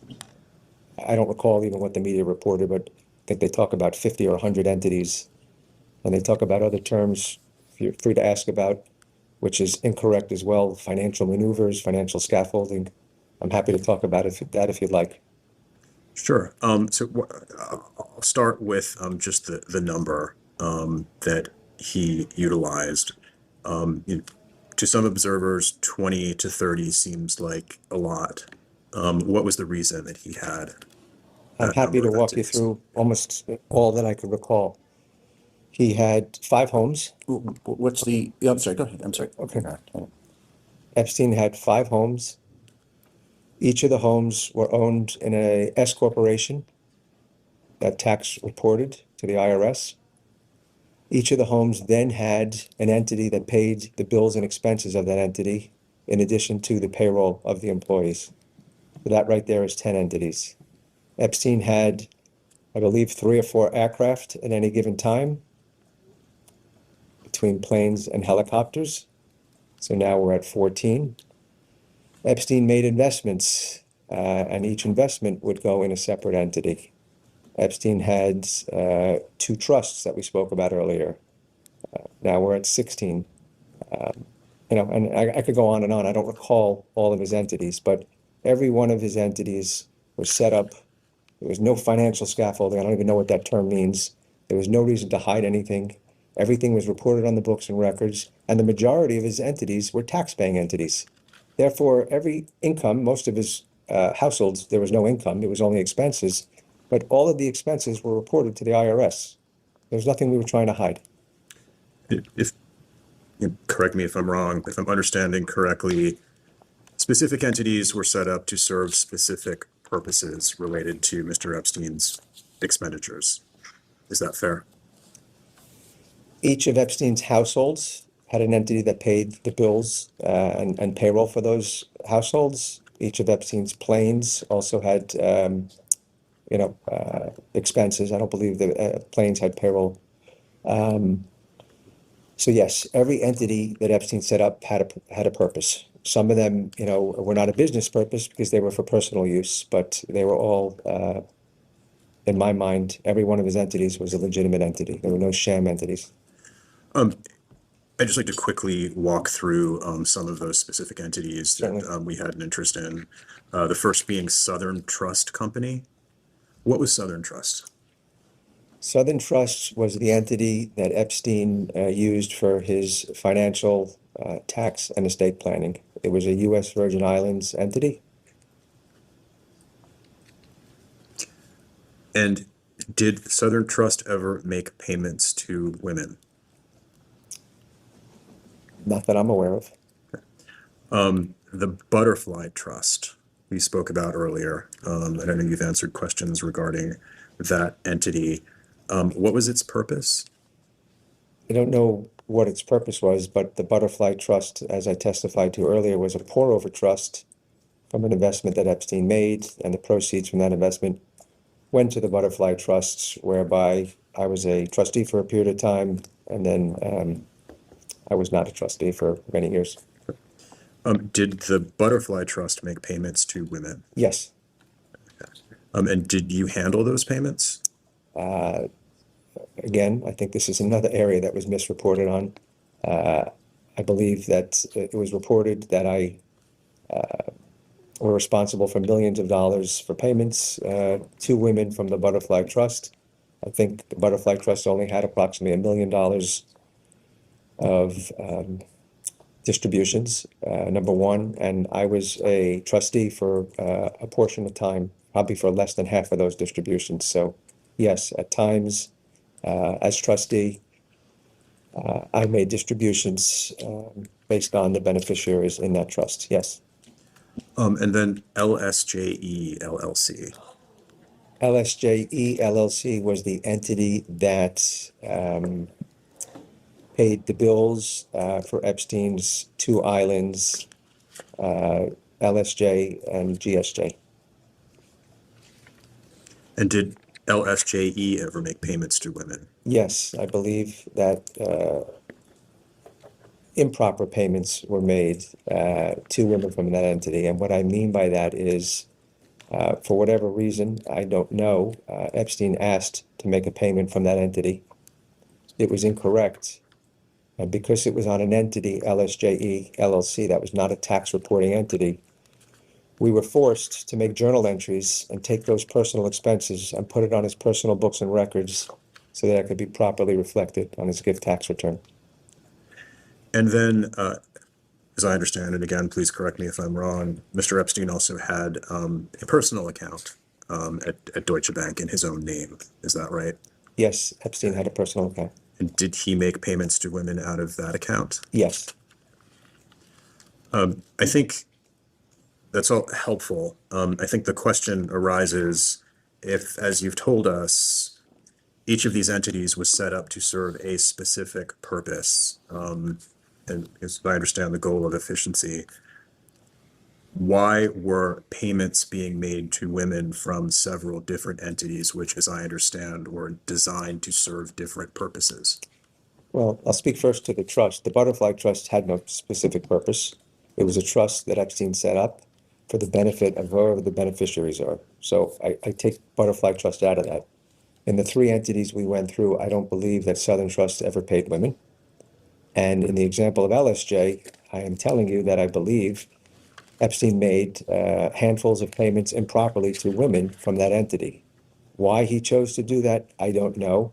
But I do know, as his accountant, and my goal and desire of keeping meticulous books and records, we quickly journal entered those entries into Epstein's personal QuickBooks account so we could properly record for his gift taxes. So from what you asked, it appears that there was one entity that he improperly paid women from other than his personal account. When you say improperly, can you explain what you mean? I mean by improperly meaning that it was a personal expense. It had nothing to do.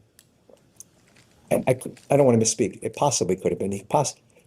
Again, I never traveled with Epstein, so I don't know if he was paying a woman for work she did at that property. Maybe he had a party and this woman was a server. But if that was one or two times, maybe that's okay. But if it was 20 or 30 transactions, that doesn't seem to be the case. So we took all those.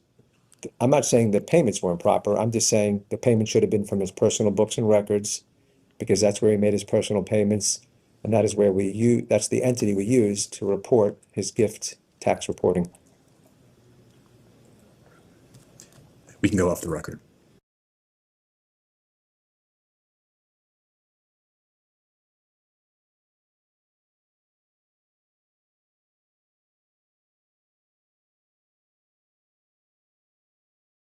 Okay, we will go back on the record. It is 3:15 p.m.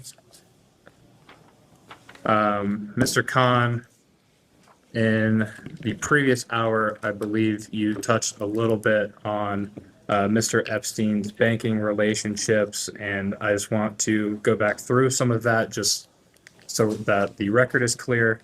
JP Morgan Chase was the primary bank until they dropped Mr. Epstein in approximately 2013. Is that accurate? Yes. And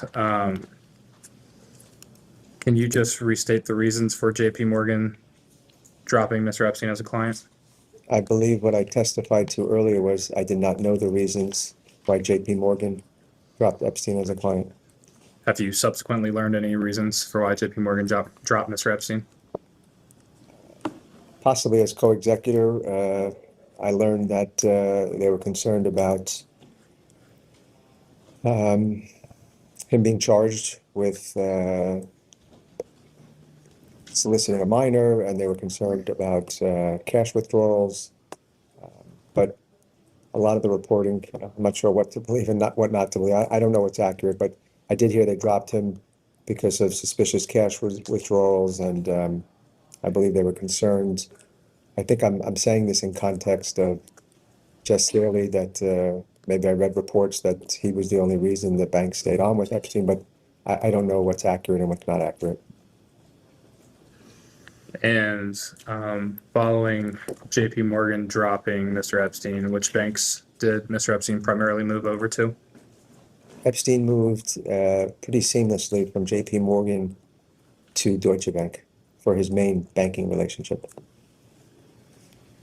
Did most of his entities also move to Deutsche Bank for their banking relationships? Yes.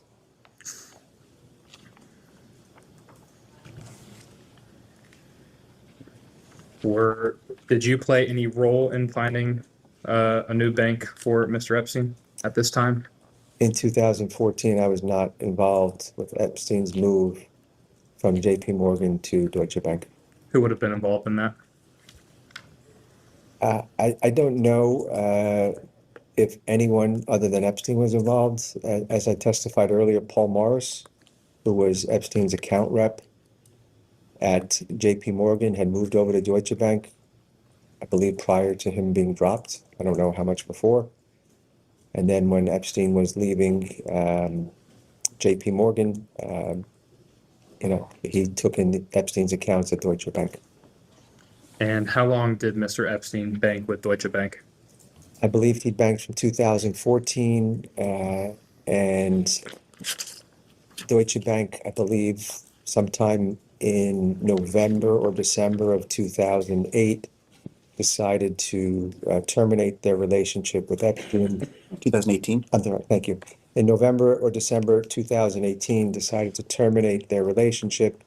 However, for a handful or so accounts, they allowed us some time to find a new banking. So what I'm testifying to say is that the last bank account at Deutsche Bank might not have been closed until March or April of 2019.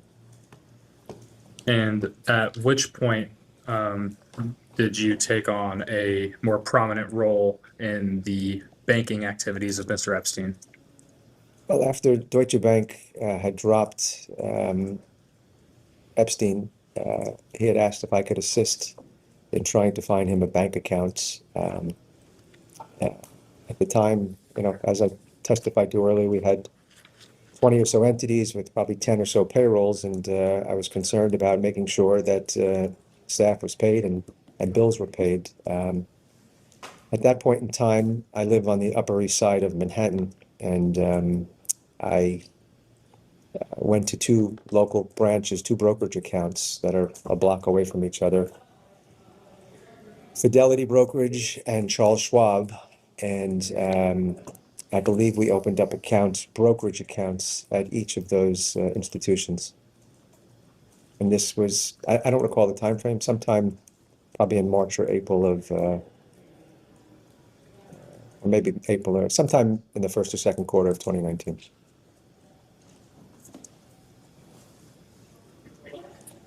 At this point in time, did you move any of Mr. Epstein's money into your own personal accounts? My own personal account? No. Are you aware of Mr. Endike moving any of Mr. Epstein's money into his own personal accounts? I'm not aware, but I can't say that with certainty. I don't know. And you testified, actually, let me go back for a second. Over the course of your time working for Mr. Epstein, can you provide a total number of bank accounts in which you would have had? Richard Kahn, me personally? No, of Mr. Epstein had. A total number of accounts at all institutions? Correct. I would say that his main banking relationship would have somewhere between what I was describing before, all of his entities, planes, personal investments, somewhere between 25 to 30. And I know he had one account in the U.S. Virgin Islands. That was the first bank. I believe he had a local account in Palm Beach for a period of time. Most of these local accounts were for the purposes of the house managers, so they could access checks. And I believe he had a local account in New Mexico. So I would say the most accounts he ever had at any given time was about 30, approximately. How many accounts did Mr. Epstein maintain, bank accounts did Mr. Epstein maintain overseas?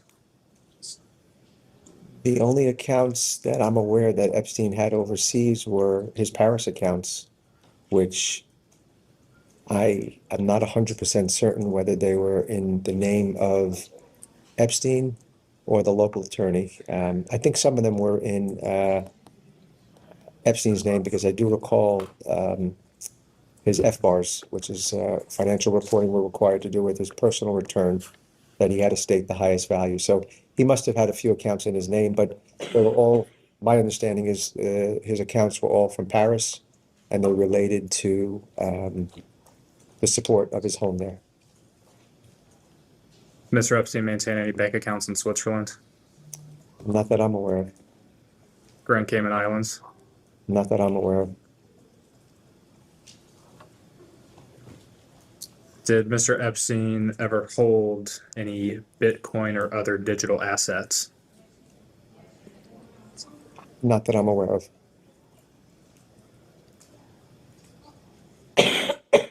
Going back to the Paris bank, do you know the name of that bank? I believe there were a few banks. I think it was maybe BNP Paribas. And then the minority was talking about an HSBC account. I don't know if that's accurate, but they were talking about that earlier. And there may have been one other. I don't recall. You mentioned earlier, I believe, around the earlier time frame of you coming into employment with Mr. Epstein and moving towards his problems with JP Morgan. He had problems getting credit cards. Is that accurate? When JP Morgan dropped Epstein, we struggled to get credit cards, and I don't know the particular reason, but I believe it's one of two things. One, Epstein spent a lot of money on an annual basis and typically wanted credit lines of $300,000-$400,000 because he wanted to give out 10 or 15 credit cards to employees. And I believe that banks wanted full-time, they didn't want to provide just credit card services for that amount of credit without a full-time banking relationship. And Epstein was already settled at Deutsche Bank, so he wasn't looking to move over his banking relationship. And the other reason, and maybe I'm making an inference, is that maybe he had trouble with his credit cards because of his 2008, incident. And outside of just the plain property management staff, approximately how many other individuals would have access to Mr. Epstein's credit cards, whether that be direct access to his own account or an account in their name that maybe he paid for? I'm not sure I'm understanding you. Are you asking how many credit cards were outstanding or how many people would, How many people would have a credit card other than property other managers? than the property What managers, about the pilots? pilots, Including pilots, or are you just including- asking for assistance? including pilots, assistants, other women associated with other businesses, etc.? I believe, and again, I don't recall that much about the JP Morgan credit cards, but I believe back then we probably had between American Express and I don't know if JP Morgan was Master or Visa, but between JP Morgan and American Express, there were probably 15 or so credit cards outstanding.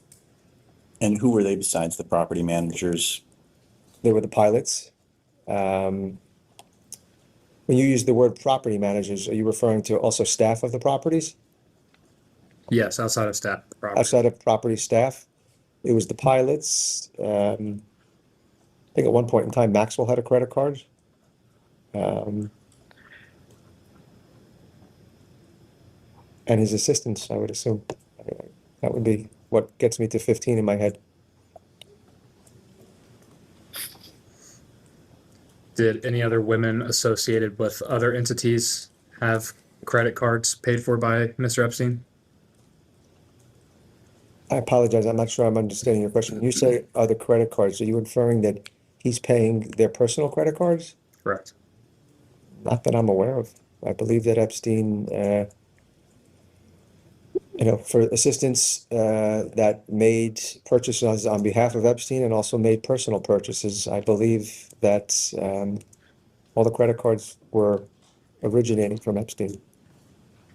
And did you track all of Mr. Epstein's credit card payments? No, that was an area that I was not involved in. That was Bella Klein that handled credit cards, which is, each month when a credit card statement came, Bella Klein would communicate with the individual, whether it was a property manager, assistant, or pilot, and request backup for each one of the charges. And then she would take that backup with the explanation and input that into QuickBooks. Did you have access to any of the expense reports generated by the use of those credit cards? Or is that also Ms. Klein? I was not restricted if I wanted to see the report, but I never looked at the reports. It was not something that I worked on. So to answer your question, yes, I had access. There were no restrictions, but it was not something that I worked on. Then just to be clear, the property managers at the Palm Beach residence, Little St. James residence, the New York residence, and the Zorro Ranch residence all had credit cards that they could use on behalf of Mr. Epstein. I believe Paris as well. And Paris. Yes. Now, depending on the property managers, yes, and then depending on how much work some of the other individuals did, there might be additional credit cards given to others at that property.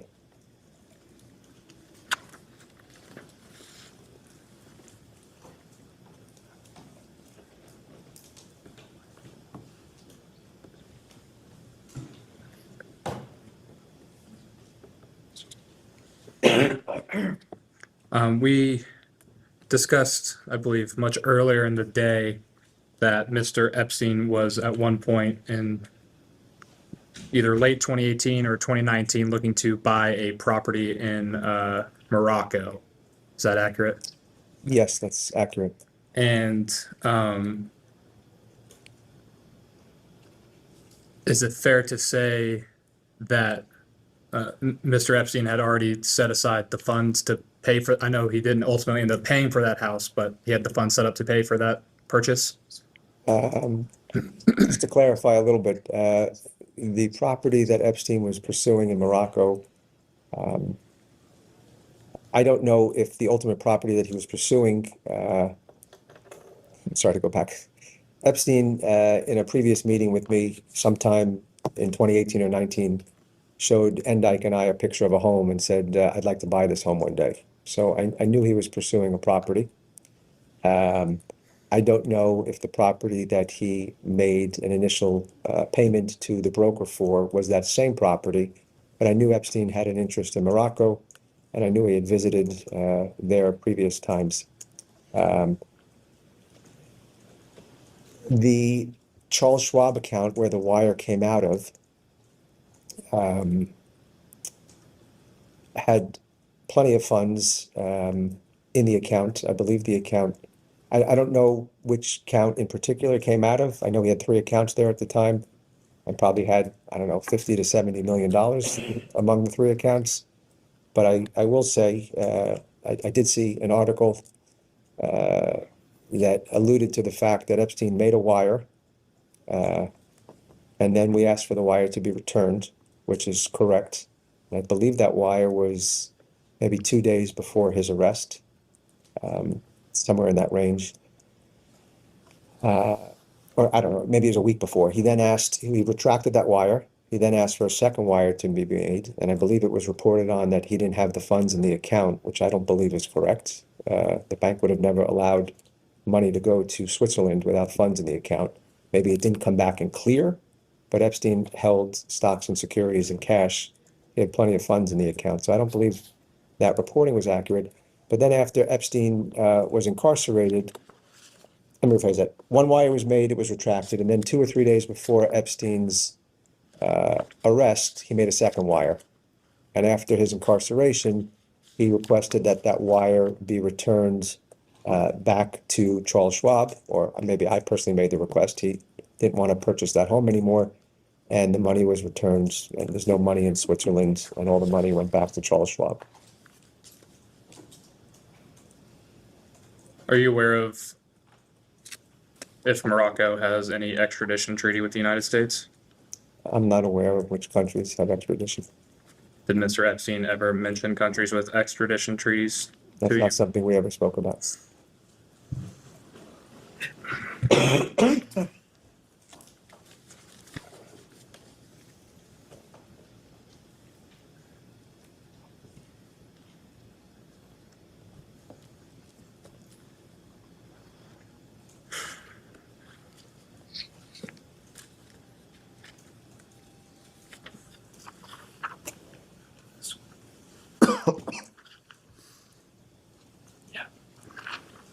Going to introduce as Majority Exhibit 4, an email. I'll wait a second until it is passed out.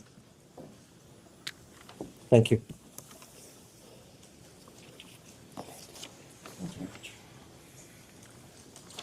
This is an email with the Bates number of EFTA 02125060.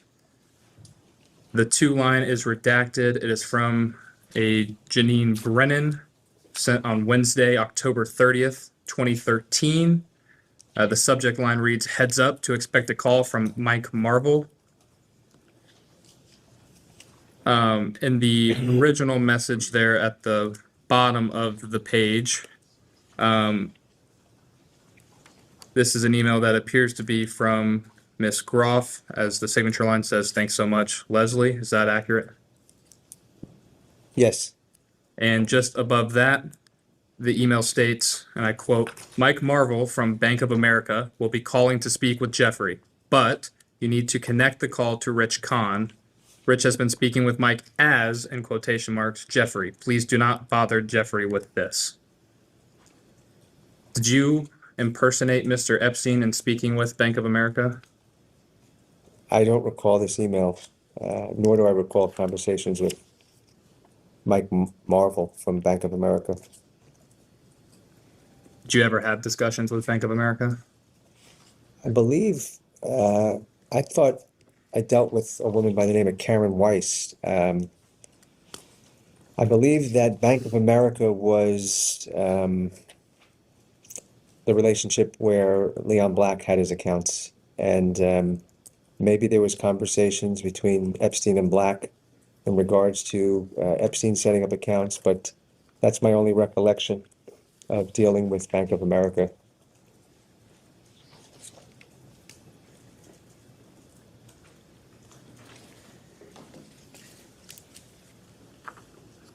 I will introduce as Majority Exhibit 5, another email. I'll give it a moment for that to get passed around.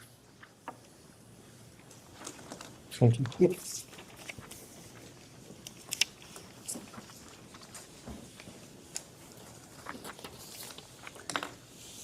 This is an email Bates stamped EFTA 02120271. The 2-line is Leslie Groff. The from line is Richard Kahn. It was sent on Wednesday, November 27th, 2013. Subject line reads Mike Marvel, Bank of America. It appears that the signature line has your name, Richard Kahn. Is that correct? Yes. The email says, and I quote, "I left him a message as if I was JEE, left a redacted number for him to call. If he does, please forward to me. Thanks." JEE, is that often referred to as Mr. Epstein? Yes, J.E. Is Epstein. And did you call Bank of America impersonating Mr. Epstein?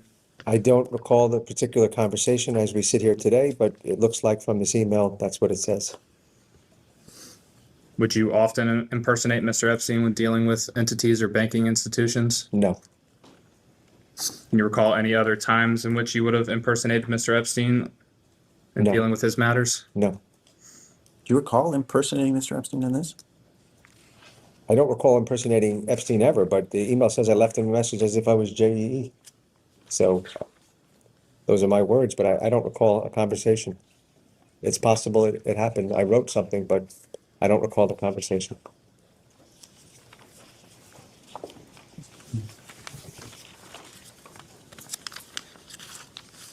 Would you have ever done that without Mr. Epstein's permission or? I would never,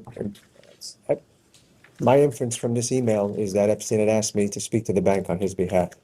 I would have never impersonated anyone without their permission, so. But I don't recall this fact pattern, but I could tell you that I never impersonated anyone unless Epstein asked me to say, call the bank and say you're Jeffrey, but I don't recall the conversation. Are there any other times when Mr. Epstein explicitly told you to call and discuss matters as if you were Mr. Epstein himself? Not that I recall.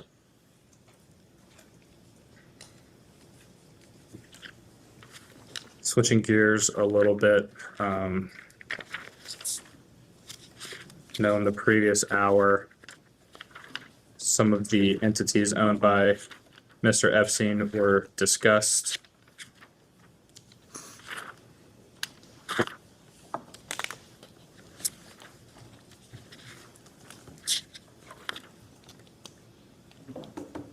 I believe you testified last hour that you believed every single entity was a legitimate entity. Is that a correct characterization of your testimony? Yes. And you had no concern over any of these entities whatsoever? Yes, I had no concern over any entities. Looking back with the subsequent knowledge you have since learned, do any of these entities present any red flags to you sitting here today? Looking back as co-executor and knowing what I know now, I still don't see any red flags with Epstein's entities. A lot of Epstein's companies held pretty high cash balances. Was there a reason why they held such high balances? If you don't mind, could you give me context to when you say his companies held cash balances? Epstein spent a lot of money from a lot of his entities, especially properties where he was doing construction. So if I'm understanding you correctly, if it was an entity that was a household and he was going to have bills and construction projects over the next 2 or 3 months, instead of sending wires every 2 weeks, we'd send a wire one time, possibly for $500,000 to pay for the next 3 or 4 months' expenses. But if you're referring to his brokerage accounts, Epstein made all of his stock and bond investments on his own. I never offered him advice. So I don't know what his thoughts were on investing in the market or other entities. Were there any conversations or discussions about a maximum amount of money, to hold in any entity? Not that I recall. You're asking the question, did XYZ entity have to hold $1 million in cash at a certain point in time? Yes. Not that I'm aware of, but I do know that sometimes banks, require companies to hold a certain amount of money in cash so that the banks could have the use of that money and pay very low interest rate. But I'm not aware of any arrangements like that. Were there any discussions or conversations about a minimum balance to hold in any of these entities' accounts, with the understanding that, of course, banks often have thresholds, but outside of that? I believe, whatever the bank would require, we would keep in order not to pay fees, but I'm not aware of minimum balances at all, no. Can you recall the entity named Nautilus and Poplar? Nautilus and Poplar, I believe they were title holding entities. I believe Poplar was for the Virgin Islands residence, Little St. James, and Nautilus, I think might have been New York title. And were you the treasurer or otherwise affiliated with any of these entities? I believe I was an officer for his entities, yes. For that entity, for the tree company entities, yes. Do you recall the entity named Cyprus? Yes, I believe Cyprus held title for his New Mexico property. And were you an officer of Cypress Inc.?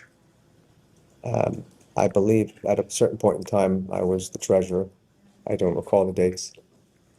And do you recall a entity named Maple Inc.? Maple Inc., maybe Maple owned New York, maybe Nautilus owned Florida. I'm not sure, but Maple Inc. was another entity that was set up for the sole purpose of holding title to one of Epstein's residences. Yes, And were you an officer of Maple Inc.? I believe so, at a certain point in time. Are you familiar with a company named Laurel Inc.?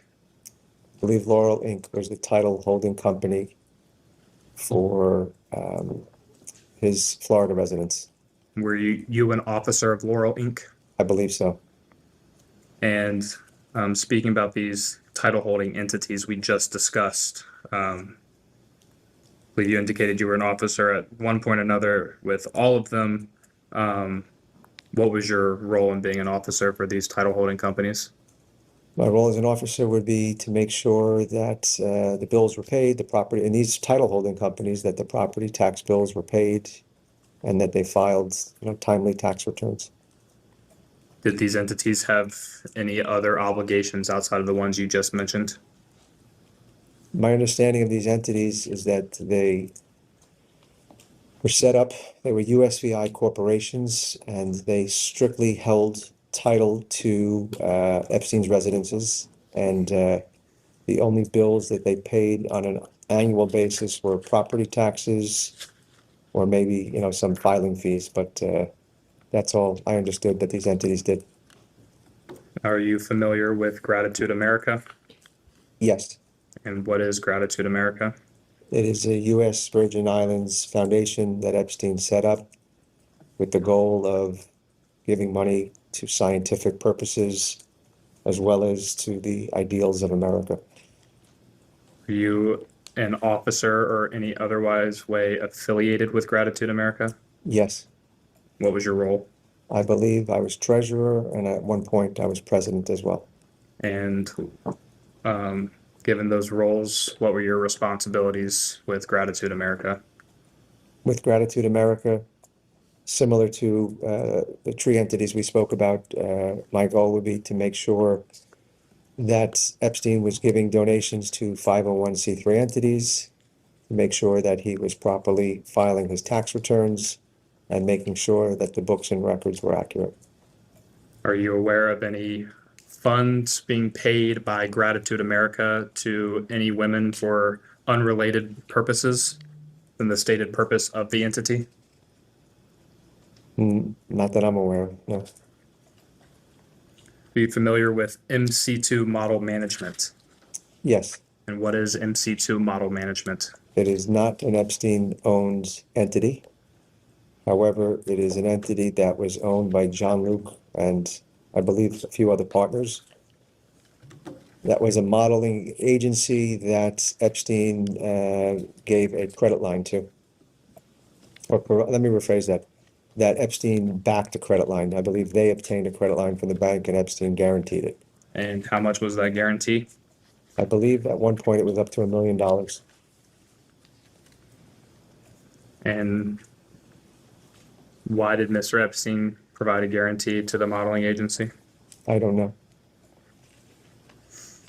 And who is John Luke Brunel? I believe he was one of the owners of MC2 modeling agency. Are you aware of what Mr. Brunel's relationship was with Mr. Epstein? At the time, I assumed they were friends. I didn't know their relationship, but subsequently I've read articles that said that they were friends, and I saw recent articles that said John Luke and him had a falling out. So, did you ever meet Mr. Brunel? I probably met him a handful of times, coming or going from a meeting, but we've never had any substantive conversation. Did you ever process any payments from Mr. Epstein or his entities to Mr. Brunel or MC2 model management? Process payments meaning? Did you send any money in any form? I believe at one point in time, Epstein asked if money can be sent on behalf of, it may have been Svetlana. That's all I recall. Do you know what the purpose of the money for Svetlana was that was provided to MC2 Model Management? No, I did not.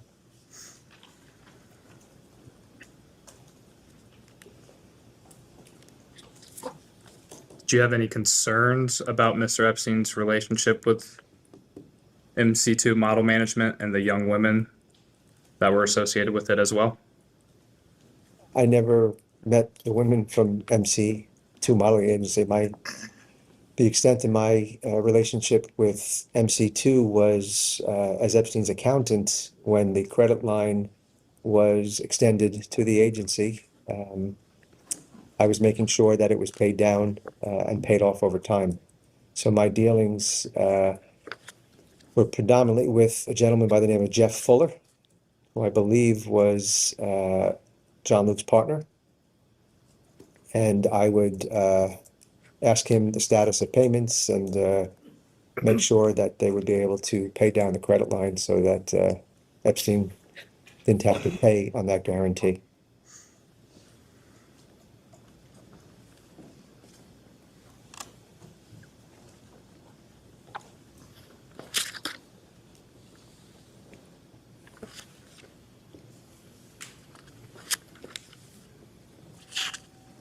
Are you familiar with Road Ruck Investigations? Yes, And what is Road Ruck Investigations? I believe it's an entity that we used when we hired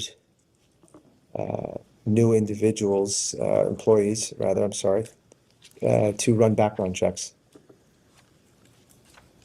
Did you hire Road Ruck Investigations to perform background checks on every new employee or new hire? I believe so.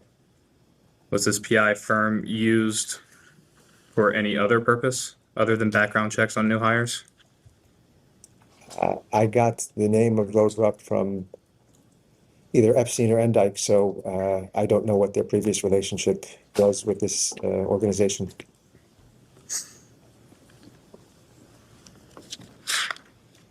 Are you familiar with the entity JEGE Inc.? Yes. And what is JEGE Inc.? JEGE Inc. was an S corporation that was set up to hold Epstein's Boeing 727 aircraft. Did it have any other purposes other than holding the Boeing 727 aircraft? It held title to the aircraft and also paid the expenses on operating that aircraft. Were you involved with JEGE Inc.? I was involved in a bookkeeping capacity. I was involved if the pilots were doing renovations and they needed to pay for the work that was being put in place, making sure that the work was proper. So I would communicate with them on projects relating to the plane, but that was the extent of my involvement. Is Mr. Epstein the owner of that entity? Epstein owned 100% of that entity, yes.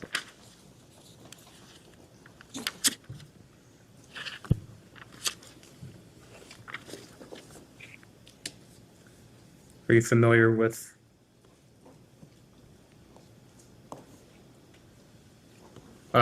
JEGE Inc. owned the 727, is that correct? Yes. Mr. Epstein also had another aircraft, is that correct?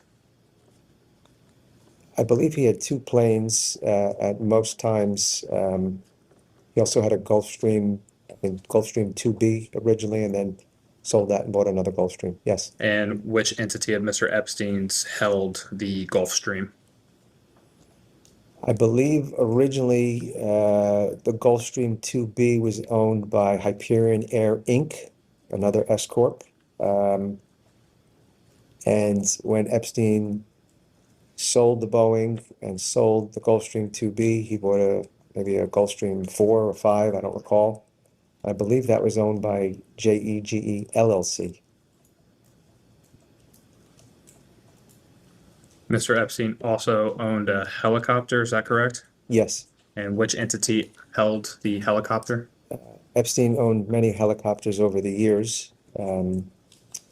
one of the first helicopters he owned, I believe, was owned by an entity by the name of Air Ghislaine Inc.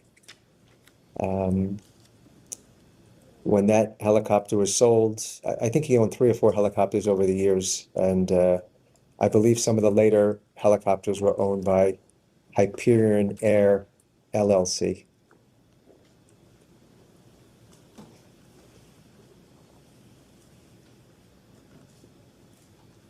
A lot of these entities, they have similar names. You have JEGE Inc., JEGE LLC, Hyperion Air Inc., Hyperion LLC. What is the purpose for having entities that are named similarly, but not being the exact same entity? I don't know the process of how Epstein named his entities. Quite frankly, from my perspective, a lot of them were weird names, including the tree companies, but that's irrelevant for today. Epstein, what I do know is that Epstein held one asset in each entity. So for the time that Epstein owned 2 planes, they would never be held in the same entity. When Epstein owned 2 helicopters at the same time, they were always in separate entities. But I don't know the significance for why or how he named the entities. Given your years of experience and expertise as an accountant, do you find that strategy to have similarly named entities as strange? I find nothing suspicious about having the same name of an entity. I mean, from working as an accountant with real estate developers and property owners, many times they'll call it ABC1, ABC2, ABC3, and they'll just keep continuing a name they like and adding a number for each property they buy. So I find nothing suspicious about that. No red flags. Did Mr. Epstein own any boats or seafaring craft? Yes, he owned a number of boats and jet skis at his U.S. Virgin Islands location, LSJ. And which entities would hold those boats and jet skis?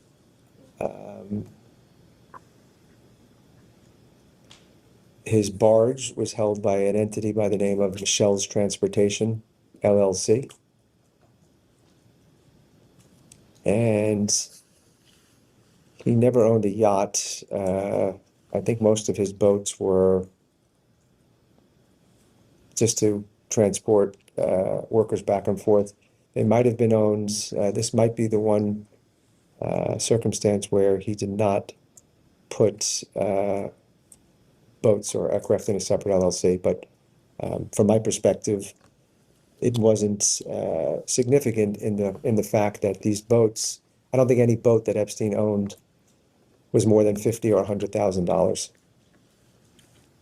And understanding that Mr. Epstein likely owned many cars over the time that you worked for him, which entities would have held the various vehicles that Mr. Epstein owned? Epstein typically held his cars by the entity where the car was located. So, for example, in New Mexico, for a period of time, it was Zorro Development that operated the ranch. It then became Zorro Management. So those 2 entities owned his cars over time. In Florida, I think very early on, when I first started working, Epstein owned cars in his individual name, 1 or 2 cars. But thereafter, he owned it in the entity Neptune, LLC. Little St. James, the cars were owned, I believe, I don't think there was, I mean, it was an island. I think there was only 1 car, and it was owned by his business, maybe Southern Trust or Financial Trust. New York would be the same. NES LLC would own, I think it was 1 or 2 vehicles in New York. And I believe the same goes for Paris. And which entity in Paris? I think the entity that Epstein held title to his property in Paris was an entity by the name of SCI. Was the name of a corporation that he held shares. I believe he was in a co-op there, owning multiple apartments. But I don't know if that entity held the cars or if he held them individually there. I don't recall. Understood. Are you familiar with Zorro Trust? Yes. And what was the Zorro Trust? Zorro Trust was the original entity that held title to the ranch. So before Epstein used the tree companies to hold title, he held title differently for all of his properties. And prior to, I believe Cyprus held title at Epstein's death. But prior to that, Zorro Trust held title to the ranch, and Zorro Development paid the bills, owned the cars, and did the operations. After that, title was held by Cypress Inc., and Zorro Management paid the bills. Are you familiar with 116 East 65th Street LLC? I believe that was the entity that Maxwell owned her townhouse in. Do you have any role with that entity? I had no role with the entity other than the fact that I testified earlier that I helped her organize her finances. So potentially that entity had some of her staff that were on payroll, and I may have helped her organize, her finances with and understand her payroll, but I had no involvement with that entity in setting it up. And so that entity was owned by Ms. Maxwell? I believe so. Are you familiar with EGC Capital LLC? I don't know that entity. Are you familiar with Forums LLC? Yes. And what is Forums LLC? Forums LLC was an entity that was set up by Maxwell and funded by Epstein. And Forums LLC was involved in the 2005 Clinton Global Initiative. I believe that Forums had some sort of profit sharing with the entity that was putting that event together, which was called Publicis. I believe Publicis was producing the event, whatever that event was, I don't know. But Forums invested money and was in some sort of profit sharing agreement with Publicis. And I don't know anything more other than the fact that when I first began working with Epstein in late 2005 and later in 2006, I remember reviewing the financial statements from that event for the profit and loss of the Clinton Global Initiative. Were there any other entities that were involved with the Clinton Global Initiative or Clinton Foundation? I believe that Epstein made a $25,000 donation to one of Clinton's foundations in 2006.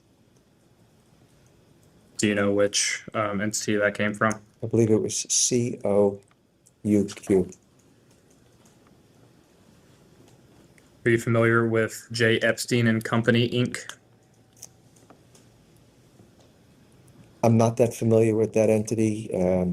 I believe that was in existence prior to me starting, and I feel like it might have ended either right when I got there or before, but I think it was an entity. I don't know. I'm sorry. Are you familiar with Lynn and JoJo LLC? Yes. And what was Lynn and JoJo LLC? Lynn and JoJo LLC was an entity that held real estate. And what real estate did it hold? It was a home in Valley Stream, New York. And whose home is that? I believe Epstein owns the home, but it was occupied by Lynn and JoJo, his housekeepers. And driver. And driver, thank you.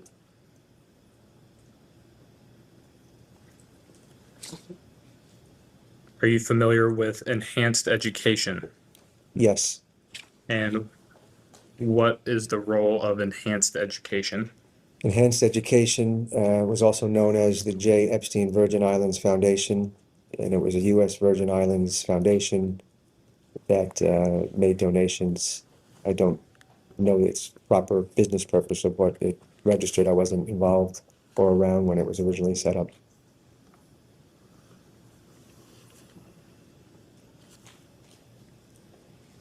Are you aware of any payments from Enhanced Education to the Stockholm School of Economics?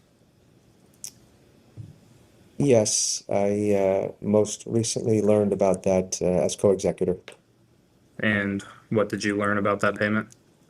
I learned through a litigation that Epstein made donations to that entity.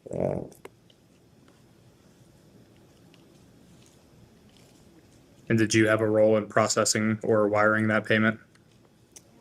I don't believe, I may have been on an email, but I couldn't have, I would have never initiated the payment because I don't approve payments to charities, and I would have never been able to sign the wire or check, but I may have been on an email where Epstein was asking for money to be sent, or maybe he asked me, and it was handed off to Bella and whoever the signatory was at the time. Understood. Are you familiar with the Florida Science Foundation? Yes. And what is the purpose of the Florida Science Foundation? I believe the Florida Science Foundation was a subsidiary of Koch Foundation, and I believe that was a foundation he set up that was in place for when Epstein was incarcerated and going to his office 6 days a week. You said Koch Foundation, is that C-O? C-O, yes, C-O-U-Q. Thank you. Understood. Do you know when the Florida Science Foundation was established? I do not know. And you mentioned that it was established during his time being incarcerated in Florida. I believe so. Do you know why it was established? I don't know the purpose of why it was established, no.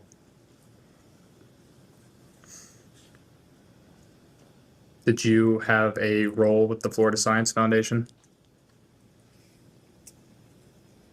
I don't recall specifically a role. I may have been an officer of the foundation, but I don't recall. I know the Florida Science Foundation had employees that were on payroll, so possibly I had a role with payroll or Bella had a role, but I don't recall specifics, but I know it had a payroll for the people that worked in that office.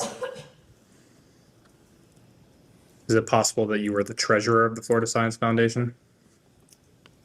It's possible, but I don't recall. Did you process any payments to any women or girls while Mr. Epstein was incarcerated in 2008?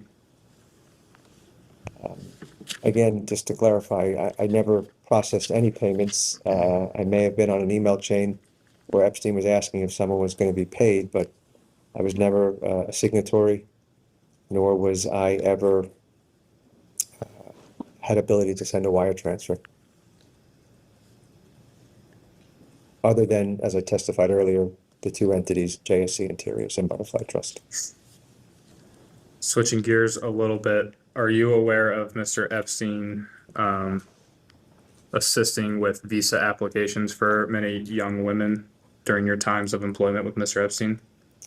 I was not aware during employment, but I've seen many articles subsequently as co-executor that he was involved with visas for individuals. Did you review or process any payments in relation to applying for visas for a young woman? I don't recall specifics. I may have been asked to pay an immigration attorney. That would be the extent of my knowledge and involvement. Do you recall reviewing or initiating any payments to any embassies or consulates regarding immigration paperwork yourself? I'm not personally familiar with that.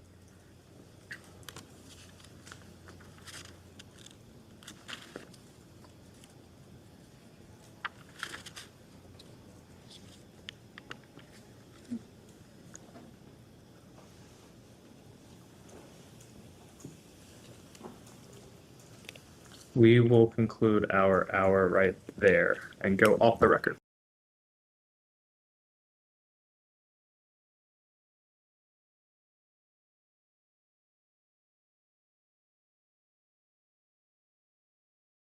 Back on the record. Mr. Kahn, I don't have too much more for you. Wanted to return briefly to the subject of Mr. Epstein's estate. You spoke this morning about your appointment as co-executor. Wanted to turn your attention, if I could, to the 1953 trust. Yes.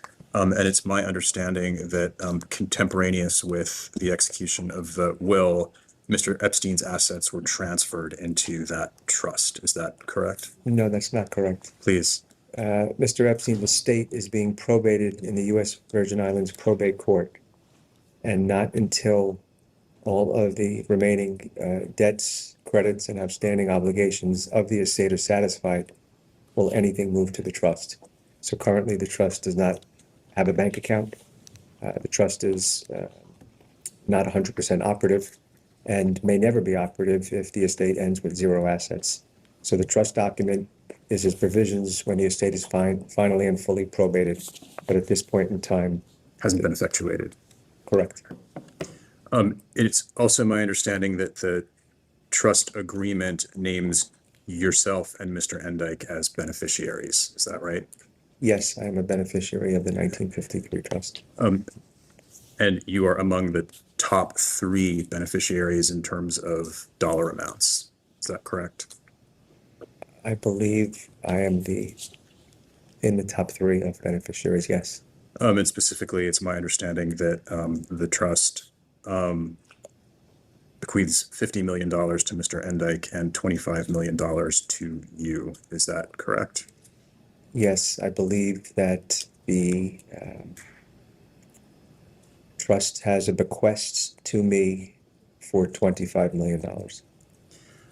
I think the question that arises then, given that you described your relationship to Mr. Epstein this morning as strictly professional, why he would leave you a bequest of that size through his trust.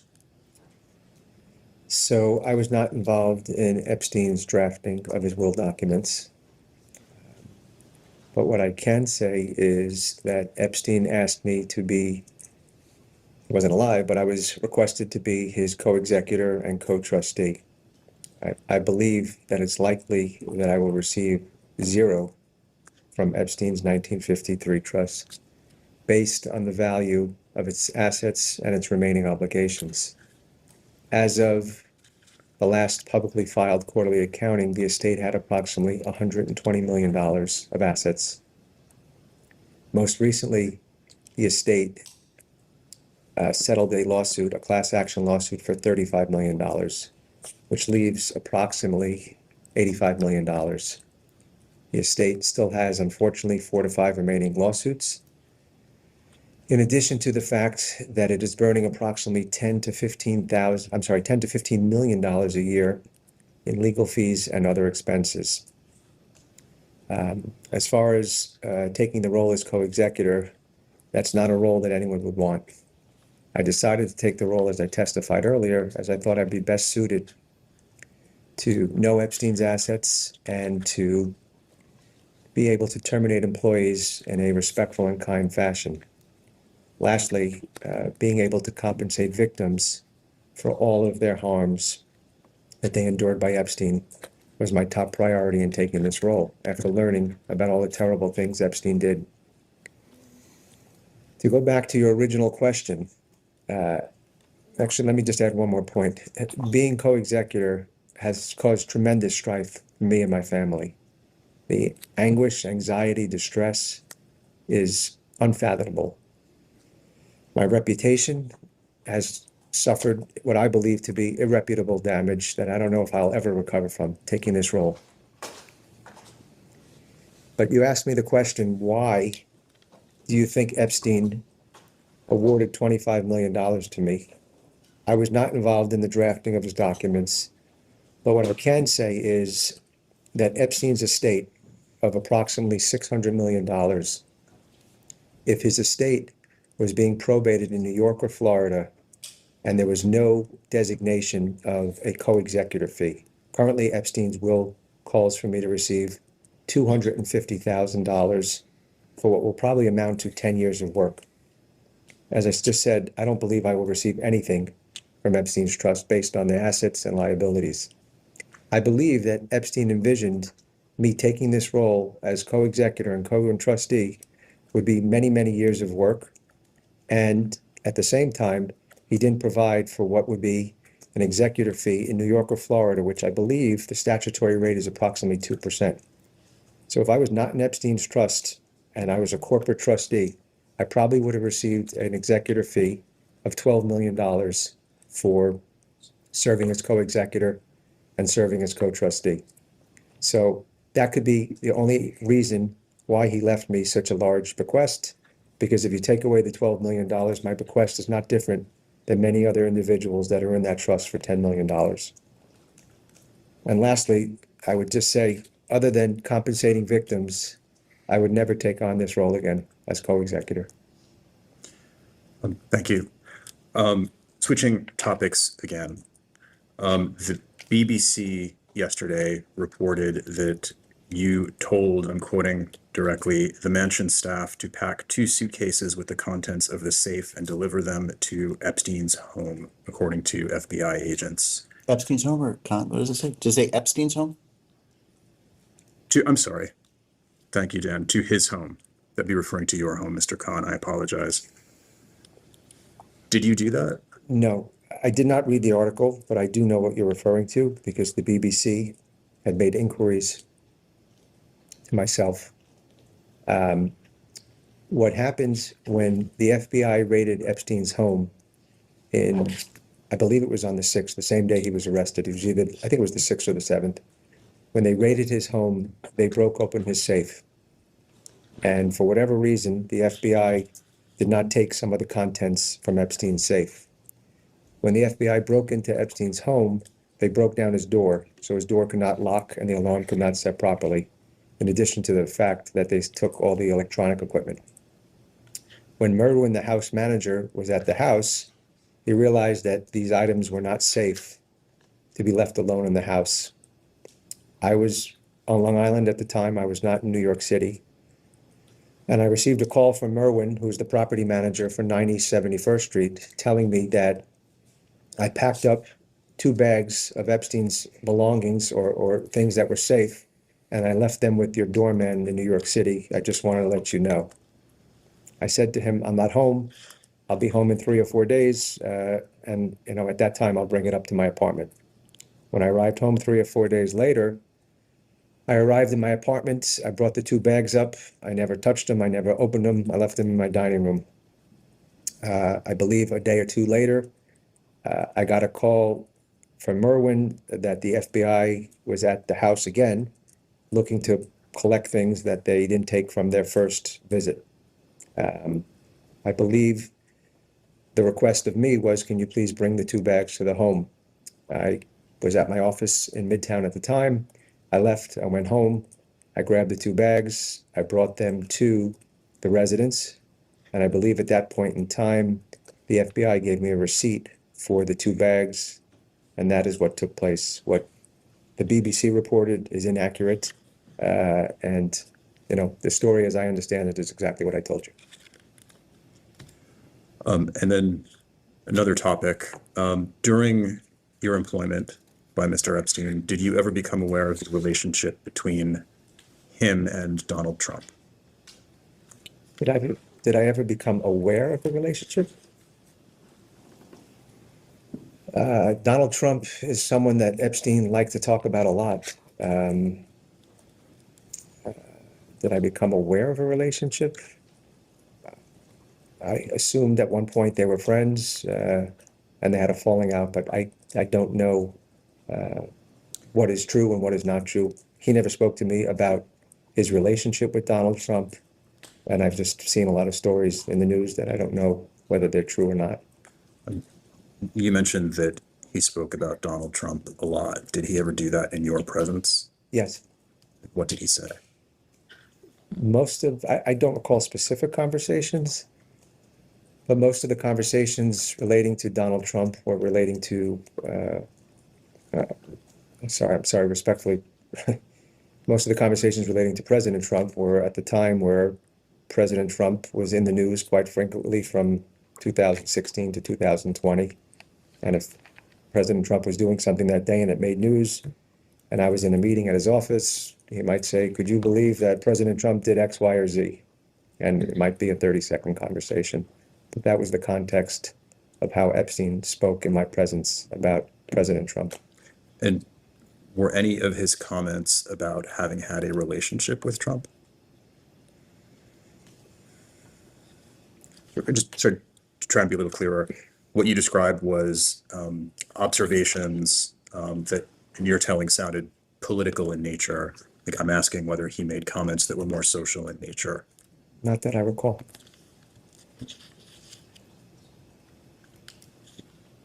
And again, during the period of your employment by Mr. Epstein, did you ever become aware of the relationship between Mr. Epstein and Howard Lutnick? I was never aware of the relationship between Mr. Lutnick and Epstein. However, most recently, I did see a lot of reporting on the matter, and I am aware of a few instances of communication that involved Mr. Lutnick and Epstein, either directly or indirectly. The first that I could speak of is in 2016, Mr. Lutnick was doing renovations on his townhouse, and I believe Mr. Lutnick's property or construction manager rather sent a note to the residents that I might have received, or maybe it went to the property manager that said, we apologize in advance. We're going to be making some noise. Please bear with us and let us know if there's any issues. That was the first. The second was that Epstein, through his friend David Mitchell, invested in a company called Adfin, which was trying to, I think they were trying to become like a Bloomberg terminal for purposes of advertising. And I believe at the time, Mr. Lutnick, either individually or through his entities, was one of the largest or the largest shareholder. The third thing that I became aware of most recently is that in 2017, John Paulson, the hedge fund manager, made a request to Epstein. I don't know if it was a request. He sent him a note mentioning that the UJA was honoring Mr. Lutnick in December. Would you be interested in donating? And Epstein donated $50,000 from one of his foundations. And the last incident or correspondence that did not involve Epstein or Mr. Lutnick directly was involved Epstein seeking employment. Epstein was looking for a new personal assistant, along with some other positions he wanted to hire. And Epstein engaged a recruiting firm out of Milwaukee, which sent some resumes over, and I believe maybe they came to me first. And when I reviewed the resumes, one of the positions on one of the women's resumes said that she was a personal assistant for a private residence in Manhattan. And the recruiter then told me that this was Mr. Lutnick's residence. I sent the resumes to Epstein and informed him that this personal assistant used to work for your neighbor, Mr. Lutnick. Epstein said, okay, great. I'd like to interview this woman. I reached back out to the recruiter, and the woman had already taken a job at that time and never interviewed with Epstein. That's what I recall from most recent news reporting and understanding. And apart from this instance, were you ever involved in hiring any other personal assistants? I wasn't involved in hiring. I was simply the intermediary between the recruiter, me, and Epstein. I never made decisions on hiring anyone. I got the resumes because I was dealing with the recruiter and his engagement letter, and they went first to me, maybe to screen, but I never made a decision. I forwarded everything on to Epstein. I'm going to ask the reporter to mark what will be Exhibit M.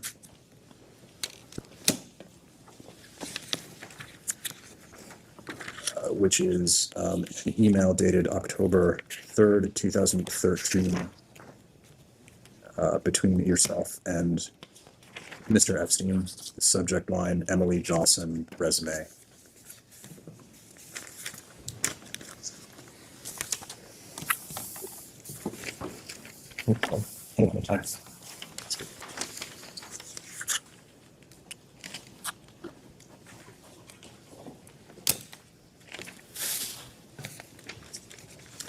Mr. Kahn, do you recall this email? I don't, most recently, when there was some news reporting and we received inquiries, I revisited this email and I do recollect this email. And then additionally, this is exactly what we just discussed.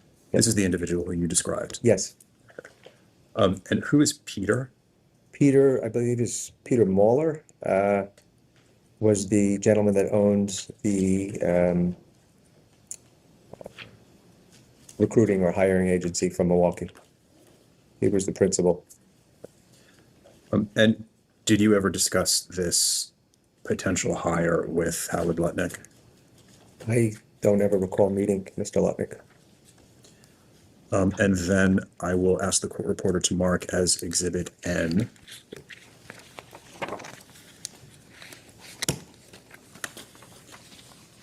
An email thread dated November 8th and 9th of 2017.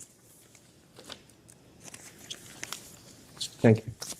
Subject UJA Wall Street dinner honoring Howard Lutnick. Just give me 1 second, please. Sure.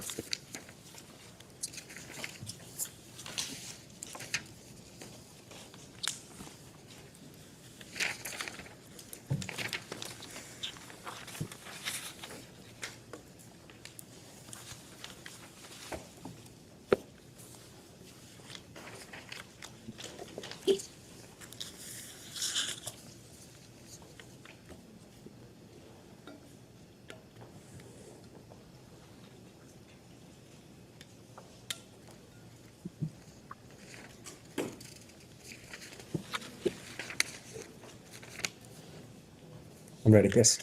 Mr. Kahn, is this the UJA solicitation that you described a few minutes ago? Yes. If I could point you to the second page, and this is the email from Mr. Paulson containing the solicitation, and I'm looking at the second paragraph on the page. It starts with the words "as chairman." You see that? And for the record, the full sentence reads, "As chairman of the Wall Street division, I want to make sure that as a close friend of the Lutnicks, you are aware of the event and have the opportunity to support them." And my question is simply, to your understanding, is Mr. Paulson's characterization of Mr. Epstein as a close friend of the Lutnicks accurate?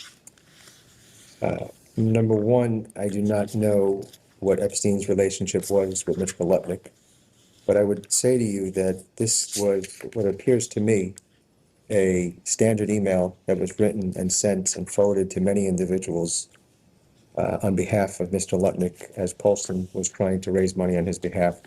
I do not believe that this email, as I read it today, was written directly and solely for Epstein. So. And did Mr. Epstein attend this event? I don't know. And just to confirm my understanding, he did contribute $50,000 in response to this solicitation. Yes, Epstein contributed $50,000.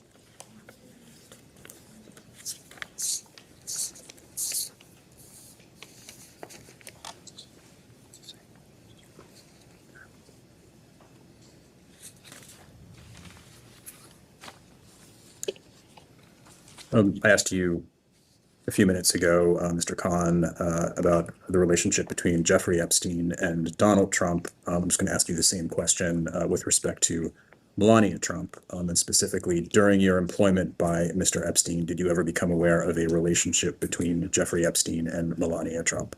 No. Did you ever provide payments to Melania Trump? No.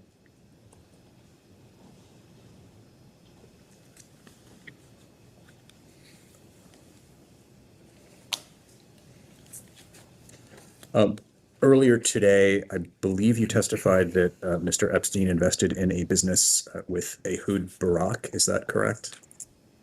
I do not know if they invested together or if Ehud Barak made an introduction to Epstein for Epstein to invest in a business. And what was the nature of that business? It was a 911 software company that is today known as Carbine.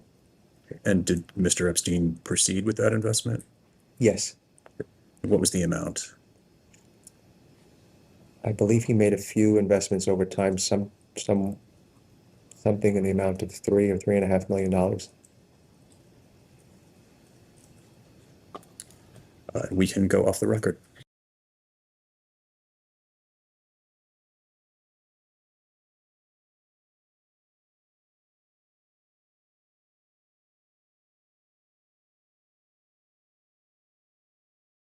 All right, we'll go back on the record. It is 4:37 p.m. Mr. Kahn, have a few more questions for you before we wrap up today. First, starting with Mr. Epstein wanting to open his own bank account. When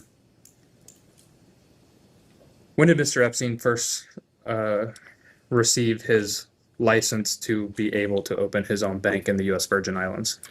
So I believe what you're referring to is Epstein's desire to use his IBE, his international banking entity, to provide banking for himself. My understanding is that Epstein received this license maybe in 2012 or 13, and it sat dormant for 5 or so years, whereby Epstein was just paying annual fees to have this license. There were not that many IBE entity banks in the U.S. Virgin Islands, but there were a few. And Epstein's desire to activate this license and try to form his own bank came after he was dropped by Deutsche Bank and was unable to find banking elsewhere. And did you discuss the idea of starting this IBE bank with him back in 2012, 2013 when he first received his licensure? I don't believe I was involved in him obtaining the license at all, or I don't recall discussions. He may have said in passing, I have this entity, or maybe, when the annual fees were paid, I knew what it was for, but we never had discussions about it. And at what point did Mr. Epstein express to you that he wanted to more thoroughly pursue this idea? I believe the timing was after the Miami Herald article, Deutsche Bank dropping him and him struggling to open up other banking relationships. And did you advise or otherwise help Mr. Epstein during this time of officially trying to pursue opening up his bank? Yes. And how did you advise Mr. Epstein in this? At the time, I had a friend who previously served, I don't recall his exact positions, but as an officer or owner of a bank. And Epstein engaged him, or Epstein's entity, which I believe at the time was Southern Country International, engaged this individual as a consultant to help the process of trying to figure out how to open a bank and how to run a bank. And did Mr. Epstein ever take concrete steps towards opening this bank? Yes, we began to, at the advice of the consultant, we were advised that in order to operate a bank efficiently, and I believe the consultant had bigger plans than just banking for Epstein. He wanted to be able to bank for the public as well. But the advice that he gave was that the entity, Southern Country International, needed to have a lot of capital. So some of the steps that Epstein was taking is 2 of the other entities where Epstein held his brokerage assets and cash were Southern Trust Company, Inc. and Southern Financial. I believe he started to transfer assets from those entities to Southern Country to start to build up a capital in that entity. as part of the process to begin to, activate this bank. And as part of the meetings with this consultant to initiate this bank, these meetings were in the U.S. Virgin Islands, is that correct? We did take one trip to the U.S. Virgin Islands, but most of the meetings were based in New York, either telephone conversations or emails. I believe Epstein met with the consultant maybe once, I don't recall specifically, but a plan was being formulated, and then we took a trip down to the U.S. Virgin Islands, the consultant and myself, whereby we met with another IBE entity that was already operating. And we met with some of the local officials in order to figure out, how to activate the bank, and making sure we, adhered with the rules and regulations. Which local officials did you meet with? I don't recall. It maybe had to do with someone in the banking division, but I don't recall. Did you ever meet with the then current governor of the U.S. Virgin Islands? I don't believe I ever met with Governor Mapp.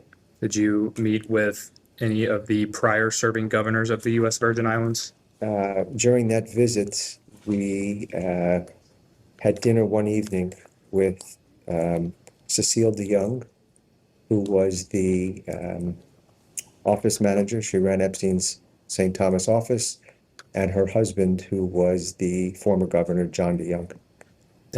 Sorry. I was going to say, I want to add one thing. It was the consultant, myself, the two of them, and I believe it was 2 or 3 other individuals. And who are those other? I don't recall. Did you meet with any other elected officials of the U.S. Virgin Islands? Other than meeting with Governor DeYoung, I don't recall ever meeting with any other elected officials.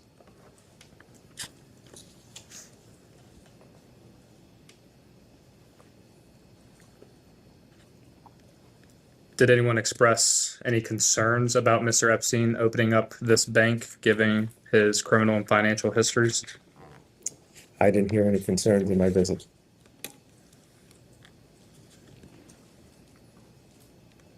Was the bank ever officially started? No, we were in the process, as I said, of capitalizing the entity, and then shortly thereafter, Epstein was incarcerated, and then the entity ended up sending all the money back to where it came from, Southern Trust and Southern Financial, and the entity was later dissolved.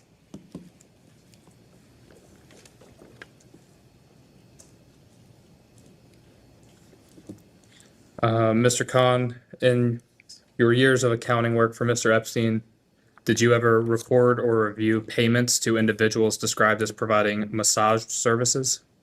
Did I ever record payments or see them? No, I don't recall ever seeing massage payments. Do you recall seeing any categories for payments falling under the term massage? I don't recall seeing payments for massage.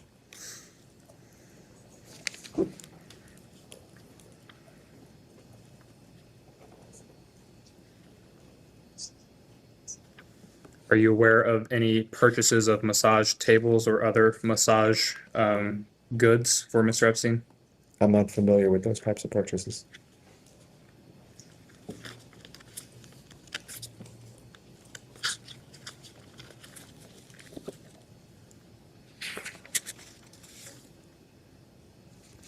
In April of 2019, did you receive a $1 million payment to your personal account from an Epstein-owned trust? Yes, And which trust sent you this money? that was the trust we spoke about earlier, the 2013 Butterfly Trust. Understood.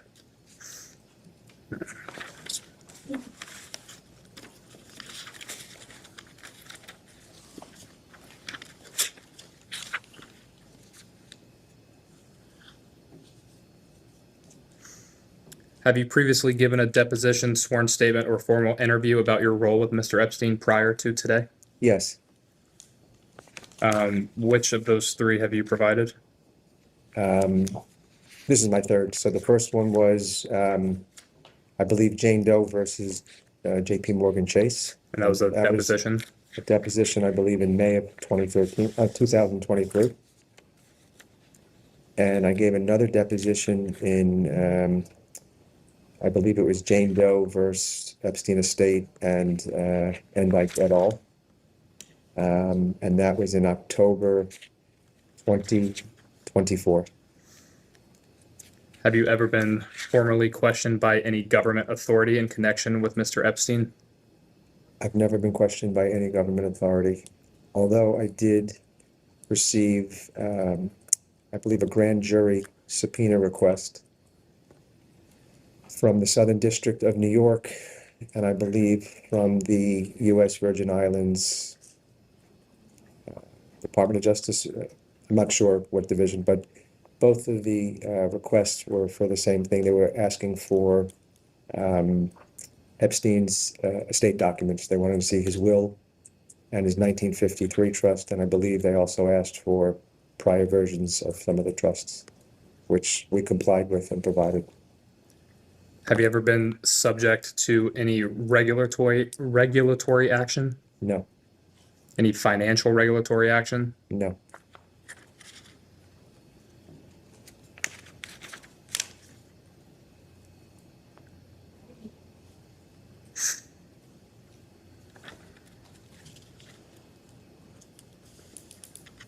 In I believe it was September of last year, the committee issued a subpoena to the estate. And just for the record, the state has complied with the committee subpoena. Based off of your testimony today, I just wanted to ask a follow-up question, and I can provide this as an exhibit if you all would like, but I'm just going to read a provision from the subpoena. It's item 13. All documents and communications, including but not limited to manuals or instruction booklets regarding or referring to the maintenance, management of properties or services performed at properties owned, rented, operated, or used by Mr. Jeffrey Epstein from January 1st, 1990 through August 10, 2019, including but not limited to, and we listed out several addresses. Is to our knowledge that we had two addresses for Mr. Epstein in New Albany, Ohio. Testimony from Mr. Wexner also indicated that Mr. Epstein had potentially purchased a home near Mr. Wexner in New Albany, Ohio. So my question to you is, are you aware of any properties owned by Mr. Epstein or any of his entities in New Albany, Ohio? As of Epstein's date of incarceration and as of today, Epstein does not own property in Ohio. I believe at one point he did own a home, but I believe from the time I began employment in 2005, he no longer owned property in Ohio. And is there any reason in which the estate would no longer have those documents to show the properties in Ohio? I never had those documents. They were never in my possession. So unless Epstein had the documents and they were in his emails, I don't know where the documents would be. And in the same vein, you mentioned earlier today about a entity of Mr. Epstein that owned a home in Valley Springs, New York, I think. Valley Stream, New York, yeah. Valley Stream, New York. Does the estate have any documentation as to the ownership of the property in Valley Stream, New York? I believe, but I'm not 100% certain that the estate still owns that property. The property, I believe, was purchased with Epstein or Endyke as nominee owner for the benefit and use of Lynn and JoJo. Unfortunately, Lynn is no longer alive, and I believe JoJo lives there, but I believe it is property of the estate. And I believe it's, now I'm thinking, I believe it's property of the estate, and I'm 100% certain it's property of the estate and reported on our publicly filed quarterly accounting.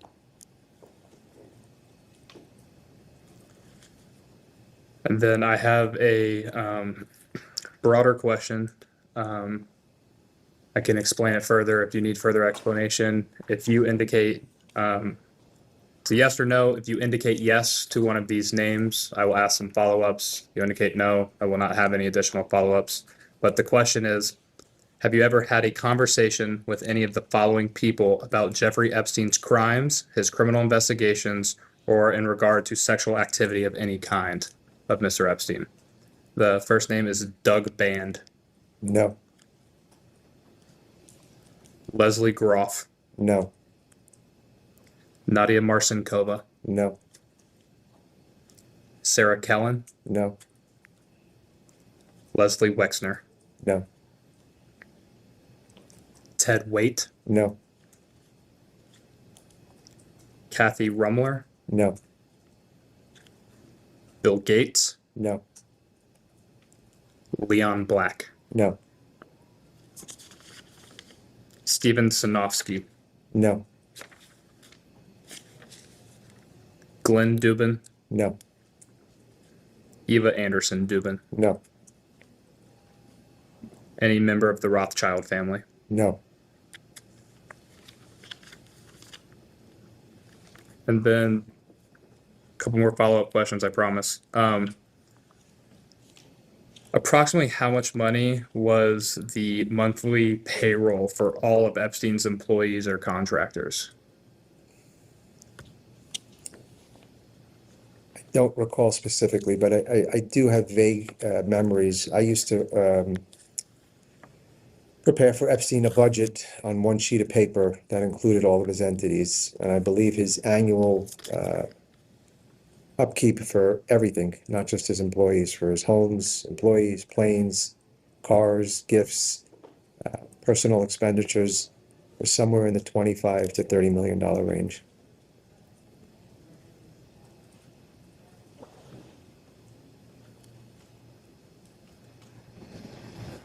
And understanding that there can be some fluctuation, but in a similar vein, what were Mr. Epstein's total monthly expenses across everything under his entities or control or ownership? I'm sorry if I answered the previous question incorrectly. That was the number that I said relates to his total everything. Okay. Yeah. Annually, though. Annually, yes, annually.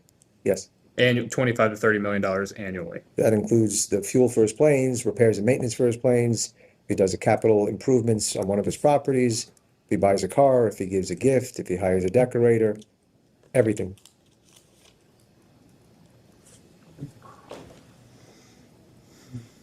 Was Mr. Epstein at any point ever losing money? I guess it's a difficult question for me to ask because I just told you what his operations ran him. So in this example, we'll say $30 million. Again, this is purely hypothetical. If Epstein had a stock, Apple stock he liked, he had a lot of Apple stock. If he had, 100,000 shares of Apple stock and it went up 100 points, he would make, if my math is right, I think $10 million.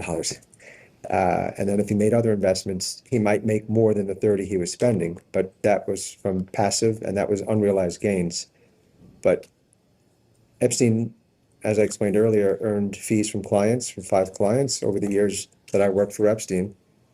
So in some years, if you're asking the question, in some years was his income from clients less than his expenses? Yes, but if you factor in his investments, in many years he lost money in investments, I can't say with certainty whether he was ever losing money, but sometimes his investments were making more money than he spent, and sometimes his income was more than his expenses, but I don't think there was a particular pattern or anything. And I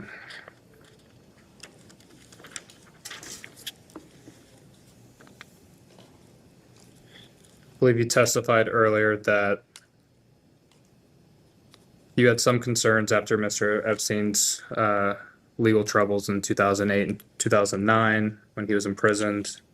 You decided to stay employed because you were a new father. There was a financial crisis. Is that accurate to what you testified to today?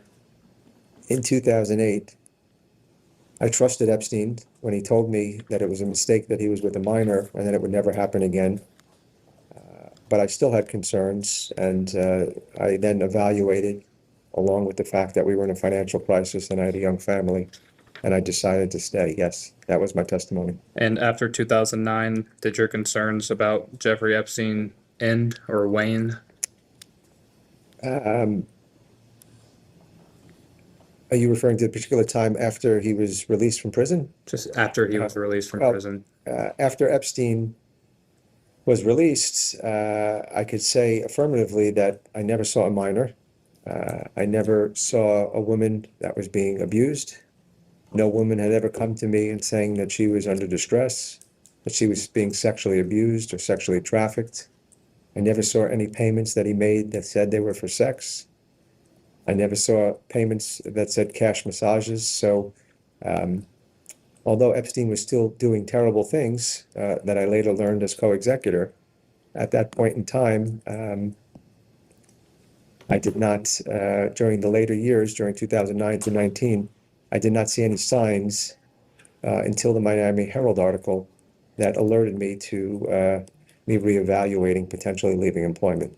There were times during the period of time that I wanted to leave, on my own because I wanted to do something else, but I never saw signs from Epstein, and later learning about the terrible things he did that made me want to leave in the interim. And after the Miami Herald article came out in, I believe it was November of 2018, why did you not decide to leave then? At that point, I was, everything was happening quite fast. We got dropped by the bank, and I was being asked to do things. I still was thinking about leaving, but I was, quite busy at that time putting out fires. I would have liked to think with a clear head and me not dealing with trying to set up an IBE or open up accounts on Epstein's behalf, I would have certainly left working for him. And as a representative of the estate of Mr. Epstein, as a co-executor, it's your responsibility in part to respond to subpoenas, is that correct? Yes. And have you ever withheld information that was requested by a subpoena or in a civil discovery? I never personally withheld any information. However, our attorneys typically handle the subpoenas, and I could say that they do everything with 100% diligence, and I believe our attorneys have been praised by plaintiffs' attorneys that said how cooperative our attorneys have been. So I don't have any knowledge that we've ever withheld any information. To the totality of your knowledge, both as your time working for Mr. Epstein and subsequently becoming a co-executor of his estate, was Jeffrey Epstein paid by individuals to traffic women to them? Was he paid by individuals? Not that I'm aware, no. You have a deep awareness of Mr. Epstein's finances and financial situation. Did any of his funds come from the trafficking of women? No, not that I'm aware of. And does Mr. Epstein have any unexplainable income in your time as his personal accountant? No, I walked through today all of his income, and I know where it was sourced from. As I testified earlier, with certain clients I was involved, especially Leon Black, but other clients I was not involved, so I can't speak to the services he provided for those individuals, but I have no reason to believe that any of his income was earned in an improper fashion.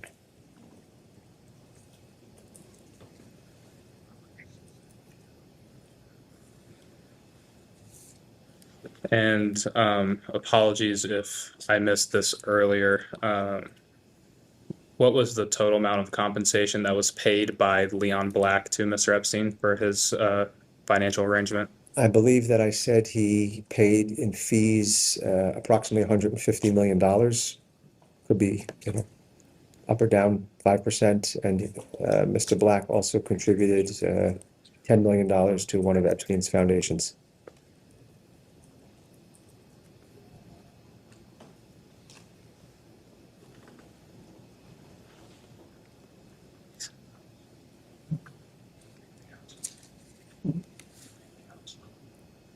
And with that, we will go off the record.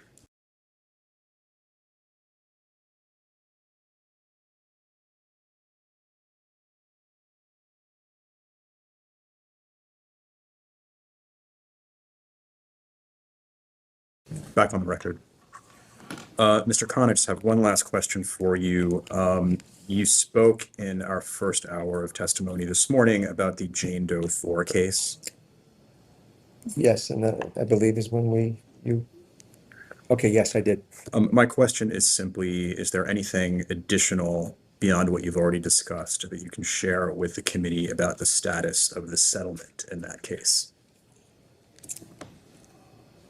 We're not 100, I may have made a mistake as to which plaintiff that is, because we've had quite a few. We have as many as, we have just a lot, so I can't. Kahn conducted by the House Committee on Oversight and Government Reform under the authority granted to it pursuant to House Rule 10. Accordingly, House Rule 10 grants the committee broad jurisdiction for the committee to conduct investigations of any matter at any time. On January 7, 2026, the committee voted to approve a motion directing the chairman to authorize and issue a subpoena to you for a deposition.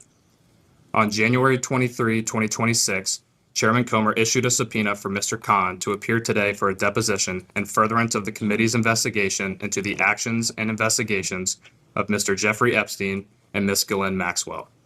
I will enter the subpoena and corresponding cover letter as Exhibit 1.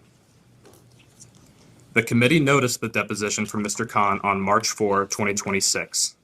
I will enter the notice for this deposition as Exhibit 2.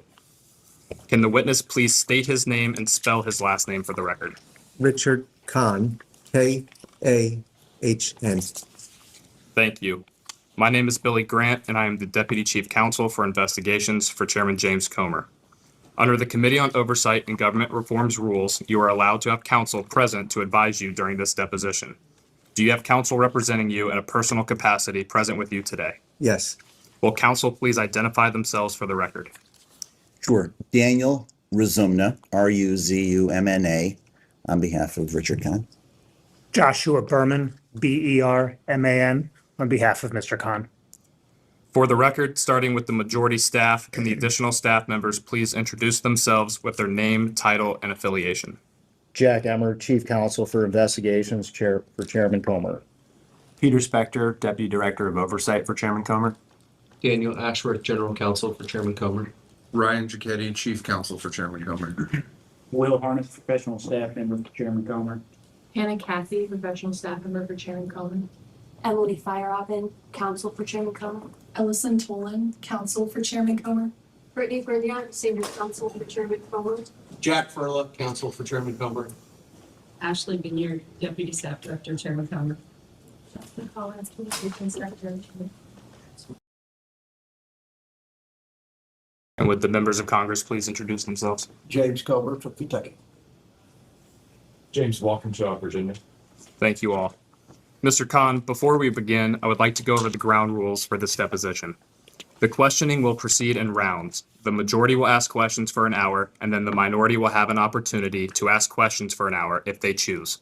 To the extent members have questions for the witness, they will be propounded during their side's respective rounds. The clock will stop if you need to confer with counsel, your counsel is speaking, and when members or staff are speaking during the opposing side's round of questions. We will alternate back and forth until there are no more questions. Do you understand? Yes. There is a court reporter taking down everything I say and everything you say to make a written record of the deposition.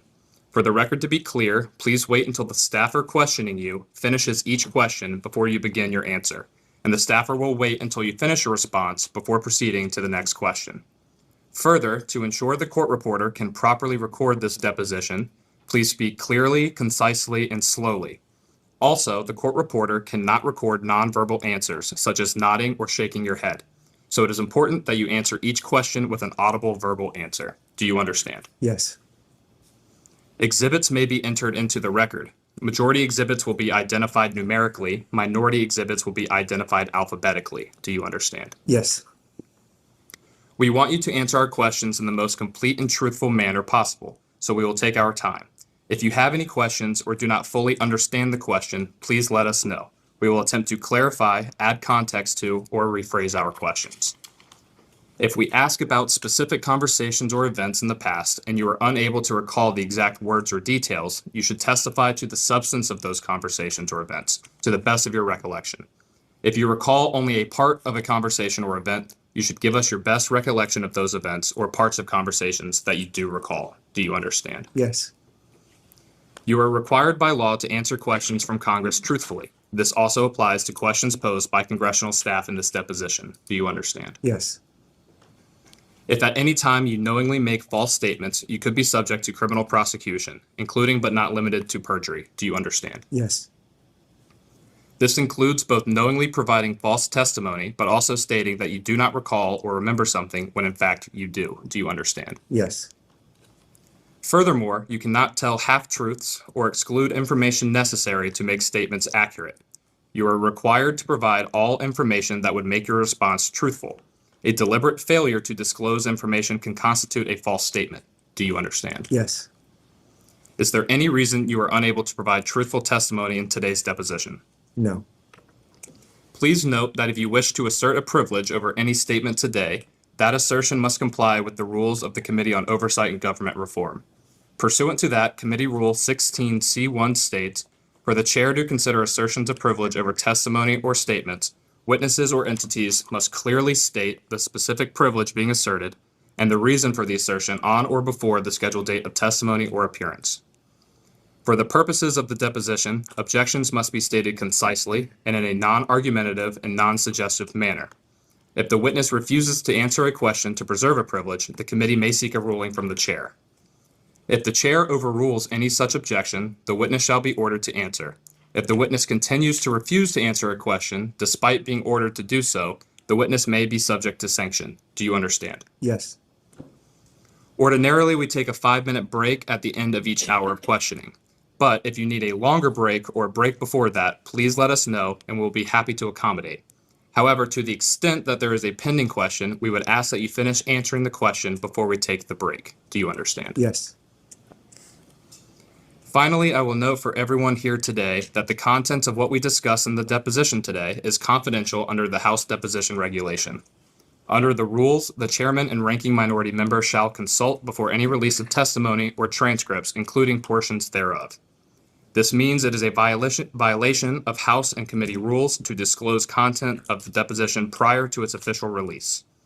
For this reason, the marked exhibits that we will use today will remain with the court reporter so that they can go into the official transcript, and any copies of those exhibits will be kept at the table or returned to us when we wrap up. Can the reporter please swear in the witness? Yes, sir. Sir, will you please raise your right hand? Do you solemnly declare and affirm, under the penalty of perjury, that the testimony you will give today will be the truth, the whole truth, and nothing but the truth? Yes, I do. Thank you. Thank you. Do you have any other questions before we begin? No. Mr. Kahn would like to make a statement before we begin. It's an opening statement. I have to give a copy to the court reporter as well. We'll mark this statement as Exhibit 3. I would like to thank the committee for the opportunity to testify and thereby try to set the record straight on a number of important points. Because I expect the committee has many questions, I will keep this statement brief. First, in the years that I provided outside accounting and bookkeeping services for Jeffrey Epstein, I was not aware of the terrible and unforgivable things that he did to women and girls. My relationship with Epstein was strictly on a professional level. We did not interact socially, and I never attended any of his parties or his social functions. While Epstein was alive, I never observed any sexual abuse or trafficking of women and never received a complaint, either by one of Epstein's victims or anyone else, of such abuse or trafficking. Epstein told me that his 2006 arrest was a mistake, that he did not know the woman was underage, and that nothing like that would happen again. I believed him at the time and never saw what appeared to be a minor in his presence. Had I learned of any of his horrific behavior, I would have quit work immediately. Second, in the work that I performed on behalf of Epstein or his companies, I did not see anything that suggested to me that Epstein was abusing or trafficking women or otherwise acting unlawfully. I worked with other accountants and bookkeepers to track spending on Epstein's properties and other assets, And in the few years before Epstein's death, I also tracked his investments. With homes in the Virgin Islands, New York, Palm Beach, Paris, and New Mexico, and with several planes and a helicopter, Epstein had substantial yearly expenditures and a large staff. We tracked the expenditures as meticulously as possible, including gifts by Epstein to women and men. The gifts represent a very small fraction of Epstein's spending. I did not see them as red flags for abuse or trafficking. Third, some media sources have reported that Epstein used corporate structures and cash to conceal his identity and hide his sexual abuse and trafficking.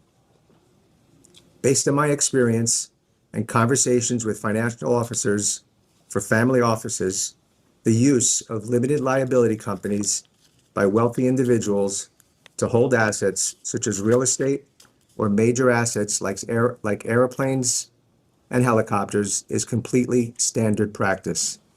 I had no role in setting up any of Epstein's companies, but did not view them as improper or suspicious. Like all expenditures, we tried to closely track the use of cash at Epstein's properties, and where backup was missing, we treated cash and other expenditures as gifts by Epstein and reported them when appropriate on Epstein's gift tax returns. Finally, I agreed to serve as co-executor of Epstein's estate. By the time of Epstein's death, I had learned of the harm that he had caused to so many women and thought that my knowledge of Epstein's holdings would make me better prepared to alleviate some of their suffering. One of the first things my co-executor and I did was set up the Epstein Victims Compensation Fund, which resolved claims by over 130 women in a confidential manner, without limits as to their recovery and without any decision-making by the estate. We also settled nearly 60 claims by Epstein's victims. I have done my best to balance my obligations as a fiduciary of the estate with the interest in providing legitimate compensation to Epstein's victims. For this work, I have been the subject of attacks by plaintiffs' lawyers and have had my reputation dragged through the mud. It has taken a tremendous toll on me and my family, but I continue to serve as co-executor because I believe it is the right thing to do. I was not aware of the nature or extent of Epstein's abuse of so many women until after Epstein's death. However, it pains me to think, and I deeply regret, that I may have unknowingly assisted Epstein in any way. Thank you. Thank you. Before we begin, will the additional members of Congress who joined us please identify themselves for the record? I'm Representative Suhas Subramaniam, Virginia. Ro Khanna from California 17. And for the additional person that just walked in, will you please identify yourself for the record? Thank you. The clock reads 10:11 a.m. and the majority's time will begin now. Mr. Kahn, thank you for appearing here today. I'm going to get started with just some brief background information on you. Can you tell us where you went to college? I went to Syracuse University, And what degree did you graduate with? an accounting degree. Did you, after graduating from Syracuse, did you obtain any other professional degrees or licensures or anything like that? I later obtained a master's degree in taxation from Pace University. And what year was that? I don't recall the exact year, maybe late 90s, 99. And after these degrees, can we briefly go through your professional career prior to you joining, prior to you starting employment with Mr. Epstein? Yes, Can you just walk through that for us, please? certainly. After college, I worked for 3 public accounting firms. The first firm was Coopers & Lybrand, which at the time I believe was a Big 4 accounting firm. The next firm I worked for was Richard Eisner and Company, a mid-sized firm. And then I worked for a small firm called KNHN. And when did you join, or when did you first become employed with Mr. Epstein? I interviewed for a job with Epstein in October of 2005. And when did you first meet Mr. Epstein? I met him in October of 2005. I don't recall the date, and I believe I started employment about 2 weeks later. And when you first met him, can you explain where that was and what you were doing? Yes, I was at the time, I had reached out to recruiting firms looking for an accounting or a CFO job. And I believe I was looking at the Times and came across a recruiter who advertised for a job as a accountant bookkeeper. And I did not know when he said to me that I was going to have an interview who it was. And I found out about 30 minutes before the interview that I was going to be interviewing with Jeffrey Epstein. And my first interview with Epstein was at his townhouse. I don't recall the date or the time, but it's sometime in October 2005. And what did you discuss during that interview? I don't recall the exact conversation. I believe the interview lasted about 10 minutes with Epstein asking me questions about my previous employment. Did you know anything about Mr. Epstein prior to that interview with him? I believe in the 30 minutes before the interview, I saw that there was one article about him. I think it was, maybe it was the International Man of Mystery article. Was anyone else present during your interview with Mr. Epstein? Not that I recall. Anyone greet you at the door when you walked in for your interview with Mr. Epstein? It certainly wasn't him, so someone must have, but I don't recall who that was.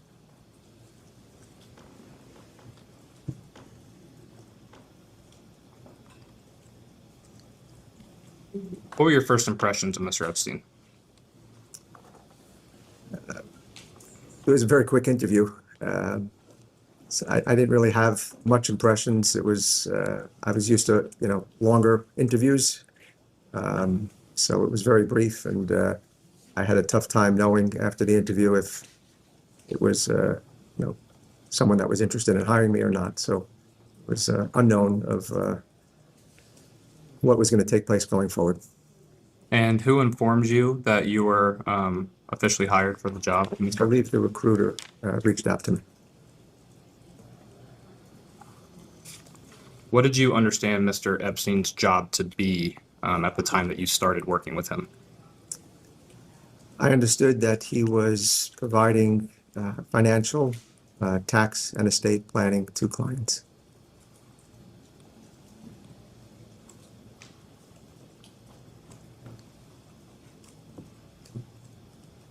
Did you know anything about Mr. Epstein's background when you first started working with him, as in, his past of where he had previously worked, where he went to school, things like that? I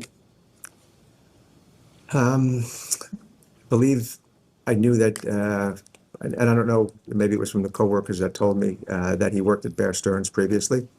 And I also understand that he did not finish his college education.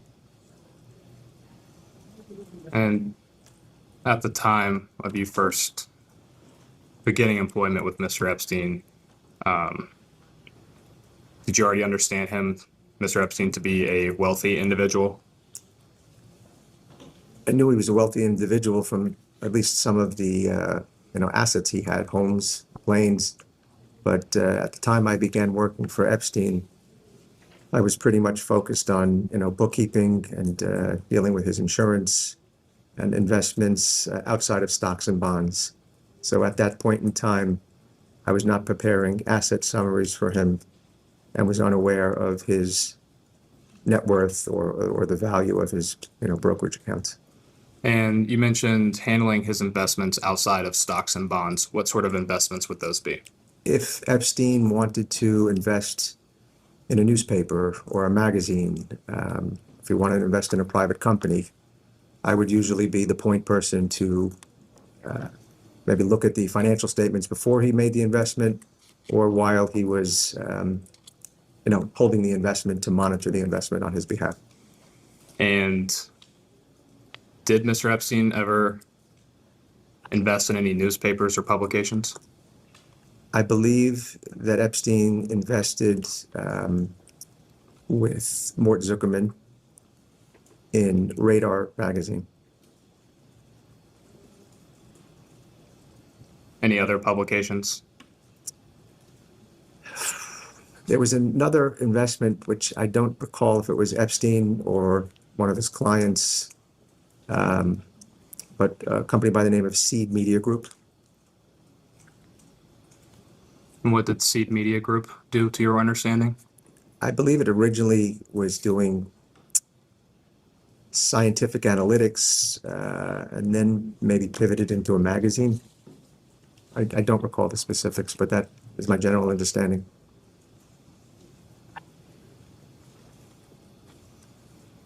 During your time working with Mr. Epstein, did you develop a personal relationship with him outside of work? Mr. Epstein and I never socialized.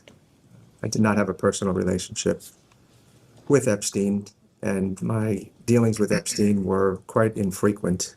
I would typically meet with him about every 3 weeks for anywhere from 30 to 90 minutes.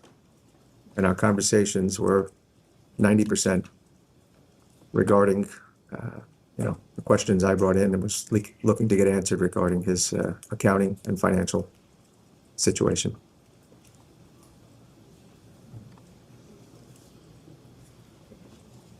Did you ever at any point consider Mr. Epstein to be a friend of yours? No.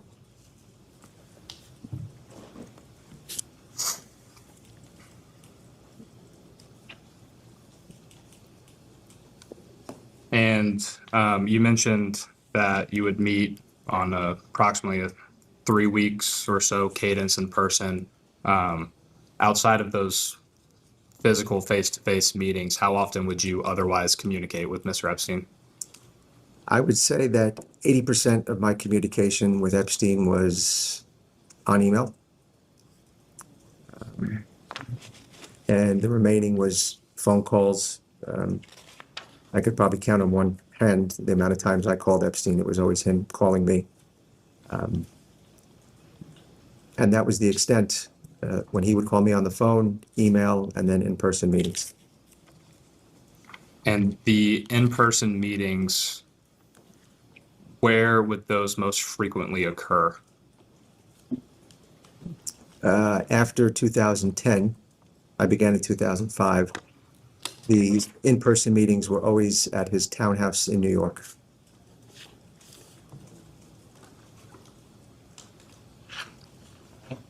And you specifically broke out a portion of time after 2010. Prior to 2010, where would a majority of those meetings take place? Well, I began work in 2005, and Accordingly, House Rule 10 grants the committee broad jurisdiction for the committee to conduct investigations of any matter at any time. On January 7, 2026, the committee voted to approve a motion directing the chairman to authorize and issue a subpoena to you for a deposition. On January 23, 2026, Chairman Comer issued a subpoena for Mr. Kahn to appear today for a deposition in furtherance of the committee's investigation into the actions and investigations of Mr. Jeffrey Epstein and Ms. Ghislaine Maxwell. I will enter the subpoena and corresponding cover letter as Exhibit 1. The committee noticed the deposition from Mr. Kahn on March 4, 2026. I will enter the notice for this deposition as Exhibit 2. Can the witness please state his name and spell his last name for the record? Richard Kahn, K-A-H-N. Thank you. My name is Billy Grant, and I am the Deputy Chief Counsel for Investigations for Chairman James Comer. Under the Committee on Oversight and Government Reform's rules, you are allowed to have counsel present to advise you during this deposition. Do you have counsel representing you in a personal capacity present with you today? Yes. Will counsel please identify themselves for the record? Sure. Daniel Razumna, R-U-Z-U-M-N-A, on behalf of Richard Kahn. Joshua Berman, B-E-R-M-A-N, on behalf of Mr. Kahn. For the record, starting with the majority staff, can the additional staff members please introduce themselves with their name, title, and affiliation? Jack Emmer, Chief Counsel for Investigations, for Chairman Comer. Peter Spector, Deputy Director of Oversight for Chairman Comer. Daniel Ashworth, General Counsel for Chairman Comer. Ryan Giacchetti, Chief Counsel for Chairman Comer. Will Harness, professional staff member for Chairman Comer. Hannah Cathy, professional staff member for Chairman Comer. Emily Feierabend, counsel for Chairman Comer. Ellison Tolan, counsel for Chairman Comer. Brittany Bernier, senior counsel for Chairman Comer. Jack Furla, Counsel for Chairman Comer. Ashley Benier, deputy staff director, Chairman Comer. Justin Collins, communications secretary. And would the members of Congress please introduce themselves? James Colbert from Kentucky. James Walkinshaw, Virginia. Thank you all. Mr. Kahn, before we begin, I would like to go over the ground rules for this deposition. The questioning will proceed in rounds. The majority will ask questions for an hour, and then the minority will have an opportunity to ask questions for an hour if they choose. To the extent members have questions for the witness, they will be propounded during their side's respective rounds. The clock will stop if you need to confer with counsel, your counsel is speaking, and when members or staff are speaking during the opposing side's round of questions. We will alternate back and forth until there are no more questions. Do you understand? Yes. There is a court reporter taking down everything I say and everything you say to make a written record of the deposition. For the record to be clear, please wait until the staffer questioning you finishes each question before you begin your answer, and the staffer will wait until you finish your response before proceeding to the next question. Further, to ensure the court reporter can properly record this deposition, please speak clearly, concisely, and slowly. Also, the court reporter cannot record nonverbal answers, such as nodding or shaking your head. So it is important that you answer each question with an audible verbal answer. Do you understand? Yes. Exhibits may be entered into the record. Majority exhibits will be identified numerically. Minority exhibits will be identified alphabetically. Do you understand? Yes. We want you to answer our questions in the most complete and truthful manner possible, so we will take our time. If you have any questions or do not fully understand the question, please let us know. We will attempt to clarify, add context to, or rephrase our questions. If we ask about specific conversations or events in the past and you are unable to recall the exact words or details, you should testify to the substance of those conversations or events, to the best of your recollection. If you recall only a part of a conversation or event, you should give us your best recollection of those events or parts of conversations that you do recall. Do you understand? Yes. You are required by law to answer questions from Congress truthfully. This also applies to questions posed by congressional staff in this deposition. Do you understand? Yes.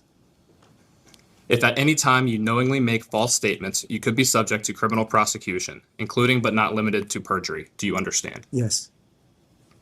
This includes both knowingly providing false testimony, but also stating that you do not recall or remember something when in fact you do. Do you understand? Yes. Furthermore, you cannot tell half-truths or exclude information necessary to make statements accurate. You are required to provide all information that would make your response truthful. A deliberate failure to disclose information can constitute a false statement. Do you understand? Yes. Is there any reason you are unable to provide truthful testimony in today's deposition? No. Please note that if you wish to assert a privilege over any statement today, that assertion must comply with the rules of the Committee on Oversight and Government Reform. Pursuant to that, Committee Rule 16C1 states, for the chair to consider assertions of privilege over testimony or statements, witnesses or entities must clearly state the specific privilege being asserted and the reason for the assertion on or before the scheduled date of testimony or appearance. For the purposes of the deposition, objections must be stated concisely and in a non-argumentative and non-suggestive manner. If the witness refuses to answer a question to preserve a privilege, the committee may seek a ruling from the chair. If the chair overrules any such objection, the witness shall be ordered to answer. If the witness continues to refuse to answer a question, despite being ordered to do so, the witness may be subject to sanction. Do you understand? Yes. Ordinarily, we take a 5-minute break at the end of each hour of questioning. But if you need a longer break or a break before that, please let us know and we'll be happy to accommodate. However, to the extent that there is a pending question, we would ask that you finish answering the question before we take the break. Do you understand? Yes.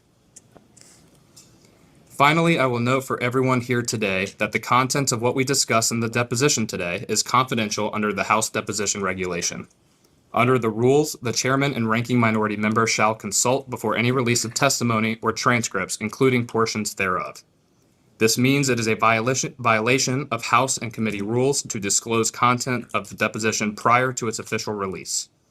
For this reason, the marked exhibits that we will use today will remain with the court reporter so that they can go into the official transcript, and any copies of those exhibits will be kept at the table or returned to us when we wrap up. Can the reporter please swear in the witness? Yes, sir. Sir, will you please raise your right hand? Do you solemnly declare and affirm, under the penalty of perjury, that the testimony you will give today will be the truth, the whole truth, and nothing but the truth? Yes, I do. Thank you. Thank you. Do you have any other questions before we begin? No. Mr. Kahn would like to make a statement before we begin. It's an opening statement. I give a copy to the court reporter as well. We'll mark this statement as Exhibit 3. I would like to thank the committee for the opportunity to testify and thereby try to set the record straight on a number of important points. Because I expect the committee has many questions, I will keep this statement brief. First, in the years that I provided outside accounting and bookkeeping services for Jeffrey Epstein, I was not aware of the terrible and unforgivable things that he did to women and girls. My relationship with Epstein was strictly on a professional level. We did not interact socially, and I never attended any of his parties or his social functions.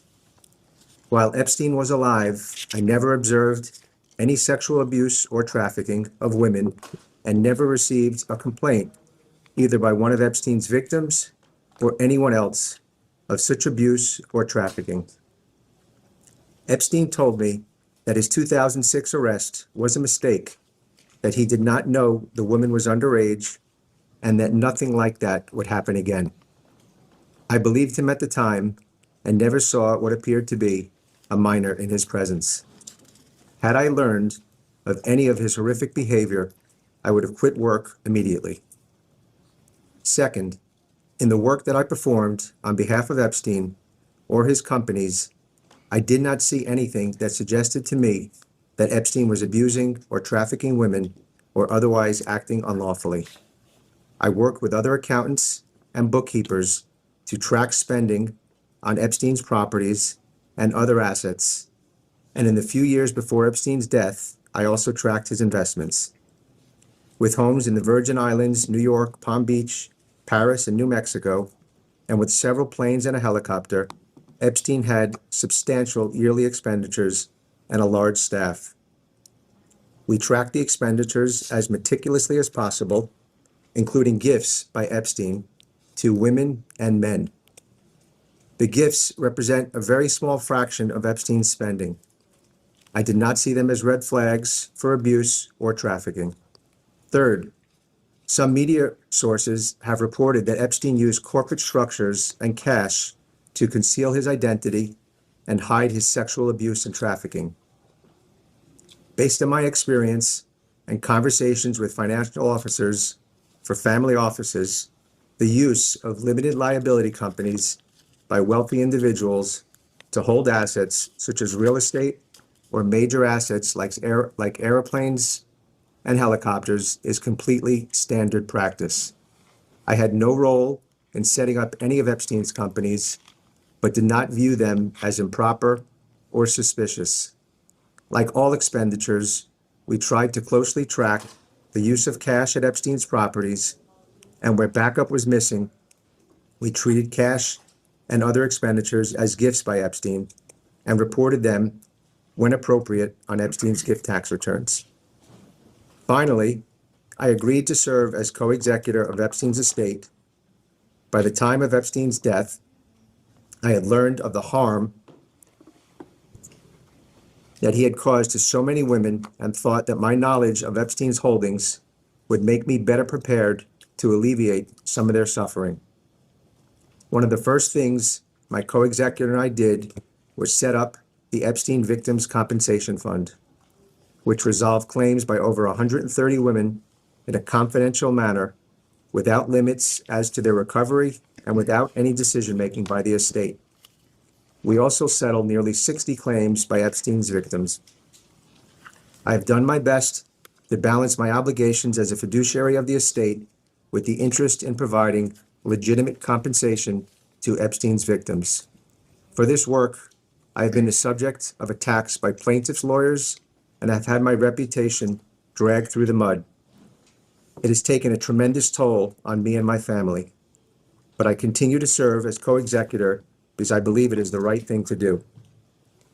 I was not aware of the nature or extent of Epstein's abuse of so many women until after Epstein's death. However, it pains me to think, and I deeply regret, that I may have unknowingly assisted Epstein in any way. Thank you. Thank you.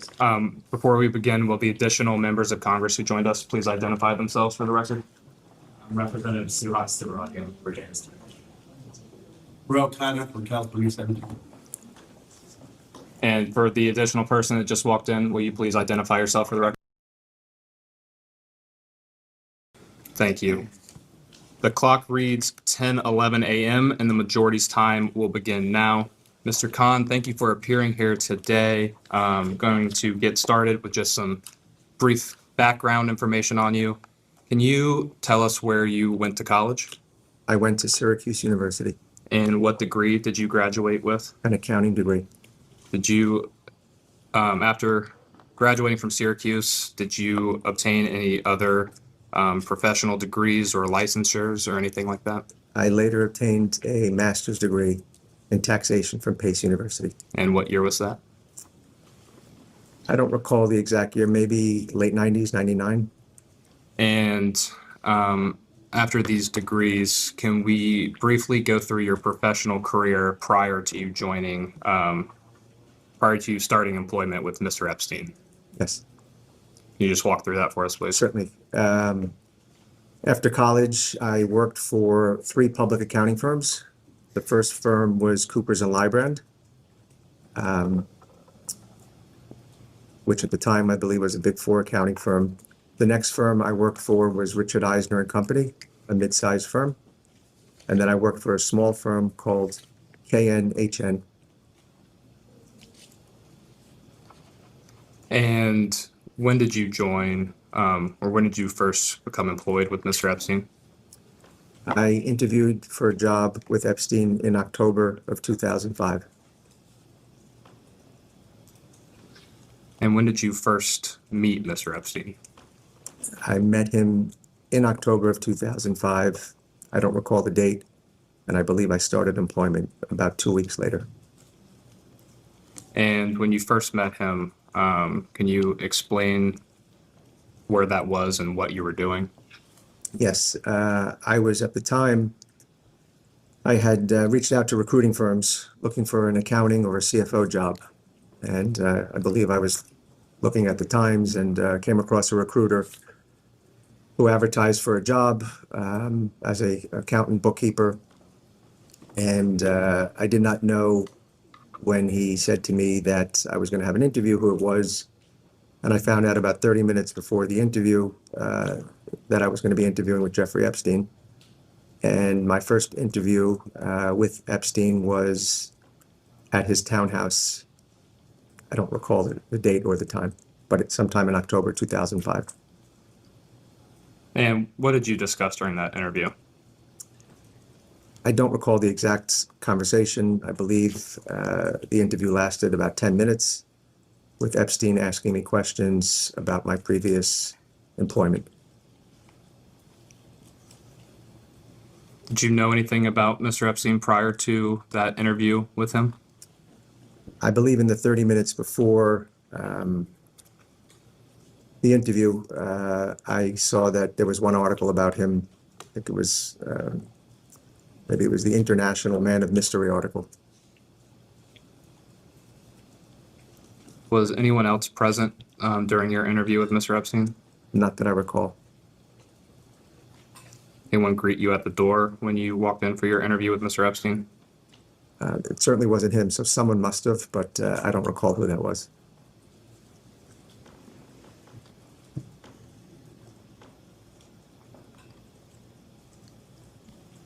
What were your first impressions of Mr. Epstein? It was a very quick interview. So I didn't really have much impressions. It was I was used to longer interviews.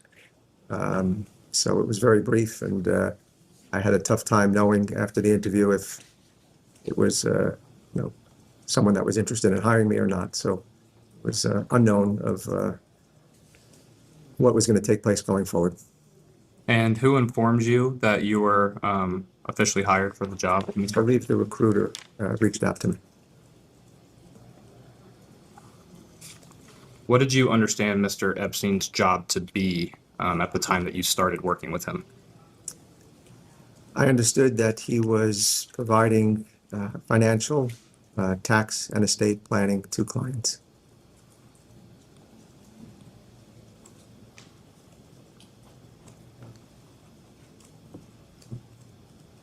Did you know anything about Mr. Epstein's background when you first started working with him, as in, his past of where he had previously worked, where he went to school, things like that?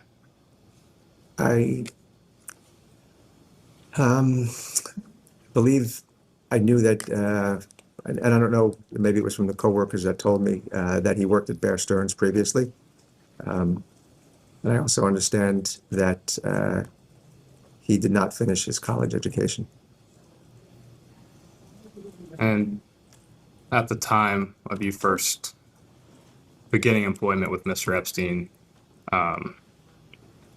did you already understand him, Mr. Epstein, to be a wealthy individual?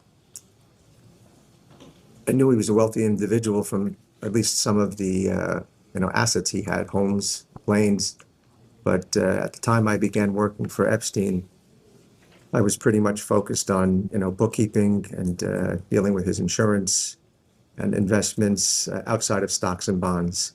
So at that point in time, I was not preparing asset summaries for him and was unaware of his net worth or the value of his brokerage accounts.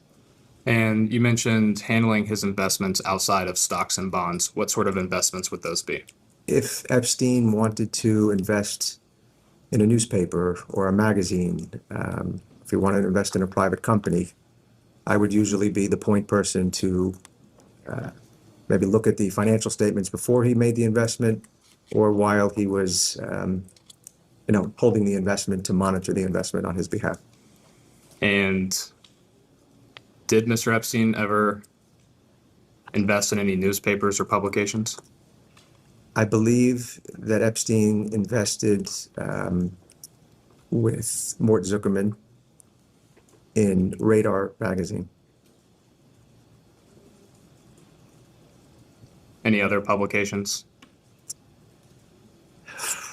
There was another investment, which I don't recall if it was Epstein or one of his clients, but a company by the name of Seed Media Group.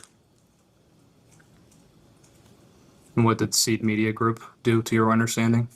I believe it originally was doing scientific analytics and then maybe pivoted into a magazine. I don't recall the specifics, but that is my general understanding.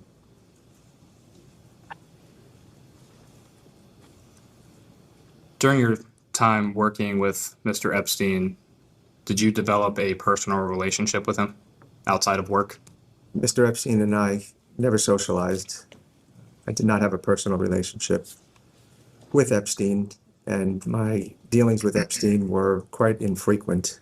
I would typically meet with him about every 3 weeks for anywhere from 30 to 90 minutes. And our conversations were 90% regarding, the questions I brought in and was looking to get answered regarding his accounting and financial situation.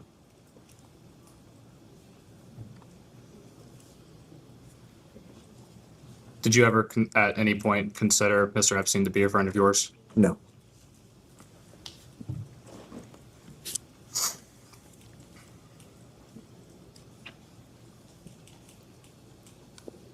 And you mentioned that you would meet on approximately a 3 weeks or so cadence in person. Outside of those physical face-to-face meetings, how often would you otherwise communicate with Mr. Epstein? I would say that 80% of my communication with Epstein was on email. and the remaining was phone calls. I could probably count on one hand the amount of times I called Epstein. It was always him calling me. And that was the extent when he would call me on the phone, email, and then in-person meetings. And the in-person meetings, where would those most frequently occur? After 2010, I began in 2005. The in-person meetings were always at his townhouse in New York.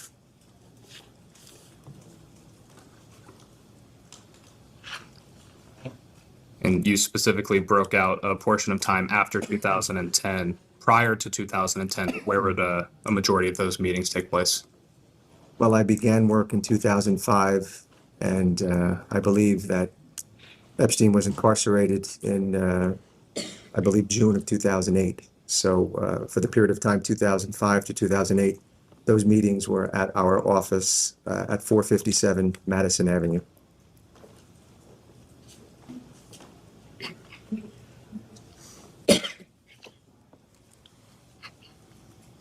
And did the nature of your relationship with Mr. Epstein ever change over the course of your years of employment with him? My relationship with him was always strictly professional. We never had a personal relationship or socialized, so I don't believe it changed at all. And how long did you work for Mr. Epstein? I worked from October 2005 through the date that Epstein was incarcerated, and then I continued to serve as co-executive.